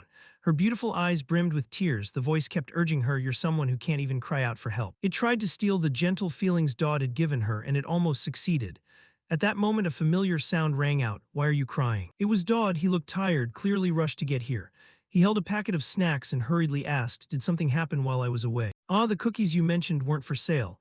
At that, all of Dodd's previous emotions vanished, and Yuria happily ran to him. The notice board showed Yuria's interest level spiking from 1 to 4. She looked up at him with teary eyes and stammered, You don't hate me, do you? You're not tired of me, are you? Dodd tilted his head slightly, confused. What are you talking about? On the contrary, I came because I wanted to ask you a favor. He was about to say he had to leave when Yuria suddenly sprang up, making him freeze. Are you okay? But instead of answering, Yuria broke into a radiant smile, and as if moved by an invisible force, she swung the chain in her hand hard, knocking the bag of cookies Dodd held flying. Anything is fine, I can handle anything. He stared blankly like a deer at the torn cookie bag in his hand. Huh. Yuria, eyes streaming, pleaded, I'm sorry I couldn't control myself. Doing this, please don't hate me. I'll do anything, please don't do this. At that moment she lunged, whipping the chain as she chased after Dodd. Don't go, please. Dodd panicked and bolted forward as fast as he could, shouting as he ran, You're the one making it impossible for me to stay. Yuria, hurt, kept sobbing, I'm sorry. Scene cuts to the academy, a slow voice intoned, Starting today, Elefante will begin the midterm exams. The task is to depart from this great plain and reach the target location. Encounters between students during the test are free-for-all competition. The more enemy students' collars you seize, the more points you earn. Elijah eyed the person before him with judgment. On a day this important, Professor Dodd, I have a lot of questions about the current situation. Dodd, who had just sprinted away from Yuria like running a marathon, panted and tried to get the words out. Let's talk later, she interrupted. No, I want to ask right now. Elijah couldn't hold back and pointed at Yuria, who was being led by Dodd with a chain around her neck. Is this a hobby or what the hell is going on? Dodd, sweating, stammered an explanation. There's a reason for everything, of course, though from one angle it might look like I'm some kind of heavy pervert. She shouted, You know that's true. Yuria hurriedly spoke up, embarrassed, to diffuse things. It's my idea. I suggested walking like this because it feels comfortable and much more secure. Hearing that, Elijah looked as if struck by lightning and stood dumbfounded. What on earth for? Is that part of some concept of communication? What happened to human dignity, you perverts? She glanced at him with a look that could burn, reminding him. Listen, I don't know what kind of relationship you have with my sister, but it seems we need to clear up this misunderstanding before moving on. Dodd suddenly switched to a serious mode. Elijah, I don't know how you'll take this, but his next words stunned Elijah into silence for several seconds. Dodd earnestly said, I hope you'll absolutely not leave my side, and I'm forbidding you from approaching this friend. She frowned. What kind of perverse arrangement is that supposed to be? Dodd insisted firmly. It may sound that way, but this is purely a strategic request, so trust me. Really, this friend has reasons to stay at a distance. In Elijah's mind, a flood of awkward images flashed, but she calmly replied, I understand, but don't you dare put a collar or anything like that on me. If nobody else shows up, let's depart. Then Elijah urged in a cold tone that cut through the air, Let's go, Yuria. While they walked, she grew curious again. By the way, what's your specialty? Dodd shouted in despair. I told you not to get close, Elijah. She fired back without missing a beat. No way, I'm not going, you pervert of a teacher. Elsewhere, a figure limped forward, murmuring in a voice that sent the nearby rabbit grazing the grass leaping away in fright. That was close to dying. The blond man, soaked in sweat, panted. Is everyone all right? Is anyone hurt? He sighed, looking at everyone. For now, we're safe. The person sitting against the tree struggled to speak. Talion, you couldn't take on that transfer student from the allied tribes either, could you? Talion raised an eyebrow and stepped forward with a mocking tone. If it weren't for me, everyone's protective magic would have shattered and they'd be disqualified already. The other stammered. That's true, but that girl really did try to kill someone. The black-haired guy next to him suggested, Why don't we play it safe and target weaklings like Dodd first? The man beside him, half asleep, agreed. Sounds good, smash that fraud while we have the chance. He's a country bumpkin who somehow got into Elefante. It's annoying, let's raid him. But unexpectedly, Talion flat-out refused. No thanks. That left him surprised. Why, go ahead, you hate that guy too. Talion shook his head. I used to, but not anymore. The black-haired guy, puzzled. What, you've been won over by Dodd too? The pendant at Talion's throat swung slightly in the wind as he replied with worldly insight. It's just that my perspective has broadened. There are a lot of strong people in this world. Elsewhere, after knocking someone out, Ruru looked up with vacant eyes and sneered. There are just too many weaklings in this world. She frowned, showing clear annoyance. Why is there not a single decent one among them? Standing up, Ruru lifted her leg high. Battlefield combat, fight to the death. Her face seemed to sink into shadow as she said coldly, You can't find it at all. How exactly is it being maintained, huh? Ruru spat a curse. Imperial scum. then readied her foot to stomp the unconscious body beneath her, when a flash of light suddenly appeared at the last moment. Elnor arrived just in time, her sword blocking Ruru's descending foot. At the sight of Elnor, the corner of Ruru's mouth immediately curled into an amused smile. Well, well. Elnor returned a cold glance, her eyes probing. Suddenly a slash was unleashed, knocking Ruru's foot aside as white light and black lightning intertwined, erupting into a shockwave. The ground was now pocked with cracks as Elnor warned in a cold voice. A transfer student seeking asylum is already drawing too much attention, Ruru Garuda. Ruru's eyes went bloodshot with the frenzy of battle, like a predator that has spotted its prey. Found one. In her mind she sized up the opponent. That's an actual decent kid.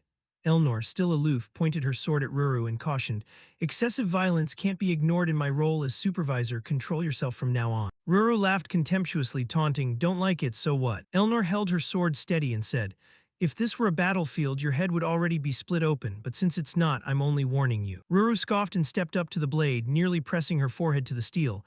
Fine by me, this is a battlefield to me. Go on, stab me, try it. The sword lightly met Ruru, but she continued to provoke in a sultry, venomous tone. You drew your sword, so you should see blood, right? Can't even manage that with it at your throat. Elnor's hand tightened on the hilt. Ruru, like a madwoman, kept spitting insults. Imperial women are all the same in the end, types like you show up sometimes in my tribe too. They have strength but lack resolve, they're fools who just cry when their lovers are taken and do nothing. Elnor's eyes narrowed, her gaze as cold as a blade. Ruru moved forward arrogantly, just seeing them makes me sick. She curled her lip, a challenging smile spreading across her face. On the surface Elnor remained calm, but deep inside a demon quietly stirred awake. Black lightning suddenly appeared in the sky, causing Ruru to stare up in stunned astonishment. She went blank as her father's words echoed in her mind. Ruru, the tribe isn't the whole world. The stronger you become, the wider and stronger the world will grow. Ruru inwardly admitted, that's true, father. Seeing the black lightning gathering toward her, she squinted with pleasure. This really is huge. Ruru Garuda leapt up and launched an attack, her face fierce with murderous intent aimed at her opponent. Meanwhile, Elnor kept her cold expression as she watched Ruru's movement. At this point, Ruru's eyes had gone completely black with eerie blue pupils, a triumphant smile still playing on her face. As Ruru closed in, Elnor said sternly, forced teleportation. But as Elnor expected, just as Ruru's foot came close to her face, there were flickering signs and then she disappeared. Ruru widened her eyes, not understanding what was happening. A moment later, Ruru vanished, leaving only a gust of wind and Elnor holding her sword and watching. Ruru had been teleported to the hall. She fell from the air onto the hard floor and it hurt just to watch. Half closed-eyed, she let out a soft groan, Among the scruffy people sitting in the corner, she muttered to herself, what am I disqualified just for arguing back? She sighed, so that's how it's played, student council president, then suddenly paused. Wait. Elnor's image immediately flashed in her mind. You can't chalk this up to a skill gap alone, it's like she was born different. Ruru bit her nails, thinking further. But why did she suddenly break her calm and show that murderous aura? Did the student council president get provoked? Was it because I said the imperial lot lacked resolve? The two who'd just been beaten wiped sweat and said to each other, hey, we're not getting attacked here anymore, right? Ignoring the chaos around her, Ruru sat with her legs spread and grinned maliciously, thinking, or maybe it's because I said they can't even do anything when their lovers are taken. Who is she anyway? Elsewhere, Yuria had switched into a killer mode. Her eyes darkened and a notification popped up. Ruru Garuda has started to take an interest in you. Another notification followed. Elnor, affected by you, has unlocked skill Wrath of the Avenger. A chaotic scene unfolded as an explosion sent people flying in all directions. They could only scream in panic. What is this? Why did this happen? Dodd, having escaped the blast, shouted, I haven't seen this since that day. Elijah, gritting her teeth as she ran, turned back and scolded. What is this now, Professor Dodd? What are you muttering to yourself? Over here, only the sight of Yuria rampaging and killing could be seen, shouts and curses echoing everywhere. Fraud Dodd, Elijah will save you, hold on. Elijah paid no mind and turned to Dodd. Professor Dodd, maybe we should stop for a moment and clear up this misunderstanding. Dodd glanced back in objection. No, absolutely not. He gripped the chain at her neck and pulled Yuria away from the explosion. I'm busy controlling Yuria right now. As he pulled, he shouted, hey, we were trying to save her from that pervert. Yuria tucked her legs in and widened her eyes in innocent surprise. So cute, honestly. Dodd was drowning in thought. I really need to fix this fraud label. Elijah's fanatics are swarming me alone. When suddenly Yuria flew out from behind him, smiling blankly to his astonishment. When Elijah saw Yuria, she rushed over. No, Yuria, this exam, can we finish this decently? Before she could reach them, Elijah was blocked by a green-haired fanatic and his stone monster, who gleefully called out, Miss Elijah Chrysanax. He stuck out his tongue like a pervert and gushed. From the first day of enrollment, I've always admired your combat power and radiant looks. Seeing Elijah's strained expression, Dodd asked, Elijah, do you have this many fans? Over here, the green-haired guy with a puckered face cooed. For some reason you were taken by that pervy fraud, but I 10th on the enrollment ranking will save you and invite you to dinner at Sunset Hollow. Hearing that, Elijah told Dodd that place was wrecked by the council president already. Dodd corrected her, no, it was actually Count Riverbat. Elijah turned openly annoyed at the puckered man. Hey, you, first of all, I was absolutely not taken, and more importantly, this person is not a fraud. The man wouldn't let it go and asked again, so he's a pervert then. Elijah hesitated, raising her sword. That, Dodd interjected, hey, why not just say no then? Seeing Elijah ready to fight, the green-haired guy panicked. I don't mean to fight anyone. Dodd and Uriah listened, mouths agape, thinking, knighthood, necromancy, theology all charging in together, what a perfect setup to develop quirks. Thinking that, he activated the ring on his hand, and it began to glow. He sent a message to Caliban Chrysanax, who was drooling in his sleep. Bro, wake up. Caliban replied, what's up? Dodd spoke into the ring, I need to ask a favor, please come out once. Caliban, lazily snoring, answered, why does it sound so urgent? Meanwhile, under Uriah's gaze, a group of people approached, shouting, Miss Hero, please wait a moment. We'll save everyone right away. A notification appeared. Dangerous situation detected, applying, hanging by a thread, rank A. Seeing no sign from Caliban, Dodd angrily asked, what is it, why just answer and not come out?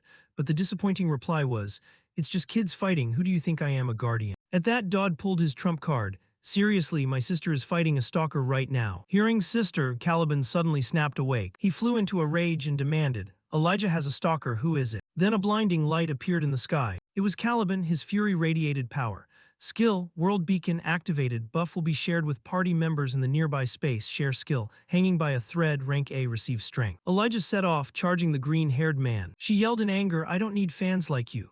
The green-haired man, about to be attacked, warned her, wait, this is a stone golem, your sword will break and you'll get hurt. What he didn't expect next happened, she cleaved the stone golem in two. The green-haired man gaped in astonishment. Uriah and everyone around were shocked, speechless. Dodd, witnessing it, froze, oh wow, that's dangerous. After that strike, Elijah couldn't believe she'd done it, stunned. How did I do that? Those who saw it were utterly amazed, while the system began announcing in sequence. Activated World Beacon. There was also share skill hanging by a thread, Elijah and Uriah. With a single slash, Elijah had cleanly cut the beast the green-haired guy was riding. Dodd was thrilled, truly amazing. However, he also realized the only downside of this skill. It uses up a small portion of his holy power. Because of that, the buff will end after just 2 or 3 strikes. After finishing that move, she suddenly heard a commotion. It turned out they were charging together. No matter if he's a hero candidate, I won't cover for someone like that. At that moment, chains whipped through the air one after another. It was Uriah striking back. She sent a flurry of beautiful kicks at them, leaving them no time to react. Afterwards, Uriah innocently said, sorry everyone, I only meant to push a little. Elijah was irritated. I may not be a hero, but you won't even listen to others or try to understand. Worse, Elijah shouted angrily, how am I supposed to stand for this? Then she drew a long line on the ground with her sword while chanting the spell. Guardian burst. They were defeated once more. Dodd was astonished, isn't she too strong? Good thing all my stats are F. Caliban Chrysanax was also startled. What, that kid has become this strong? Elijah exhaled in relief, as the system reported that the party members had achieved combat results. Curly-haired one relaxed too, luckily no one was hurt. The system added that their trait proficiency increased. She awkwardly said, I'm not worried about you, then pretended to change the subject. Hey, where did he go? She complained, not this again. Meanwhile, Elijah thought to herself that teaming up with Professor Dodd was more interesting than she'd expected. Over on another team, someone cheered, counting this as 9 so far. The red-haired praised, well done everyone. If first-year midterms go like this, it's probably a perfect score. The brown-haired agreed, definitely we work well together and things went smoothly. The blonde wasn't satisfied, smooth is fine but we're not rank 1. Someone on the team was confused. What, how many does rank 1 have? Someone answered that rank 2 currently has 15 collars. Hearing that, the red-haired sneered that 5 or so could be caught up with quickly. Does this map even work properly? The red-haired asked if there was a problem. The blonde replied that rank 2 isn't a group, it's just one person. Talian's group went pale, collecting 15 alone without forming a group. Isn't that absurd? The blonde mentioned a name. Has anyone heard of Painal Ripich? They replied they'd never heard of him. Why is our cohort full of monsters like this? The red-haired asked, wait, how many does rank 1 have? The blonde panicked, 100, 111. The whole team shouted, which group is that? Meanwhile, Dodd's team received a system notification that they'd gained the trait Anomalous Wind. If they block precisely, they can reflect damage. After moving for a while, he shouted, we're here. Elijah eyed the cave before them skeptically. If we take this spot first, does the exam end? He replied indifferently, why ask me, you're the top of the school. She snapped back, really, don't talk like that. Dodd thought to himself that in the original story, this segment was a random event. At the same time, he wondered what would appear, some monster worse than the last Hellbeast. Or, while Dodd was mentally assessing the area, Elijah cried out, what is that? Even if it's part of the exam, this seems a bit over the top. Yuria was also frozen by the scene before her. She stammered, sis. Sitting before them was Lucian, motionless. The system announced, Main Quest Chapter 2, The Young King. It read, Stop the Owner's Wrath, the Severing Curse, protect the targets Lucian Greyhounder and Yuria Greyhounder. She stepped closer, suspicious. Could this person alone be supplying holy power to the entire Great Plain? Elijah pressed on, the blessing of the collar and teleportation too, while Yuria had not yet recovered. She doubted, no, this is not Alfonte's method. But the girl remained silent, showing no reaction. Elijah proclaimed, hey, I'll save you right now, but a voice interrupted. Don't do that, student. A streak of light flashed past Lucian. He warned that this was the service and voluntary act of the Holy Maiden. Did she intend to stop it? This person was Klein Garrison, a high combat priest of the Holy Empire. Elijah challenged voluntary. Klein frowned and replied that this was a voluntary act the saint had chosen. Ignoring Lucian, he leveled his sword at Elijah and continued. Out of respect for her noble will, I think I should not intervene. After all, is anyone forcing her? To Yuria's astonishment, Lucian spoke up, oh no. She hesitated, I do it because I want to. Elijah snapped, annoyed, to voluntarily do such horrible things as your own choice. She looked at Lucian and pressed on, do you dare oppose the will of the saint? Such an act is no different from opposing the will of the entire kingdom. A supposed hero candidate should understand that. Uria's eyes widened in shock. Elijah called out, Klein Garrison. She declared, I do not oppose. I only want to save those who suffer. Klein coldly retorted, if you hold that stance, must I beg you to stop. Dodd tightened his grip on his sword, frowning. I didn't expect to meet you here, Saint Lucian. He recalled one of the three great powers, the Holy Kingdom. Dodd pondered the Holy Kingdom's corruption. Their high ranks were fanatical, capable of unpredictable deeds. Especially the Pope, who cared about demons like that headmaster, and Saint Lucian was the kingdom's most precious asset, the Pope's puppet. He wondered whether Yuria and Lucian were merely tools to carry out his grand scheme. The system seemed to be pushing Yuria toward rebellion in this scenario. Attack a rebelling host, are you insane? Dodd spoke up, I'm standing in first place, I think the saint should rest. Chrysanax replied that she would remain until Team 2 and Team 3 arrived. Please wait until then. Dodd murmured that if you wonder why they arrived so quickly. He guessed it was probably because of Elnor. Dodd clenched his fist, remembering that the monster attack incident had drawn their attention. The Purifier incident made them more certain. Thinking of Yuria's rampage, he wondered whether they believed Elnor was involved since she stood at the center of both events.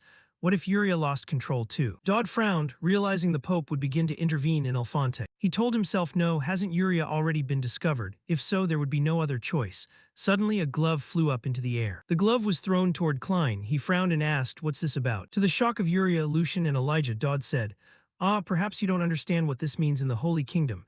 It's a challenge to a duel, you bastard. He patted Elijah's shoulder and said, come out for a moment. She asked in surprise, Dodd is challenging. Chrysanax demanded a duel, why accept it? Dodd stepped toward Chrysanax and said, step aside and face me. Elijah, support the saint and take her to the infirmary. Chrysanax cried out, oh my, this again. He raised his sword into guard and warned that if you advance further, this could become an international diplomatic incident. Dodd said, then I will report what you did to the saint. Chrysanax arrogantly asked, may I ask your title, student? Dodd calmly replied, title, I'm just an unnamed baron in the province. Is that a problem? He looked toward Lucian, who was panting tiredly. Chrysanax introduced himself. I am a high priest, so I cannot casually accept a challenge from anyone. Dodd was surprised. Oh, then why did you draw your sword? Chrysanax frowned and asked Dodd, the hero candidate Elijah is over there. Why are you so wary of me? Dodd thought again that to break the stalemate he needed a bold move. He placed his hand on his sword and taunted, look, I'm drawing my sword. Klein lifted his greatsword and replied that with such an insolent student, outside intervention might be necessary. He swung his sword high, aiming straight at Dodd. Seizing the moment, Dodd drew his sword from its sheath now. He then delivered a stunning slash forward. Klein was injured. Dodd quietly rejoiced. Wonderful, the counterattack triggered. Under his assault, Klein was sent flying. He recalled the shocked looks on Elijah's and Yuria's faces while the principal's voice echoed in his ear. I want to know what you intend to do, Dodd Campbell. She said, do as you wish, so I will. She scolded that she didn't remember telling him to be hostile toward the Holy Kingdom. This isn't a scuffle, it's an official challenge. That guy got provoked and charged first. She worried that he's not just an ordinary priest, he's a high combat priest. Student Campbell, Dodd produced a paper to reassure her. It's okay, I have an exemption letter from House Tristan. The royal family will take responsibility for my action. The principal sighed, honestly, Student Dodd, the saint belongs to the Holy Kingdom, so I can't do anything. She asked if he was sure about the sudden challenge. Dodd calmly replied that she had told him to secure the demon hosts. On her candidate list was Yuria Greyhounder. He'd persuaded her 50%. He explained that the problem was Yuria being present at the principal. The principal asked in shock, "What? No, why is she there?" Dodd explained that he brought her to ensure first place was dominant. He wanted to attract the host's attention. It had to be blatant, half measures wouldn't suffice. Save the world from demons first, diplomacy later, right? He recalled the relationship between Elnor and Elijah, then said, consider personal ties before international relations." Dodd folded his arms and affirmed that he had no personal grudge with the principal or the hero candidate. The principal, at a loss for words, said no, she meant pay attention to school life too. Make some friends, don't get tangled up in weird affairs. Dodd thought of Gideon and muttered that he had completely failed at that principal. He frowned and brushed the image from his mind. The principal warned anxiously that since the challenge report had reached the Holy Kingdom, the Pope might come in person. She didn't know what he planned to do, but Dodd thought of Yuria and Lucian as two test subjects, the principal's voice still ringing. The Pope is very dangerous, you should reconsider. In the dark room, harsh sunlight poured through the window, illuminating the small table on which stood a single vase holding one yellow rose. Lucian Greyhounder sat slumped on the floor, one hand holding a smoking cigarette, the other propped on the floor, turning his head to gaze at the window. He exhaled a plume of smoke, his expression indifferent. Suddenly, she heard a knock at the door. Lucian shoved his cigarette into the ashtray and said, "Come in." Yuria stepped in, visibly surprised, and pointed toward Lucian. Lucian pushed himself up, frowning in surprise. Yuria thought in shock, "Sister." She whispered, "Sister Lucian." Lucian bowed his head sadly. Her feet slowly stepped forward. Yuria's face showed terror, her mouth hanging open, speechless. She trembled and stammered, don't come closer." Watching Lucian approach, her hand rose instinctively as if to stop her. In her head she pleaded, "Don't come near, sister." Lucian's expression was completely cold now. In Yuria's mind, she thought of the severing curse. Yuria's face was conflicted. If her sister took another step, the chain on the shackle looked like it might slip off the dagger handle. She would be hurt. Seeing Lucian fling the knife aside, she thought to herself, "Thank goodness." Lucian gently grabbed the chain and swung it up, saying calmly, "Because you and I are twins." Steps led down to an arena surrounded by a large, attentive crowd. The announcer's voice rang slowly. "The rules are as follows. This is a simple match to settle matters. Lethal strikes are forbidden. If serious injury occurs, stop immediately and determine the winner. Otherwise, the match continues until one side yields. Do both parties understand?" Dodd's face looked tense now. Delaying Yuria's awakening with Lucian was absolutely necessary, otherwise the obsession and the curse would gnaw at her mind like it does now. The two stared at each other while Klein Garrison watched him fairly calmly, seeming unconcerned.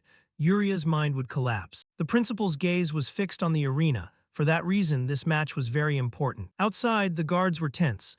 The Holy Kingdom's repeated interventions regarding Lucian had to be stripped away. An image of Pope Credo sat with eyes closed, composed all over a single match. He looked calm, seated on the throne chair, an eagle emblem proud on his chest.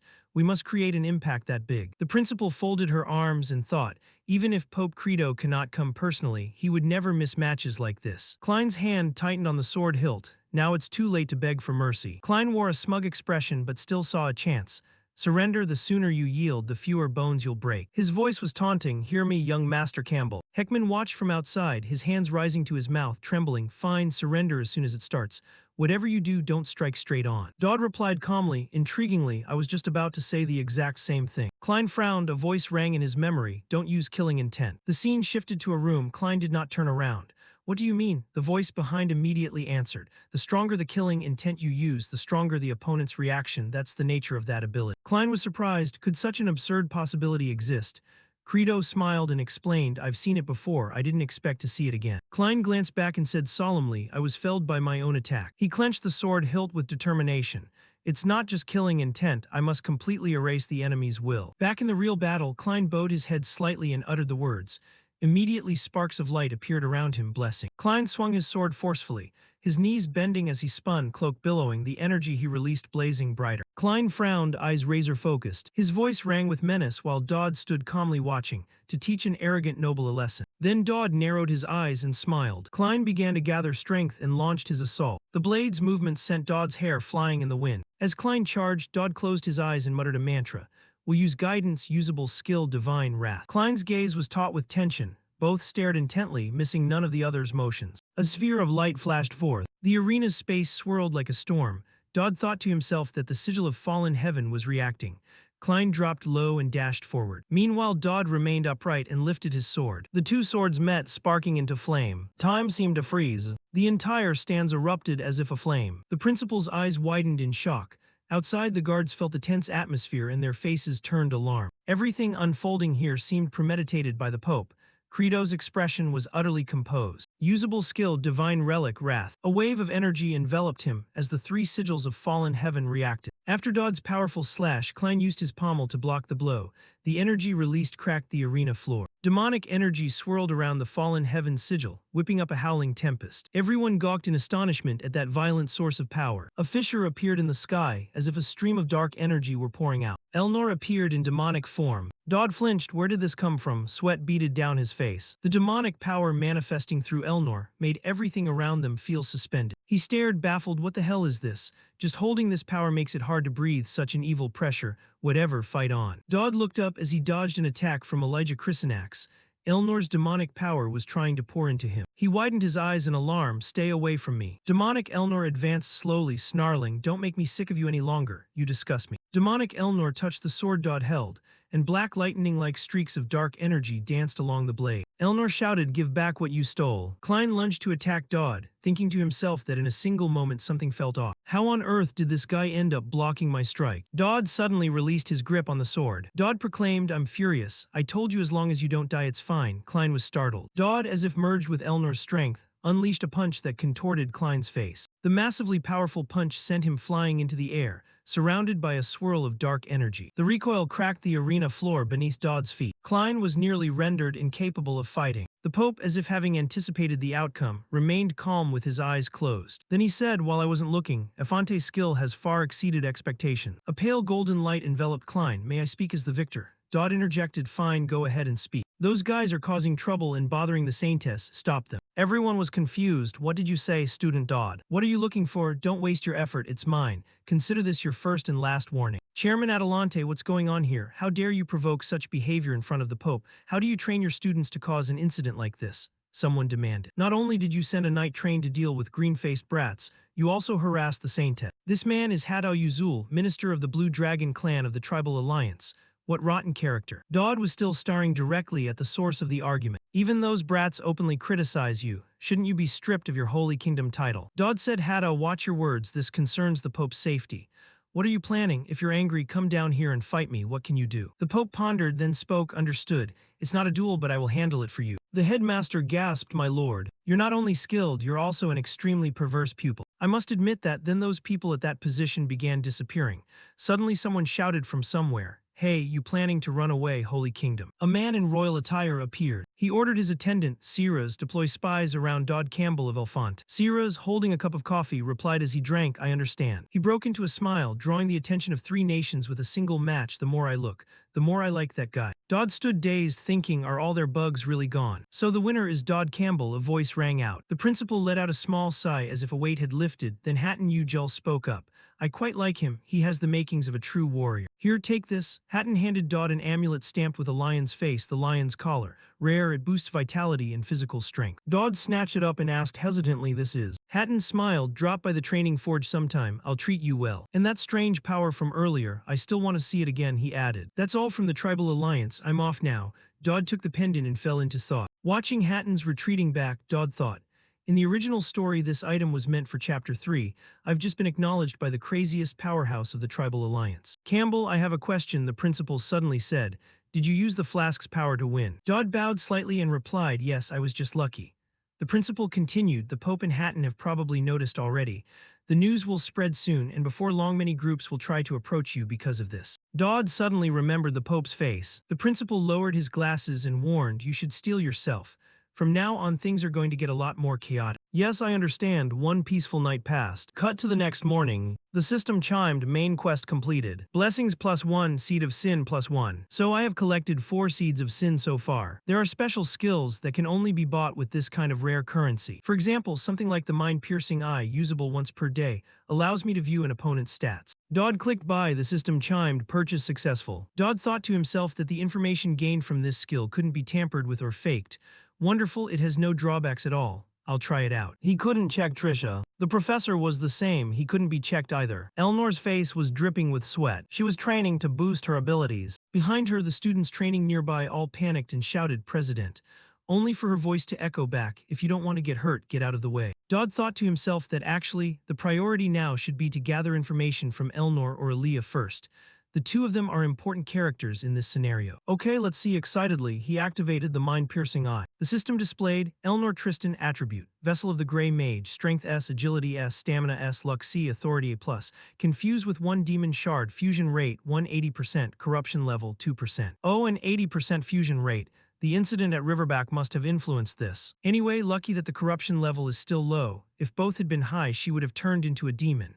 Suddenly, Elnor looked at him and asked, "What are you doing here?" Dodd flinched. "Ah, President, how did you know I was here?" Elnor replied, "I just felt a suspicious stare on me. Anyway, now that we've met, I have a letter I want to give you." "The person you had me tail isn't ordinary," Dodd said. "Oh, so you found them." "I've already figured out his playbook, but from now on you should handle this kind of thing yourself. Being student council president isn't a leisurely role," Elnor said, crossing her arms and clearing her throat. I'm sorry," Dodd stammered awkwardly. Dodd added, "First of all, well done. The opponent certainly won't be easy. It's partly thanks to my position as president," Elnor replied. "Oh right, I heard the Holy Kingdom is expanding and needs to send a diplomatic delegation. That's unprecedented. Do you know anything about it?" "Ah ha ha, actually I'm not sure either," Dodd said with an embarrassed laugh. "All right, it'll all come out soon. And here, this file records the target's movements during the midterm exam." "Oh amazing, President," Dodd praised sincerely. "In the original, I had to follow him step by step myself." "You really did great, President.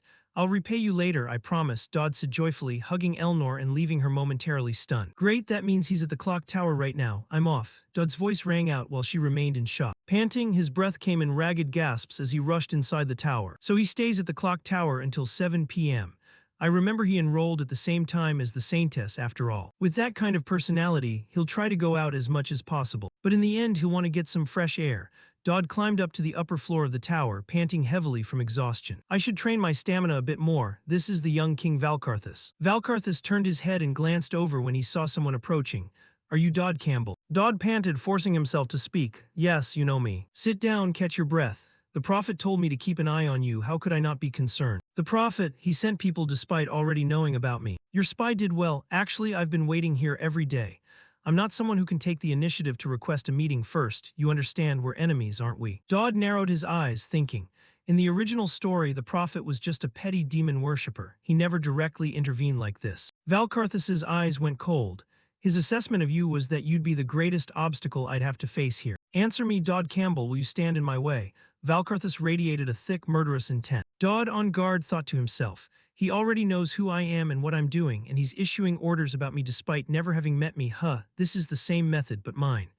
Is this what it feels like to be reincarnated into a game world?" Valkarthus, a young man with golden hair and regal attire, confronts someone. Behind him, a terrifying shadow monster with glowing red eyes materializes, hinting at the sinister power he wields through forbidden magic. Dodd, a young man with black hair, listens intently as Valkarthus challenges him, asking if he intends to stand in his way. Dodd's expression is serious and thoughtful. The grand clock tower stands tall against the warm hues of the sunset, casting long shadows over the magnificent architecture, setting a dramatic stage for the unfolding confrontation. Valkarthus expresses his curiosity about the extent of Dodd's knowledge and understanding of their plan. Inside the opulent hall, Valkarthus reveals his awareness of Dodd's investigations, stating that he knows Dodd has gathered significant information about them and came to this meeting fully aware of Valkarthus's identity. Dodd, with a bead of sweat tracing his temple, reassures Valkarthus, stating that he is certain Valkarthus bears no ill will despite the tense circumstances. Valkarthus's golden eye holds a calculating gaze as he speaks of his plan to turn everyone in the academy into the undead, even if it means ruling over them afterward, revealing the sinister nature of his intentions. Against the vibrant sky, the clock tower signals the impending deadline. Valkarthus confirms his plan will unfold in 3 days and reveals that the seer has taken a keen interest in Dodd. A mysterious figure emerges, cloaked and masked, with fiery orange hair and piercing red eyes, embodying the hidden forces that are now interested in Dodd's true nature. Valkarthus elaborates on the threat Dodd faces, revealing that the seer is still investigating Dodd's true nature, and warning him that he may eventually have to confront all of the chosen. Dodd, with a look of surprise and confusion, questions Valkarthus's motives, asking why he is divulging such crucial information to an apparent adversary. With his eyes gleaming, Valkarthus introduces himself as the last king of the Kingdom of Armada, a tragic figure who fused all his people into his own body through forbidden magic, revealing the immense and dark power he wields. Dodd, however, swiftly cuts him off. sharply reminding Valkarthus that they are currently enemies and he should not reveal unnecessary information to his opponent. An aerial view of the academy at dusk, with its ornate buildings and reflective pond, is shown as Valkarthus. His voice echoing over the scene, coldly states his displeasure at anyone disrupting his carefully laid plan. Dodd clarifies his position to Valkarthus, asserting that he doesn't intend to disrupt his plans but merely wants to make things fair. Valkarthus, intrigued, questions Dodd's definition of fairness. With a subtle smirk, Valkarthus agrees that a game must be fair, but quickly reminds Dodd that despite any knowledge he might possess, he remains at an absolute disadvantage. Against the backdrop of the darkened, imposing architecture, Dodd shrewdly deduces Valkarthus's real motive for their meeting, to confirm that Dodd is not a coward. Dodd, with a composed expression, calmly confirms Valkarthus's assessment, admitting that his deduction about Dodd not being a coward is indeed true. Dodd activates his insight vision, goggles appearing over his eyes as a blue glow emanates, indicating he's about to reveal something more profound, hinting that his assessment goes beyond just courage. Valkarthus, eyes closed and a slight smile on his face, confidently challenges Dodd to take a good look at him, suggesting he has nothing to hide from Dodd's special vision. The glitching background hints at the nature of his power being analyzed. Through his insight vision, Dodd perceives the horrifying truth within Valkarthus, a monstrous, shadowy entity composed of countless glowing red eyes and menacing mouths, a chilling manifestation of the millions of lives absorbed by his forbidden magic. Dodd's insight vision reveals the astonishing data. 2,134,423 forbidden arts are currently active on Valkarthus's body, each one an ancient magic distinct from other powers, and chillingly, each one costing a human life. The grotesque, monstrous face of the forbidden arts is starkly revealed, with a single, intensely glowing red eye and a macabre stitched mouth, embodying the immense human cost of Valkarthus's power. Valkarthus, his eyes now open, comments that such a technique, referring to his forbidden arts, would not be easy to use in battle, perhaps trying to downplay its practical application or his vulnerability. As night falls over the academy, casting shadows on the majestic clock tower, Dodd acknowledges Valkarthus's statement, knowing that such forbidden magic is normally employed in secret due to its nature. Dodd, standing firm, asserts that he too is ensuring fairness in this exchange. From off-panel, Valkarthus's voice responds with a cynical chuckle, remarking on Dodd's noble attitude. A large, shadowy figure of the mysterious, masked individual looms over a small Dodd, symbolizing Valkarthus's deeper motivations. Valkarthus reveals that he personally wished to confirm the seer's evaluation of Dodd's true capabilities, adding that he now has his own thoughts on the matter. Valkarthus looks at Dodd with a hint of disdain, telling him not to take it personally, but that Dodd doesn't appear to be much of an obstacle to him. Dodd's hand clenches tightly, a clear sign of his rising resolve as he challenges Valkarthus directly, proposing they make a bet. Dodd, with unwavering determination, lays out the terms of his bet. He will allow Valkarthus to proceed with his plan to turn everyone in the academy into undead 3 days from now, promising not to intervene, but with a critical condition in return. Valkarthus's gaze sharpens as Dodd declares his counter-proposal. He will stop Valkarthus with everything he has, effectively accepting the challenge and initiating a deadly 3-day countdown. In a split panel, Valkarthus expresses surprise that Dodd won't back down even after witnessing his forbidden arts. Dodd, with an intense gaze, boldly declares his intention to stop Valkarthus 3 days from now, not just to save the academy, but to save Valkarthus himself and his entire kingdom. Valkarthus reacts with a gasp of shock. Valkarthus, turning his back and walking towards a grand window, says, "Well then," accepting Dodd's audacious challenge. Dodd, facing the viewer, reaffirms his resolve with "If I win," a silent promise hanging in the air. A chilling smirk plays on Valkarthus's lips as he issues a dire warning. Should Dodd lose, he will become the 2,134,424th life absorbed by the forbidden arts. Valkarthus departs through a grand window with a confident "See you then," leaving Dodd to desperately call out "W8. Valkarthus," as he seemingly vanishes into the night. Dodd watches as Valkarthus's shadowy form, with its menacing red eyes, ascends into the night sky, leaving a haunting impression of his departure and the immense power he commands. Left alone on the ledge, Dodd's initial bewilderment turns to a profound concern, as Valkarthus's chilling warning about becoming the 2,134,424th life absorbed by the forbidden arts begins to sink in. Dodd slumps over, gripped by a sudden wave of panic as he contemplates the terrifying possibility of losing to Valkarthus, fearfully questioning, "What if I lose?" Under the glow of the full moon over the academy, Dodd reprimands himself, shaking off his fear. He firmly reminds himself of the most important rule for victory: never even imagine losing. The grand clock tower stands silently under the moonlight, its single illuminated window a beacon in the quiet night, marking the passage of time as a new scene unfolds. Yuria, a striking blonde woman with a cigarette between her lips and a sword at her hip, looks up to her younger sister, Yuria, a girl with dark hair sitting above her. Yuria asks if she's dressed, to which Yuria simply replies yeah. Yuria takes a drag from her cigarette, a slight smirk playing on her lips. She apologizes for her playful teasing, acknowledging that Yuria always responds through speech bubbles, then changes the subject to ask her younger sister about her outfit. Yuria looks shyly away, a blush dusting her cheeks, as she hesitantly begins to voice her feelings about the outfit to her older sister. Sitting on the floor in a white, ruffled nightgown, Yuria expresses her embarrassment, revealing that she's never worn anything like it before. With a generous gesture, Yuria offers her younger sister anything she desires, simply stating, "Take whatever you want." Yuria reacts with a surprised awe, likely touched by the offer. In a touching moment, Yuria, with a cigarette still between her fingers, expresses her regret over Yuria's suffering as her charm of protection, believing that offering her anything is the least she can do. Yuria gratefully accepts. A hand lights a cigarette with a classic flip-top lighter, as the speaker offers a moment of solace, assuring the other that they can relax, even if just for a brief while in their presence. Yuria smokes thoughtfully, revealing her past fears that Yuria's heart might have been broken by the curse of severance. Relieved to see her sister still pure, she admits a darker truth, that she herself might be the one rotting inside. A chilling close-up reveals a black collar with a chain around Yuria's neck, as she emits a disturbing kikek, hinting at a darker, more unsettling reality beneath her innocent facade. Yuria's eye widens in surprise and concern as she questions her younger sister, Yuria, "What are you doing?" Yuria hesitates, trying to explain her action. Kneeling, Yuria innocently explains the black collar and chain around her neck is a gift from Lord Dodd, which she must always wear to maintain a smooth relationship with him. Yuria further explains that Dodd wouldn't meet her without the collar, so she tried it on, asking her sister if it suited her.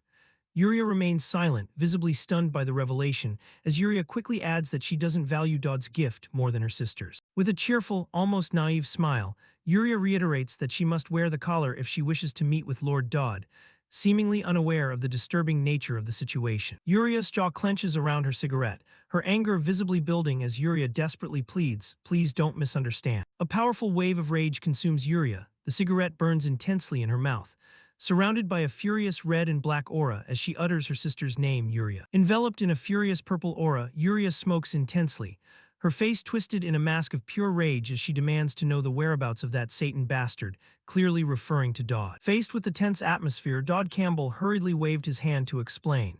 He admitted the situation looked strange, but it was really just a misunderstanding. St. Lucian closed her eyes and explained that Dodd had to act that way to keep his distance from Yuria, to avoid being affected by the girl's curse of division. Dodd added that the reason he used chains on Yuria was simply because it was the only thing he could find in the emergency. There was no time to choose. Lucian drew on her cigarette, her gaze distant. She revealed a shocking truth. Yuria was her sister, the only relative she had just been reunited with after many years apart. Dodd gave a thumbs up, indicating he understood. "Of course, St. Lucian, I'm well aware of that," but Lucian immediately cut him off. "That's the problem." Lucian looked directly at Dodd, her eyes sharp and full of suspicion. She asked through gritted teeth how someone like him could know these things. Dodd's smile became strained. He realized he had spoken out of turn.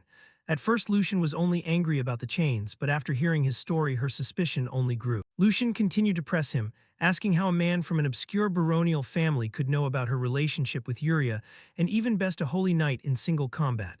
She was curious about the source of Dodd's knowledge and skills. The real answer flashed through Dodd's mind. It was all thanks to memories from playing the original game.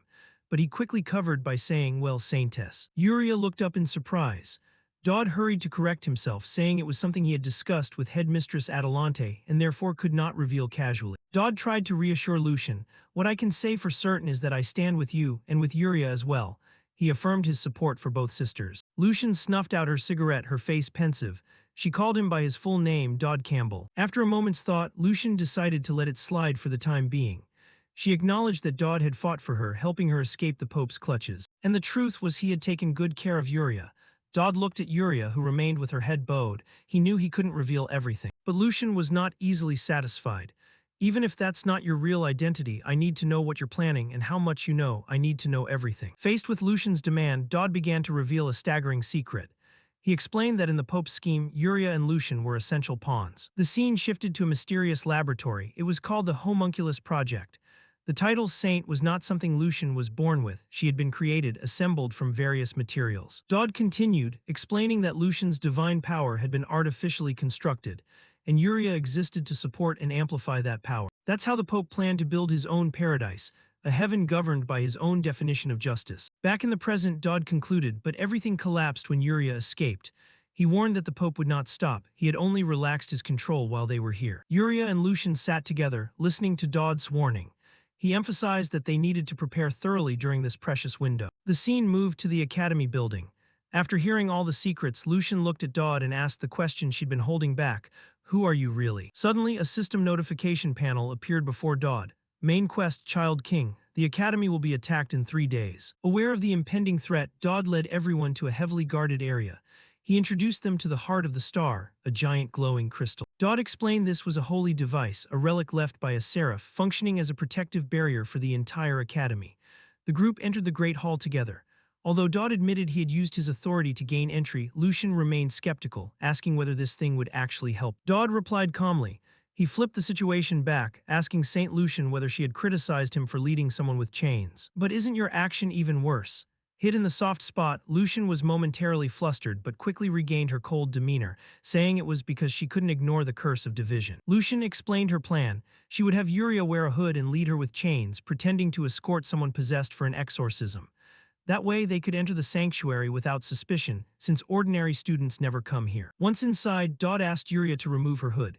Then he turned and asked Saint Lucian and an orange-haired girl accompanying them to wait outside. The orange-haired girl, Aaliyah, a knight, immediately refused.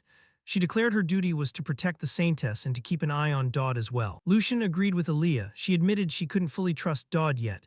The group stood in a wide hall facing the glowing Heart of the Star. Aaliyah displayed her knowledge, explaining that the Heart of the Star was made of the same material as Uriah's sword and was a sacred relic not to be approached, let alone touched. Seeing this, Dodd praised her as an hero candidate, which made Aaliyah feel relieved and a bit proud.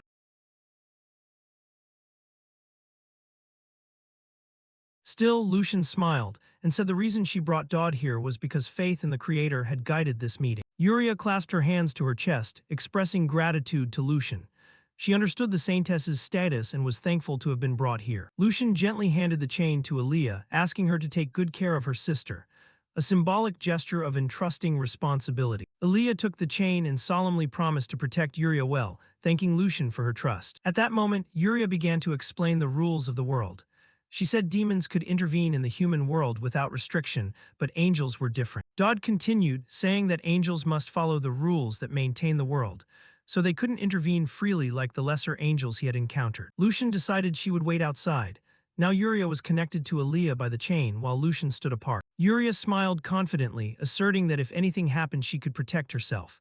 Because the hero possessed the purest and strongest heart among humans, and angels would intervene in the world through them. Lucian looked at Aaliyah with understanding. It was the natural reason a saintess like her would trust Aaliyah. Aaliyah blushed slightly, feeling very proud inside, even though she was still only a hero candidate. Aaliyah promised she would not let anything happen here. Uriah replied that she would not let anyone come near her. The atmosphere suddenly grew tense. At that moment, a burst of blue energy suddenly erupted from the Heart of the Star.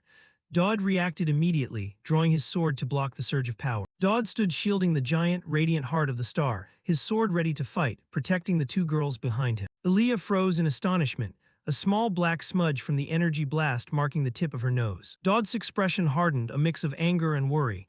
He had not anticipated this sudden incident. Uriah was also terrified, her eyes wide with fear at the spectacle that had unfolded. Meanwhile, outside, sensing the chaos within, Saint Lucian calmly lit a cigarette. She took a long drag, her face pensive as her thoughts began to connect the events. Dodd's mysterious role and knowledge once again became focal points in her calculation. She thought to herself that if Dodd knew about the homunculus project, his intelligence network must be formidable. Although she still could not fully trust Dodd, Lucian realized there must be some reason why both Uriah and hero candidate Aaliyah trusted and followed him. Lucian concluded that Dodd was not the type to act recklessly or cause trouble for no reason. Suddenly, a figure of an angel with enormous pure white wings appeared above Dodd, radiating brilliant light and heralding that a momentous event was about to occur. Aaliyah screamed in terror as a blinding light appeared. She couldn't believe her eyes. A celestial being had descended. Uriah was equally stunned, her eyes widening as she saw huge, pristine white wings right beside her. From above, an angel with pink hair and resplendent wings radiated a commanding aura. Dodd recognized this as an inverted Class A angel, a rank far higher than he'd expected. Dodd briefly remembered an angel he'd encountered before, but this presence felt completely different. Aaliyah was also surprised. She had expected only a low-ranking angel to appear and hadn't anticipated such a powerful being. Dodd had to admit the situation was entirely beyond his expectation. The angel looked down at Dodd and the others and spoke with authority. "I understand." Aaliyah only sighed. She knew matters involving the celestial realm were always unpredictable like this. The angel landed gently. Wherever her feet touched, the ground seemed to tremble. She looked straight at Dodd and said, "I remember you." As she stepped closer, the angel continued, "You have met my soldiers before." Dodd asked in astonishment, "Wait, could you be the angel from then?" The angel calmly confirmed, "Yes, I was there then too." Dodd immediately grew suspicious. He guessed her intent. "So, now it's time to attack my mind and inject ritual, isn't it?" The angel simply stared at him, prompting Dodd to ask again, "Isn't that the case?" Dodd tightened his grip on the sword's hilt. He knew the angel wouldn't let him go easily. By the rules, they couldn't interfere directly with the physical world, so they'd strike the mind. Their goal wasn't cruel punishment, but just enough to stop those who dared act recklessly. Dodd thought to himself that an ordinary player would be eliminated from the game immediately, but why could he still stand? There had to be something unusual. Suddenly, the angel spoke, cutting off Dodd's thoughts. "I listened because your thoughts were rather interesting." Dodd froze. He stumbled backward, the sword slipping from his hand.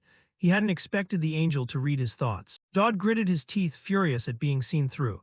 The angel seemed to sense it too, thinking briefly, "At first I only intended a simple warning." The angel looked at Dodd with cold eyes and said, "But the blasphemous act you committed seems very deliberate." Dodd growled, no longer concealing his defiance. Whatever it is, then act already." The angel smirked, "Good, I believe you are prepared." Instantly, an invisible force crashed down, making Dodd scream in pain. A strange sensation enveloped Dodd as his mind was pulled into another space. The scene shifted wildly. Dodd found himself thrown into an abstract space. He stood on a floating slab surrounded by countless gigantic cubes resembling circuit boards. Contrary to the initial pain, Dodd was now completely calm. He scanned the strange world with sharp eyes and realized, "This is my mental space." Inside the mental space, the angel was utterly perplexed. She wondered, "What is this? Why? Why is there nothing here?" She looked around and saw only emptiness. A mental space should display some scene reflecting a person's moral tendencies. The angel looked at Dodd standing with his arms crossed, baffled. "So why is it in this empty state?" She began to doubt her judgment. "So he's neither good nor evil." A twinge of regret crept into the angel's mind. "Did I make a mistake handling this alone?" The more she thought, the more frustrated she became. "I should have just let the soldiers handle it." The angel bit her nails, completely at a loss. "What do I do now? How do you punish a person like this? I can't believe someone like this exists." Meanwhile, Dodd remained utterly calm. He thought to himself, "The formation of a mental space means my soul has a gap. This is exactly what I was aiming for." Back in reality, Dodd's body lay unconscious on the floor. His plan was playing out in his mind. "Once a space connecting to my soul is formed, someone will rush in like a madman." Yuria could only kneel and watch in silence, not understanding what was happening. Suddenly, the mental space began to change. The angel asked in surprise, "What is this? Did you close off your mental space yourself?" Dodd replied, "Impossible. I can't even create it on my own." The cubes started turning deep purple, and strange veins of energy spread everywhere, signaling a terrifying transformation. The angel sensed another source of energy intruding. She tensed and stared into the darkness. Dodd stared into the void, his eyes reflecting anticipation. "It's coming." The angel turned back, bewildered, and asked, "Coming? What is coming?" She looked into the pitch black ahead but felt nothing. "I don't sense anything. How strange." Slowly a figure emerged behind the angel, a girl with long white hair, black horns, and an eerie smile. She was a white demon fragment. The moment the demon appeared in his mind, a scythe-shaped sigil flared on Dodd's chest. He braced himself against the surge of this connecting power. The angel jolted around, terrified to realize a demon was right here. The white fragment's eyes flashed with deadly light. Immediately, ribbons of purple energy bound the angel, covering her eyes. A system window popped up, announcing "Deadly Allure activated." The demon's eyes gleamed with satisfaction. "Ah, I've found you." Another notification appeared, "A white demon fragment has taken notice of you." Dodd smirked, the sigil on his chest grew clearer. "Good, stick to the plan." The demon grinned seductively, fangs bared.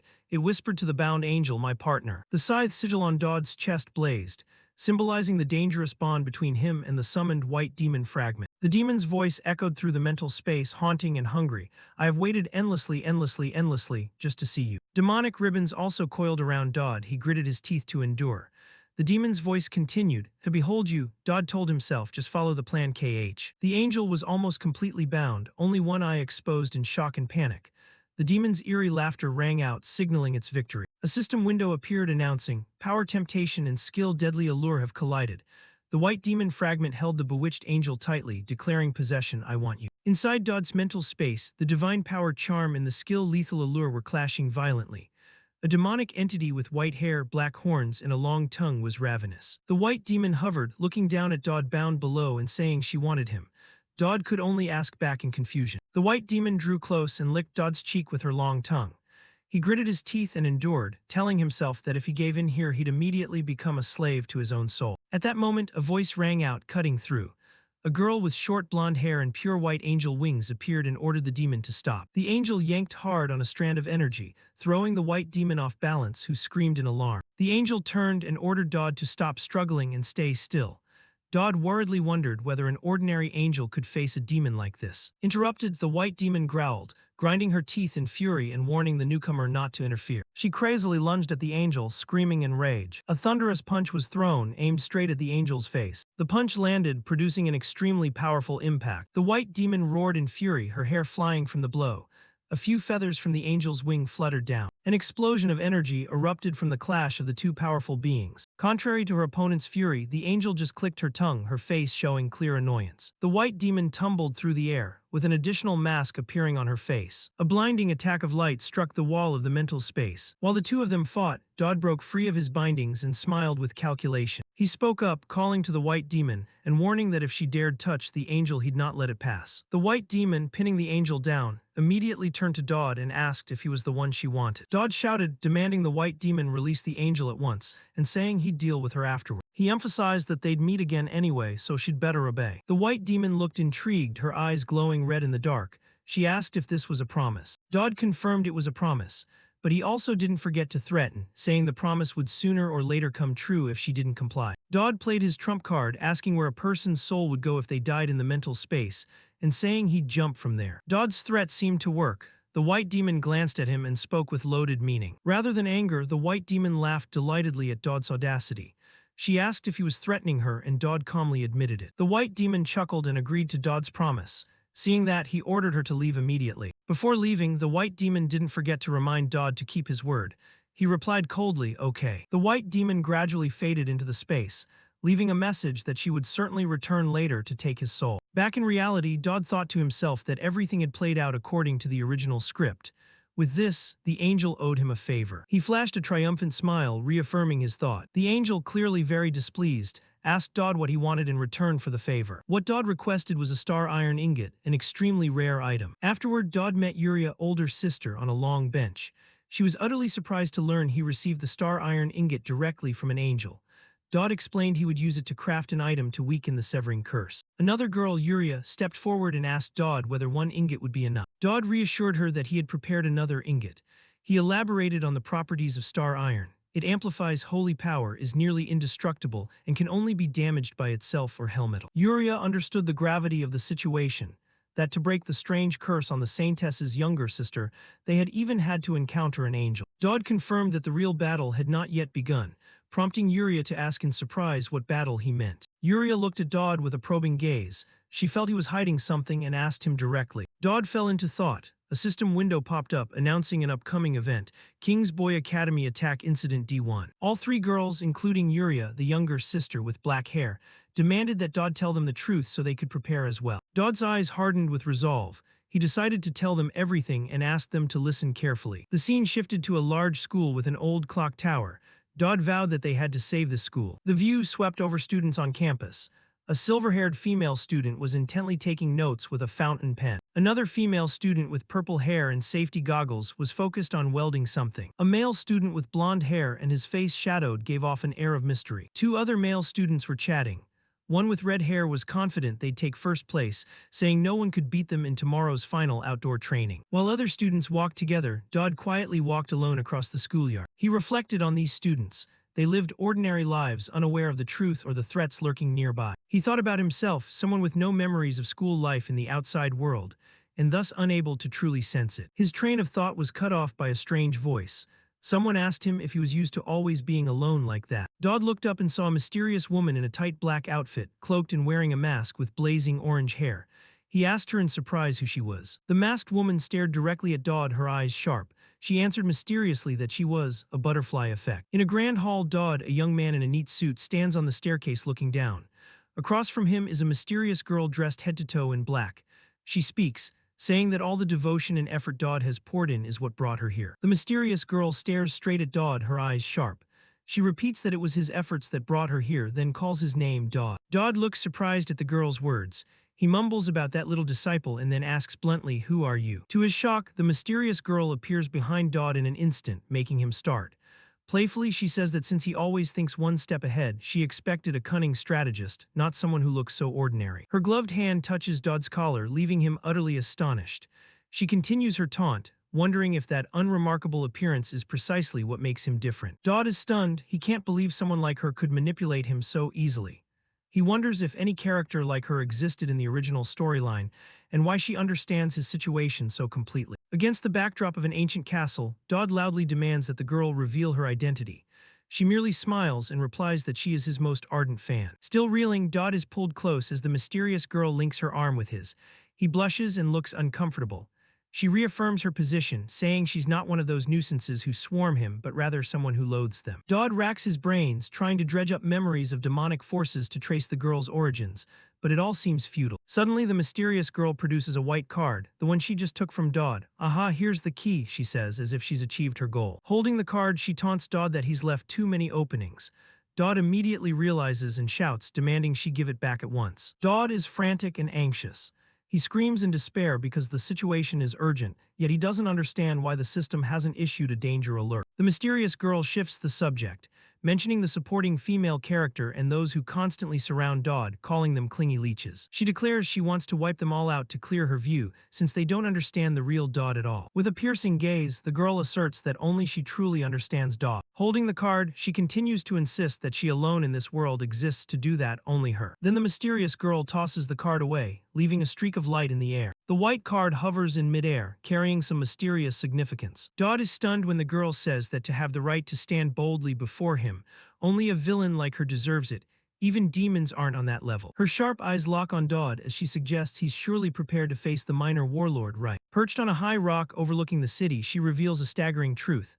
Valkis's invasion set for tomorrow would have failed completely, but if it strikes today, can Dodd cope? Dodd is utterly speechless at this news.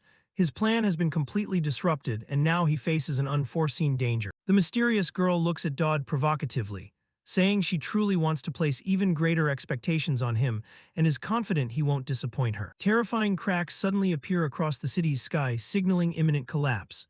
Smiling with delight at the chaos she has sown, the mysterious girl whispers, "Make me fall for you even more." In stark contrast to the ominous sky, in a quiet corner of the academy courtyard, Trisha with her orange hair is leisurely enjoying her meal, murmuring that the sauce has a gentle sweetness and savoring another peaceful day. A girl in clerical robes with blonde hair strikes up a conversation with Trisha, asking if her workload is too much and mentioning she heard Trisha is also taking a private training course. The two girls sit at an outdoor table. Trisha admits that even within the Holy Academy, people are talking about her as a leading candidate for the warrior position. The robed friend teases that she's the school's star behaving innocently, but Trisha simply replies that she doesn't care about that. The robed girl adds that she knows Trisha's dedication to training is thanks to her fan club, and everyone praises her, truly the demeanor of a warrior candidate. Trisha is a bit surprised and embarrassed to learn her fan club still exists. She hadn't expected it could inspire the other students so much. The robed girl shifts the topic to Dodd, saying he clearly quelled a disturbance last time. She cheerfully notes that their relationship seems to be progressing and teases Trisha that she probably isn't shy around him anymore. Trisha grows slightly flustered and stammers. The conversation eases into a deeper perspective about how a normal person is perceived. Trisha is silent for a moment, then admits she still feels she has many imperfections, showing her humility. The robed girl begins giving examples of extraordinary power, like subduing and slaying a great demon beast or wiping out enemies in the blink of an eye. Trisha closes her eyes and listens to her friend. The robed girl concludes that compared to those extraordinary individuals, a warrior candidate is only someone a bit stronger than average, a simple yet harsh truth. Suddenly, a strange noise rings out, making Trisha start in fright. She panics and asks, "What's happening?" Chaos erupts everywhere. Other students look up in alarm, shouting that the protective barrier has cracked wide open. They don't understand what's happening and wonder if this is a drill. A blonde student and another girl wearing glasses insist this is not a drill. The situation is dire, and they shout for everyone to take shelter inside immediately. The barrier's rupture seems to trigger a powerful shock of energy, causing even someone with purple hair who had been sleeping to spit up blood. In another room, a red-haired girl with small horns senses the danger.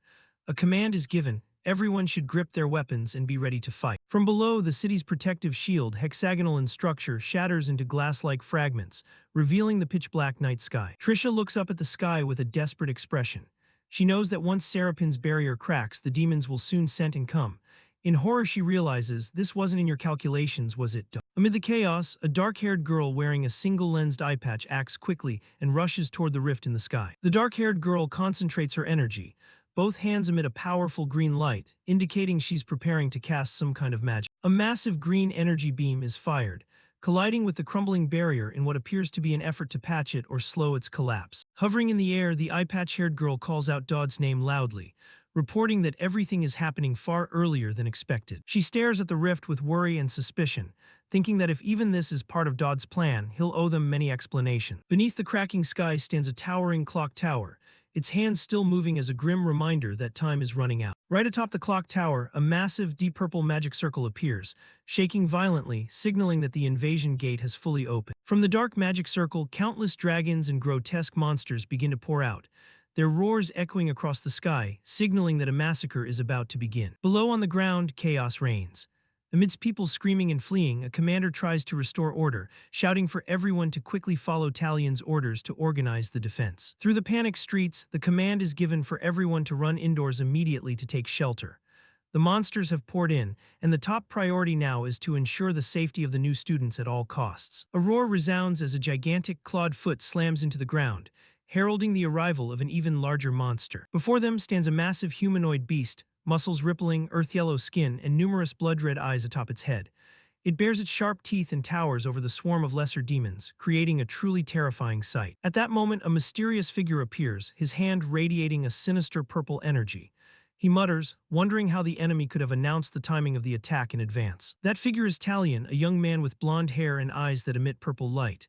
He smiles arrogantly and tauntingly, calling out to Dodd, "Whatever tricks you've prepared, don't make me wait, I'm bored of waiting." A giant reptilian monster with blue scales and a white skullcap on its head roars ferociously, signaling a sudden, chaotic attack. Immediately after, a male student screams in panic for help as a horrifying yellow monster covered in countless eyes and jagged jaws lunges toward him. A close-up of the student's face shows sheer terror. He is truly confronting imminent death. At the critical moment, a figure rushes in, Professor Elfin, who moves quickly to rescue the endangered student. Professor Elfin yells at the student to calm down and orders everyone to evacuate into the building immediately. Another red-haired professor restrains the student, warning him not to perform meaningless acts of bravery in this situation. Professor Elfin stands there annoyed, realizing the situation is deteriorating. As he feared, the Academy's magical shield begins to crack. The problem isn't limited to the monsters inside the school. As headmaster, Professor Elfin tries to maintain the barrier. He worries that if the shield breaks, all the kings of ruin targeting Elfante will converge, and that surge of energy could affect the Void region. Someone else witnesses Elfin's actions and shouts, baffled as to why the headmaster is doing that, highlighting internal tension and lack of information. Meanwhile, a blonde man and a nun are shouting frantically, urging students to run faster and get inside for safety. Savage monsters have overrun the area. Warnings continue to blare, telling everyone not to fight but to evacuate immediately. The Academy guards take positions. The captain orders Team 1 to continue evacuating students while Team 2 holds the line here. The guards form up, bravely facing the charging horde. They are determined to stop them at all costs. But the monsters' force is overwhelming. They sweep through the guard line easily. One soldier is bitten and killed on the spot. From afar, the protagonist Dodd Campbell watches it all. He is stunned to realize this is not what he had planned, his plan. All of his plans have completely collapsed. Dodd stands frozen amid the chaos, unable to believe what is happening. Monsters scatter, the barrier shatters. This situation shouldn't exist in the scenario Dodd had anticipated. Dodd sinks into despair. If things had gone according to his plan, this tragedy wouldn't have happened. Then a voice calls his name, Dodd Campbell. A sword swings, drenched in monster blood. The newcomer coldly asks Dodd, "Didn't you hear the evacuation order?" It's Elnor, the student council president. She appears in military uniform, composed and formidable after slaying a monster. Elnor looks at Dodd with sharp, calculating eyes. She knows she must think and find a way to handle the situation. Dodd's eyes reflect determination as well. He knows he must find a way to turn things around. They stand facing each other amid the chaos. Elnor questions why Dodd is here instead of evacuating, while Dodd keeps calculating, convinced there must be a way to survive. At the same time, a student council member, a bespectacled girl, rushes over, shouting that the entire student council needs to assemble. The council member calls to Elnor, but Elnor coldly replies, "Go ahead," her expression showing she has made up her mind. Dodd turns to Elnor and pleads, "Can you trust me this one time if you come with me? We can save this school." Behind them, the council girl shouts for Elnor to return immediately. To convince Elnor, Dodd begins listing events he's handled in the past. "Please think about what I've done so far. The Count's incident, the monster incident, the assassination, and the terrorist attack on the ship." Dodd admits he's an odd person, but insists Elnor knows he's not someone who acts recklessly. The bespectacled girl from the student council doesn't give up and shouts, "Elnor, take that guy and come here now." She continues, "What are you doing, student council president?" Elnor only falls silent, bowing her head, lost in thought and torment. After a moment of hesitation, Elnor finally makes a decision. She apologizes, then turns to Dodd and says, "This is my last trust in you." "Thank you, ma'am, this way," Dodd exclaims and leads the way. The two run off, leaving the student council girl stunned, calling after them in vain, "Hey, Elnor, Elnor." Watching their backs, the student council girl can only mutter helplessly, "Idiot." Along the way, Dodd explains to Elnor that the monsters originate from the clock tower, and there will be stronger creatures around it. Dodd adds that with just the two of them they can't handle all the monsters, so they need assistance. Suddenly, a group in black cloaks appears to block their path. Dodd asks them for help, but someone in the group coldly replies that they are merely envoys of the Holy Nation. Dodd immediately recognizes their identity. He snaps that there's no time to argue over rank, pointing at them. "You are exorcist mages under the Pope, sent here to supervise me, aren't you?" Facing the cloaked group, Dodd demands they stop pretending. He knows their true purpose. Dodd states plainly, "I know I recently provoked the Pope and that's why you were dispatched. The real delegation must be with the professors now." Dodd turns to Elnor and clarifies that this group's sole purpose is to monitor him. Then he faces them again and yells for help, because he's the one the Pope is watching and in danger. However, Sekeb, the masked woman leading the group, coldly replies, "Even if that's true, isn't it enough if only you survive?" Those words leave Dodd stunned. He realizes they're willing to let Alphonte fall as long as he survives. Even if he makes it through this, he will lose the war against Valcassus. In desperation, Dodd reaches out mentally to another place, calling Syrah's Dreamer's name. He says he knows where the item she's seeking is. At the same time, in a recording studio, Syrah hears his call and remarks, "But this isn't a game." Close up on Syrah's eyes as she speaks to Dodd from afar, telling him his life is real. Dodd screams in despair, knowing that in reality countless people will die. He begs Syrah for help for his own sake. Elnor silently watches Dodd as he declares he won't hesitate to use any means to win. Dodd continues his plea, accepting that even if every villain in the world clings to and tortures him, he will do it. He yells, "Syrah's Dreamer, answer me." At Dodd's desperate, determined declaration, Sekeb, the masked exorcist mage, merely clicks her tongue, seeming somewhat intrigued. Sekeb, the masked exorcist mage, stares at Dodd and warns in a cautionary tone, "You'd better be telling the truth, Dodd Campbell." Immediately after Sekeb's words, a system panel appears before Dodd, deadly charm activated. And Master Assassin Syrah shows interest in you. His plea has been answered. After confirming Dodd's resolve, Sekeb orders her subordinate, Bisla, intervene. Instantly, Sekeb and her two subordinates remove their heavy cloaks, revealing sleek, form-fitting assassin outfits underneath. They are ready to act, ending Chapter 50 with a surprising turn. The scene opens with the Big Ben clock tower looming against a bruised purple sky streaked with eerie cracks, signaling an impending catastrophe. A massive jaw with slimy, razor-sharp fangs snarls, ready to devour everything. Countless grotesque monsters begin to appear, from malformed golems to savage orcs. From above, three cloaked figures in black face off against a giant wolf-like monster, preparing for an uneven battle. Meanwhile, Dowd Campbell looks confused and anxious. He says, "I don't know what you know about me or how you found out." But Elnor cuts him off sharply, "We'll leave that for later." Her eyes show the situation is far more urgent. A masked female swordsman with golden hair draws her blade. The sword flashes a fierce golden light, poised to fight. Suddenly, a cat-eared figure with purple hair and a sinister grin appears. She taunts, "Then you'll have to answer for what you said, Dowd Campbell." Immediately, the masked swordswoman jumps into the fray, quickly taking down one monster and skillfully attacking others. One of the cloaked figures is also fighting fiercely. He exclaims in astonishment, "This power is absurd." Dowd turns to Elnor, whom he calls Chairwoman, urging, "We don't have time, Chairwoman, we need to get to the clock tower now." He points toward the tower and adds, "An enemy is waiting at the top." Elnor responds with skepticism, "Waiting? You mean he's deliberately waiting for us?" Seeing Dowd falter, she snaps, "If you're going to make excuses, stop." She stares at Dowd and says, "Since I met you, not a single word has been sincere. You always hide things or evade them." Then her tone softens, but that behavior always has its reasons, that's why I'm by your side now. Together they move toward the clock tower in the glow of sunset. Elnor says, you don't need to come up with clever excuses, just focus on what you have to do. Dowd thanks her for understanding. Elnor looks at him and remarks, you certainly have many strange sides, but you also seem kind in your own way. The unexpected compliment leaves Dowd slightly surprised. He falls silent and listens, his face showing a hint of embarrassment at Elnor's perceptiveness. Suddenly, a huge, grotesque monster blocks their path. Dowd explains it's a creature from the original Flash Terror, with near-infinite regenerative ability, making it impossible to kill. The only way is to lure it away from the clock tower. Dowd anxiously asks Elnor, can you draw its attention? Contrary to Dowd's worry, Elnor coldly draws her sword and declares, I'll slice right through it. Without hesitation, she charges at the giant monster, swinging a powerful strike. Determination flashes in Elnor's eyes. Dowd can't believe it, wondering in shock, is she really going to cut it? Elnor unleashes a series of golden slashes toward the monster. But at that moment, Dowd spots another danger and yells a warning. Chairwoman left. Hearing Dowd's warning, Elnor's eyes widen in shock as she realizes the incoming threat. A massive arm of the creature crashes down from above, aiming straight at Elnor's position. Dowd can only scream in horror as he sees Elnor about to be crushed, the ground beneath her beginning to crack. In the critical moment, Elnor manages to react.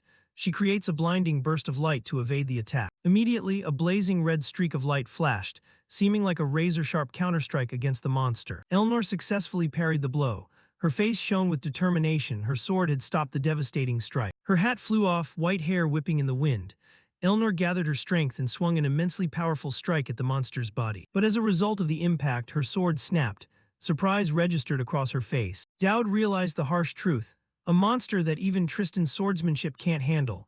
He understood this creature had been designed from the start to be unkillable. Dowd was caught in a dilemma. There's no time, I have to get up the tower, but I can't leave Elnor like this. Just then Elnor called his name, Dowd Campbell. Though exhausted and wounded, Elnor resolutely said, even if I have to die, save Alphonte. Dowd was utterly stunned by her words. He could only stammer, what? With eyes sharp as blades, Elnor shouted as if to rally him.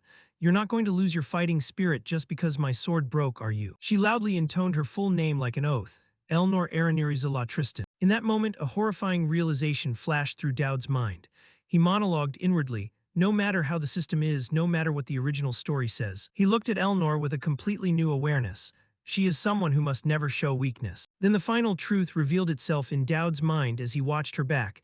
She was destined to become the final boss of this world. He called her chairwoman. Elnor replied, yes, then added in a low, sorrowful tone, this may be the last time, so I'll say one thing. Dowd asked in surprise, what?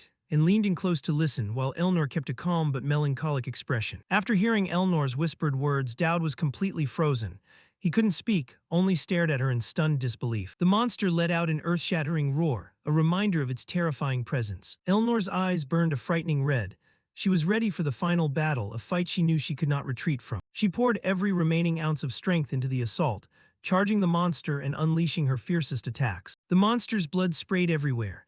Elnor, like a true goddess of war, used her own life to buy time and carve a path for Dowd. With eyes blazing with iron resolve, Elnor bore the mission of sacrifice, holding the monster in place so Dowd could move forward. While Elnor fought to the death, Dowd reached the tower's summit. From there he could clearly see the source of the catastrophe, a massive golden magical barrier enveloping the entire city. At the tower's peak, a blond man with an arrogant face waited. He curled his lip and said, I just wanted to say this to that face, but youth truly is a wonderful thing. Dowd, panting and exhausted, had to kneel after climbing the tower. The blonde enemy looked at him and taunted, even in this situation you really came to stop me. He continued, come to think of it, we had a bet with each other, didn't we? Dowd lifted his face, eyes blazing, and spat each word. That bet, I'm here to win it. In a vast hall, Valcassus, known as the Young King, faces Dowd Campbell. A rolling purple aura of dark magic swirls around Valcassus, revealing his tremendous power. He speaks, initiating a fateful confrontation. With a look of hatred, Valcassus declares that he despises demons and those who worship them. His eyes are full of long-suppressed rage and suffering. Dowd grips his sword hilt, responding with understanding. He knows Valcassus endured thousands of years shackled by demons. But Dowd also points out the contradiction of Valcassus choosing to cooperate with an enlightener seeking demonic power. Valcassus narrows his eyes and reveals the real reason behind his choice. It wasn't for power, but for certainty, the certainty that he would obtain a free death, a release from an immortal life of torment. The scene shifts to the past, revealing a secret from the original story. A figure called the Enlightener made a pact with the young king, exploiting the boy's lifelong wish. His offer was, "I will give you the death you long for." And the price for that wish was a horrific mission. The young king must utterly wipe out the Elfante Academy. The image of the Enlightener in a hooded cloak and a mysterious mask appears, symbolizing a cruel conspiracy. For the young king, it was an escape. A life in which death was forbidden, whether voluntary or not, would finally have a certain end. His face, though scarred, shows a satisfied smile. That miserable life, strangled by the very people of the kingdom like golden chains, could finally end. The image of him standing alone in the inverted hall reflects the isolation and burden he has borne. After much reflection, the young king had no other choice. He had to make a decision, a choice that would change the fate of many. He tormented himself, wondering if it was right to entrust a life bound by demons to a villain.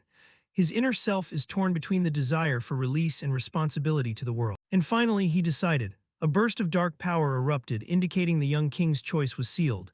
He accepted the pact, regardless of the consequences. Back in the present, Dowd questions Valkassus. He asks whether Valkassus truly knows a way to save his kingdom when he made that promise. Dowd answers confidently, asserting that if he didn't know, he wouldn't be so assured. His sword flashes with magical light, ready for battle. Valkassus understands that Dowd will not back down. He also understands Dowd's stance. Because Valkassus only accepts death in an all-out battle, Dowd has no choice but to attack. Horrifying dark souls rise from Valkassus's sword, ready for combat. He challenges Dowd, demanding that his opponent fight with everything he has. The scene shifts to a group of girls. Trisha, the orange-haired girl, speaks up to warn them as the only one with experience. She tells the others to be careful not to bite their tongues. Yuria, the black-haired girl, cries out in shock. She can't believe everything is happening so quickly. Her face shows clear panic. Meanwhile, Lucian, the blonde, remains extremely calm. She puffs on a cigarette while advising everyone to set aside anything that might fall, then confidently says she has excellent balance. The three girls lie on a strange device. Trisha says to do as they like and that only experience will teach them. It seems they are about to undergo a special training session. Yuria, looking frightened, reaches to press the start button but hesitates at the last moment.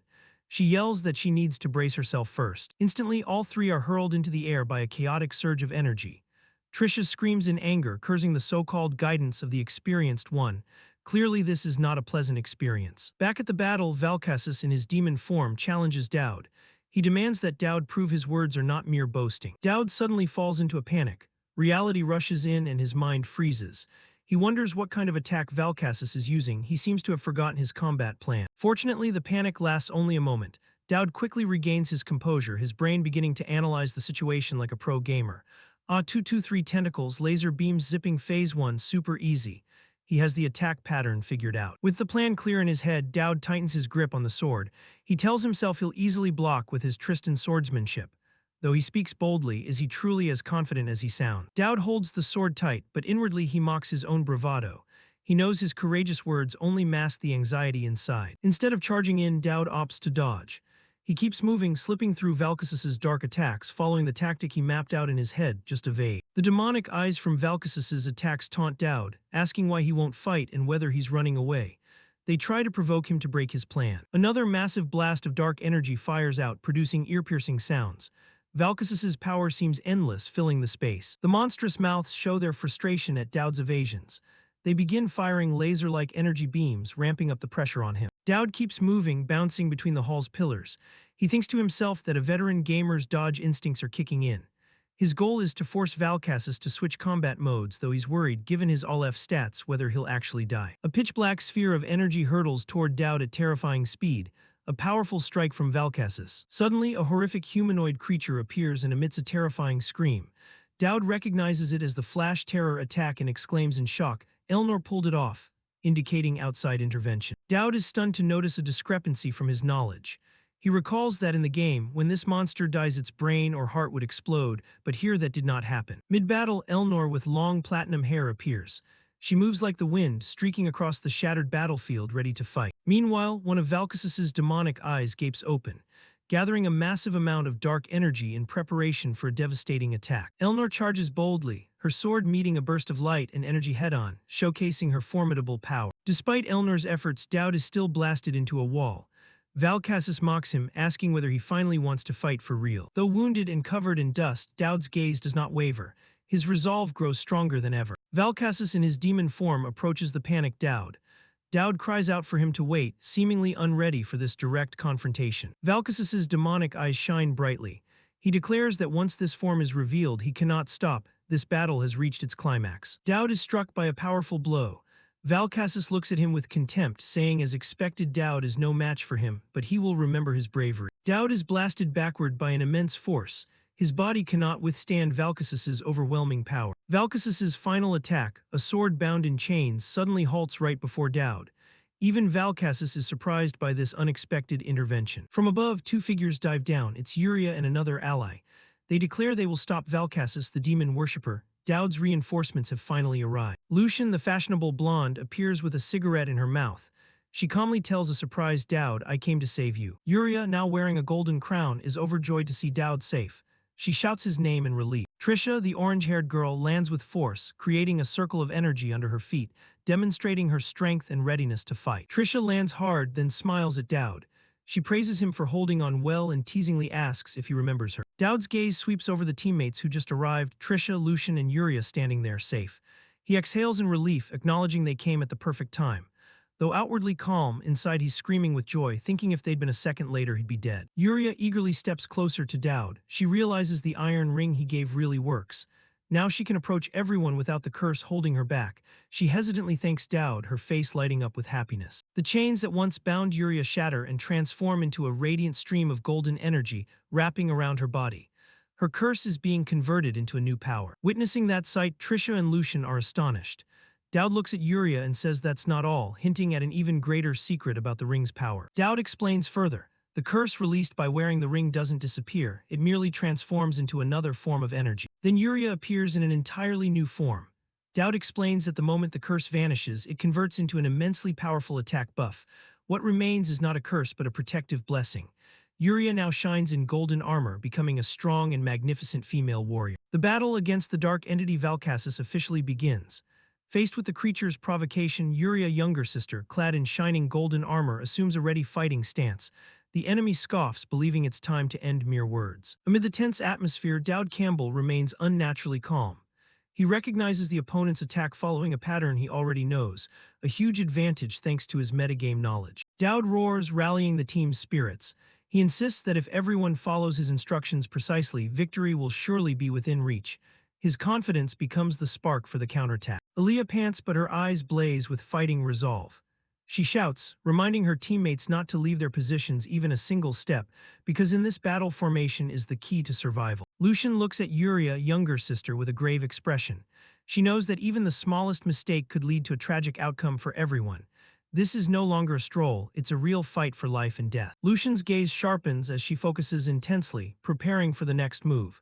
It seems she senses the dark power gathering from the enemy's side. Yuria, younger sister, smiles, a smile of freedom. It's the first time they've truly fought together without restraint, and she's ready to unleash her full power to protect everyone. Suddenly, Dowd shouts a warning. A deadly purple energy laser is racing toward them. Its speed tears the air as if it's being ripped apart. Unflinching, Dowd begins orchestrating a devastating combo. He orders Lucian to prepare prayer number 37 and tells Aaliyah to get ready for a breakthrough leap into the enemy's ranks. The three women coordinate smoothly under Dowd's direction. Yuria, younger sister, charges forward leading with her blazing sword, ready to cut down any obstacle before her at his command. The monster Valkasis opens its mouth full of sharp teeth, gathering an immense dark energy. A wide area attack is about to be unleashed, threatening to swallow anyone in its way. Facing the incoming laser, Lucian maintains the haughty demeanor of a saint. She scoffs at the enemy's doubt and trusts Dowd Campbell's plan absolutely. Boom, the energies collide violently, producing an explosion of blazing purple light. The entire clock tower square trembles under the monstrous impact. Yuria, younger sister, strains to hold the line. Despite the immense pressure, she stands firm, her sword and armor blocking the destructive energy. She exhales in relief as the attack is successfully stopped. But the danger isn't over. Dowd loudly announces an incoming tentacle assault. He carefully instructs Yuria how to dodge and counter, turning their combat movements into a deadly dance. Summoning all her strength, Yuria, younger sister, swings a sweeping slash, repelling the enemy's attacks. The force of her blade makes the air itself tremble. Though exhausted, Yuria insists she's fine. Her resilience is the strongest bulwark for the group right now. At that moment, Dowd orders the team to fall back to prepare for a new counterstrike. The sudden change of tempo starts to confuse the monster. Aaliyah, trusting Dowd absolutely, charges straight at the creature even though he'd warned that a single scratch could be fatal. She'd rather risk her life than miss the chance to strike. Lucian quickly casts a support spell. Under Dowd's directive, she pours all her mana into buffing Aaliyah's attack, creating a radiant aura around the orange-haired girl. Empowered by the saint's strength, Aaliyah launches like an arrow. She knows the monster is recharging its laser, and this is the golden moment to finish it. Across the shattered courtyard, Aaliyah aims straight for the heart of the dark entity. She's ready to unleash her most powerful technique with her teammates' support. Rapid slashes, a flurry of blazing consecutive strikes rips through Valkasis's defenses. Aaliyah executes the attack at terrifying speed, giving the enemy no chance to retaliate. Valkasis begins to tremble as it realizes it's been completely read. The monster cannot fathom how this ragtag group can coordinate so flawlessly that every chance to retaliate is stripped away. Skepticism shows on Uria's younger sister face. She knows Lucian is powerful, but the way the team fights in such tight harmony, like they've trained together for years under Dowd's direction, is astonishing. The team's coordination is so perfect it's unbelievable.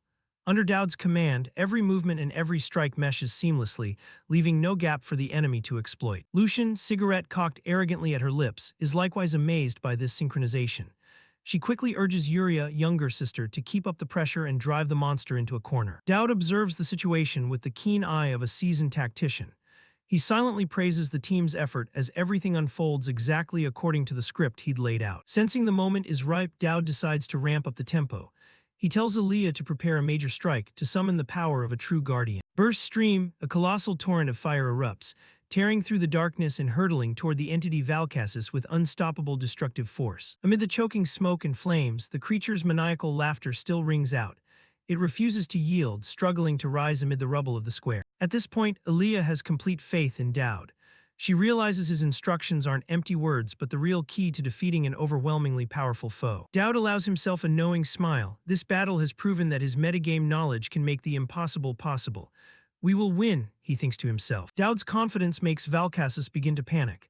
It screams in despair, daring the group to try and kill it if they can, even as it steadily loses control. The sky above the clock tower suddenly lights up with a gigantic purple magic circle. Raw arcane power churns, shaking the very space around the battlefield. Cracks like shattered mirrors begin to appear in the fabric of space. The impact of this confrontation is pushing beyond what this world can endure. Xena, the girl with the distinctive monocle, appears abruptly and announces that 10 precious minutes have passed. The situation becomes more urgent than ever. She warns Dowd Campbell that human power has its limits.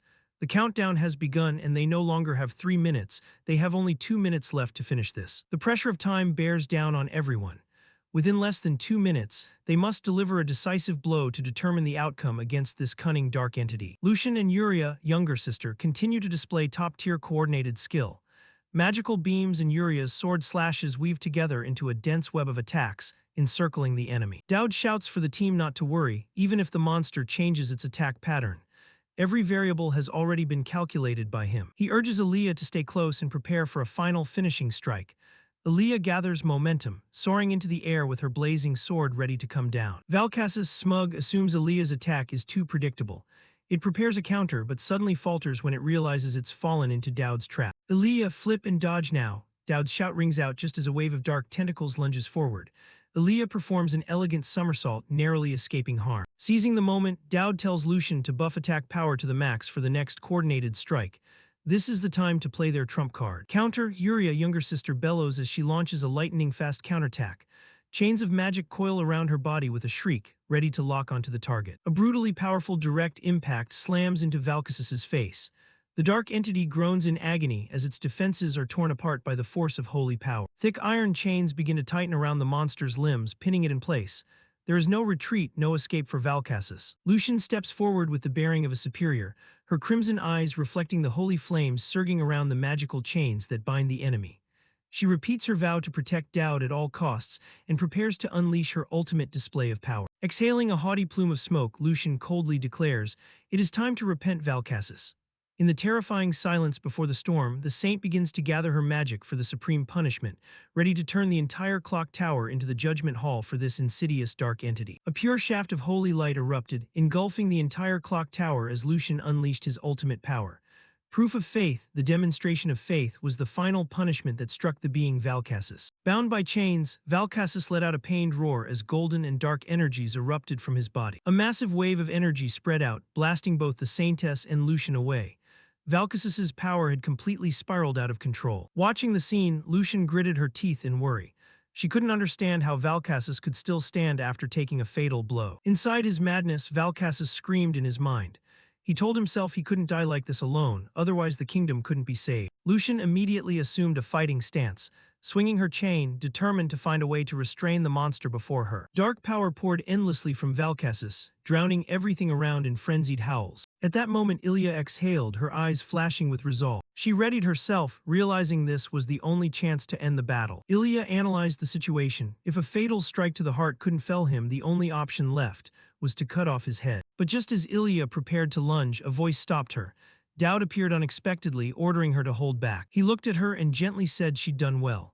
He ordered Ilya to get everyone out of the clock tower and let him finish the fight. Ilya couldn't believe her ears. She shouted, asking if Doubt had gone mad. Given how powerful the opponent was, why would he face him alone? A calm voice replied, asserting he wasn't crazy and he knew how strong the foe was.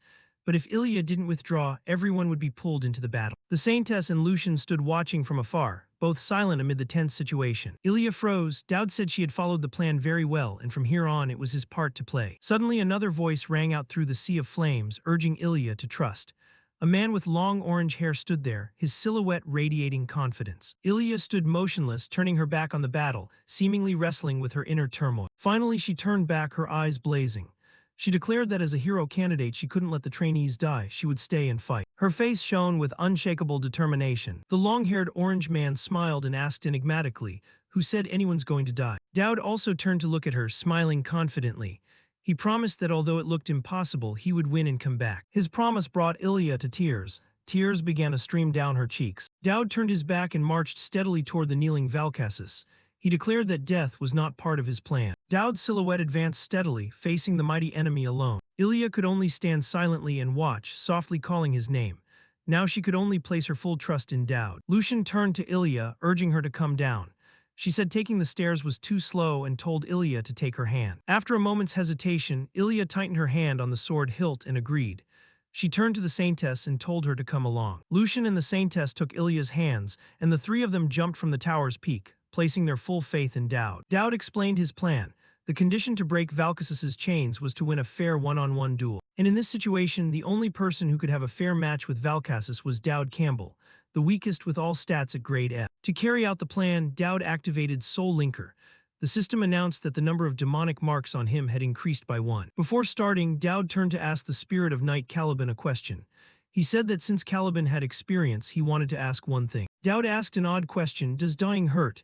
The spirit of Knight Caliban stood silently behind him. Caliban, with a sorrowful look, slowly replied that, "Of course it hurts." Hearing such a bluntly obvious answer, Dowd muttered that he'd never ask Caliban for advice again. He ignored it, raised the pendant, and activated the skill's Sacred Soul. Dowd knelt, pointed the pendant at Valkasis, and began the process of invading his mind. Immediately, Dowd's consciousness was pulled into a pitch-black space. Purple streams of energy began to whirl around, signaling a dangerously invasive incursion. Dowd braced himself. Valkasis's soul energy fought back fiercely, causing him intense pain. He clenched his teeth, trying to push through the flesh-tearing pain to dive deeper into the other's memories. At last he saw a faint light.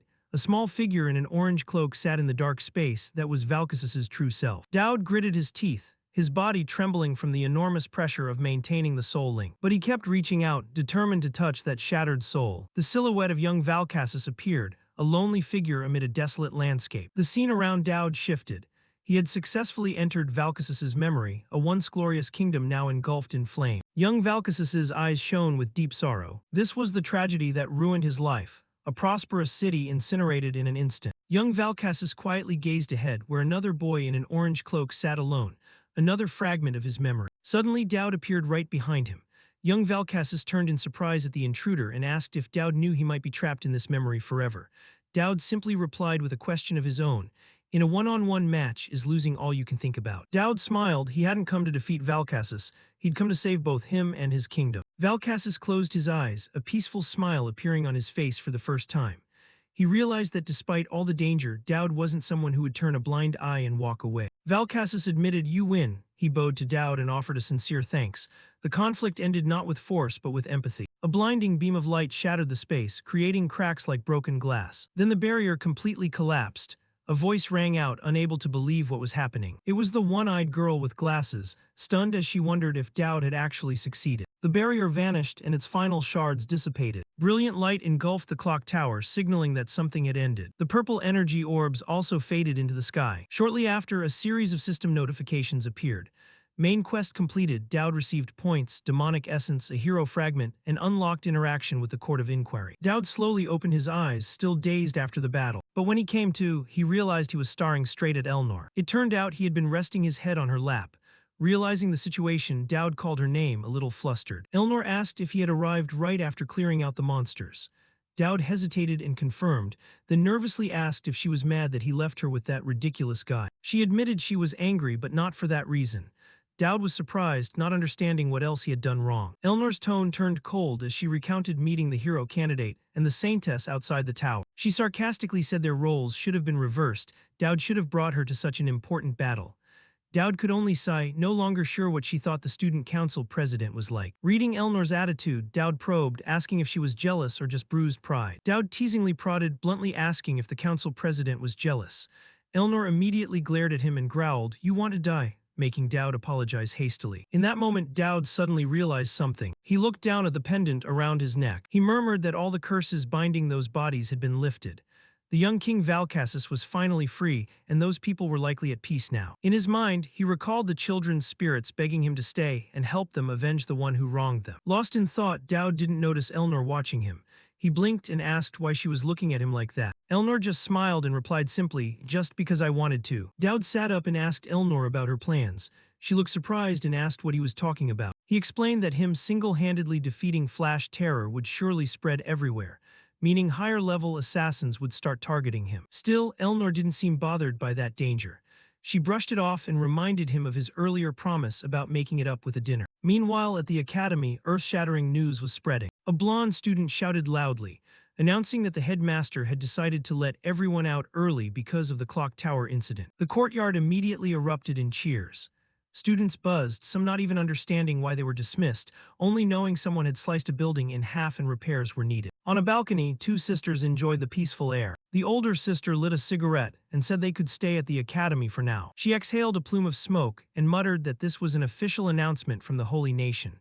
She wondered if Dowd had really uncovered their weakness. The black-haired girl, Yuria, replied that it's very possible, since Dowd is someone who plans carefully. Yuria smiled and said that in any case she was happy as long as the two of them could be together. But the older sister remained worried, reminding her that the Holy Nation wouldn't give up, and the homunculus plan wasn't over. Yuria insisted that even so they wouldn't run away anymore. Now both of them were much freer than before. The older sister smiled, agreeing the Holy Nation wouldn't dare take them lightly now. She teased that in moments like this she didn't know who the older sister really was. Yuria cheerfully replied that they're twins anyway, even if she was born 2 minutes earlier. Suddenly, a voice cut into their conversation, telling them to be quiet. A red-haired elf student with thick glasses appeared, complaining they were disturbing her reading and asking the older sister to stub out her cigarette. Cut to another room where a family photo sat neatly on a table. In the room, Ilya lay on the bed and asked her friend Trisha if she was truly worthy of being a hero candidate. Trisha was surprised and said it was obvious. She reminded Ilya that she handled the clock tower incident well and asked if she was feeling pressured by everyone's stare. Or was it pressure from the title of hero itself? Ilya whispered, wondering if she truly wanted to become a hero that badly. Trisha worriedly said that if there was any trouble, Ilya could share it with her, since she missed family and didn't want to get stuck chasing revenge. But Ilya thought differently. She wondered if she was blindly chasing traces of her family until she found someone to fill the void they left. Trisha sensed something off about her friend and anxiously called Ilya's name. She asked if Ilya felt unwell, but Ilya quickly denied it. Cut back to Dowd, who was talking with the headmistress. She warned him to brace himself because from now on, cultists would constantly target him and he must not let his guard down. Dowd replied wearily that he was used to it. He added that people couldn't stay tense all the time, implying he needed some rest. The headmistress smiled, saying that's why she suggested a break, also to repair the buildings after the incident. She thought Dowd should rest a bit. Dowd agreed. He admitted it was time to rest and recharge, since he'd only just finished Chapter 2 of the game. He also needed time to think about the Enlightener. A troubling thought arose. Could the leader of the cultists actually be a woman? He tried to shake it off, since it didn't match what he remembered. While Dowd was lost in thought, the headmistress suddenly spoke up. "Let's go together." Dowd jolted, completely not understanding what she meant. She calmly repeated that they should return to his hometown together. She added that she had informed the hero candidate, Lilia, and also the student council president Elnor. Hearing that, Dowd completely fell apart. He screamed inside his head, unable to believe he'd have to go home with both Ilya and Elnor. His usual excuse, "the world will end if I don't go," suddenly sounded ridiculous.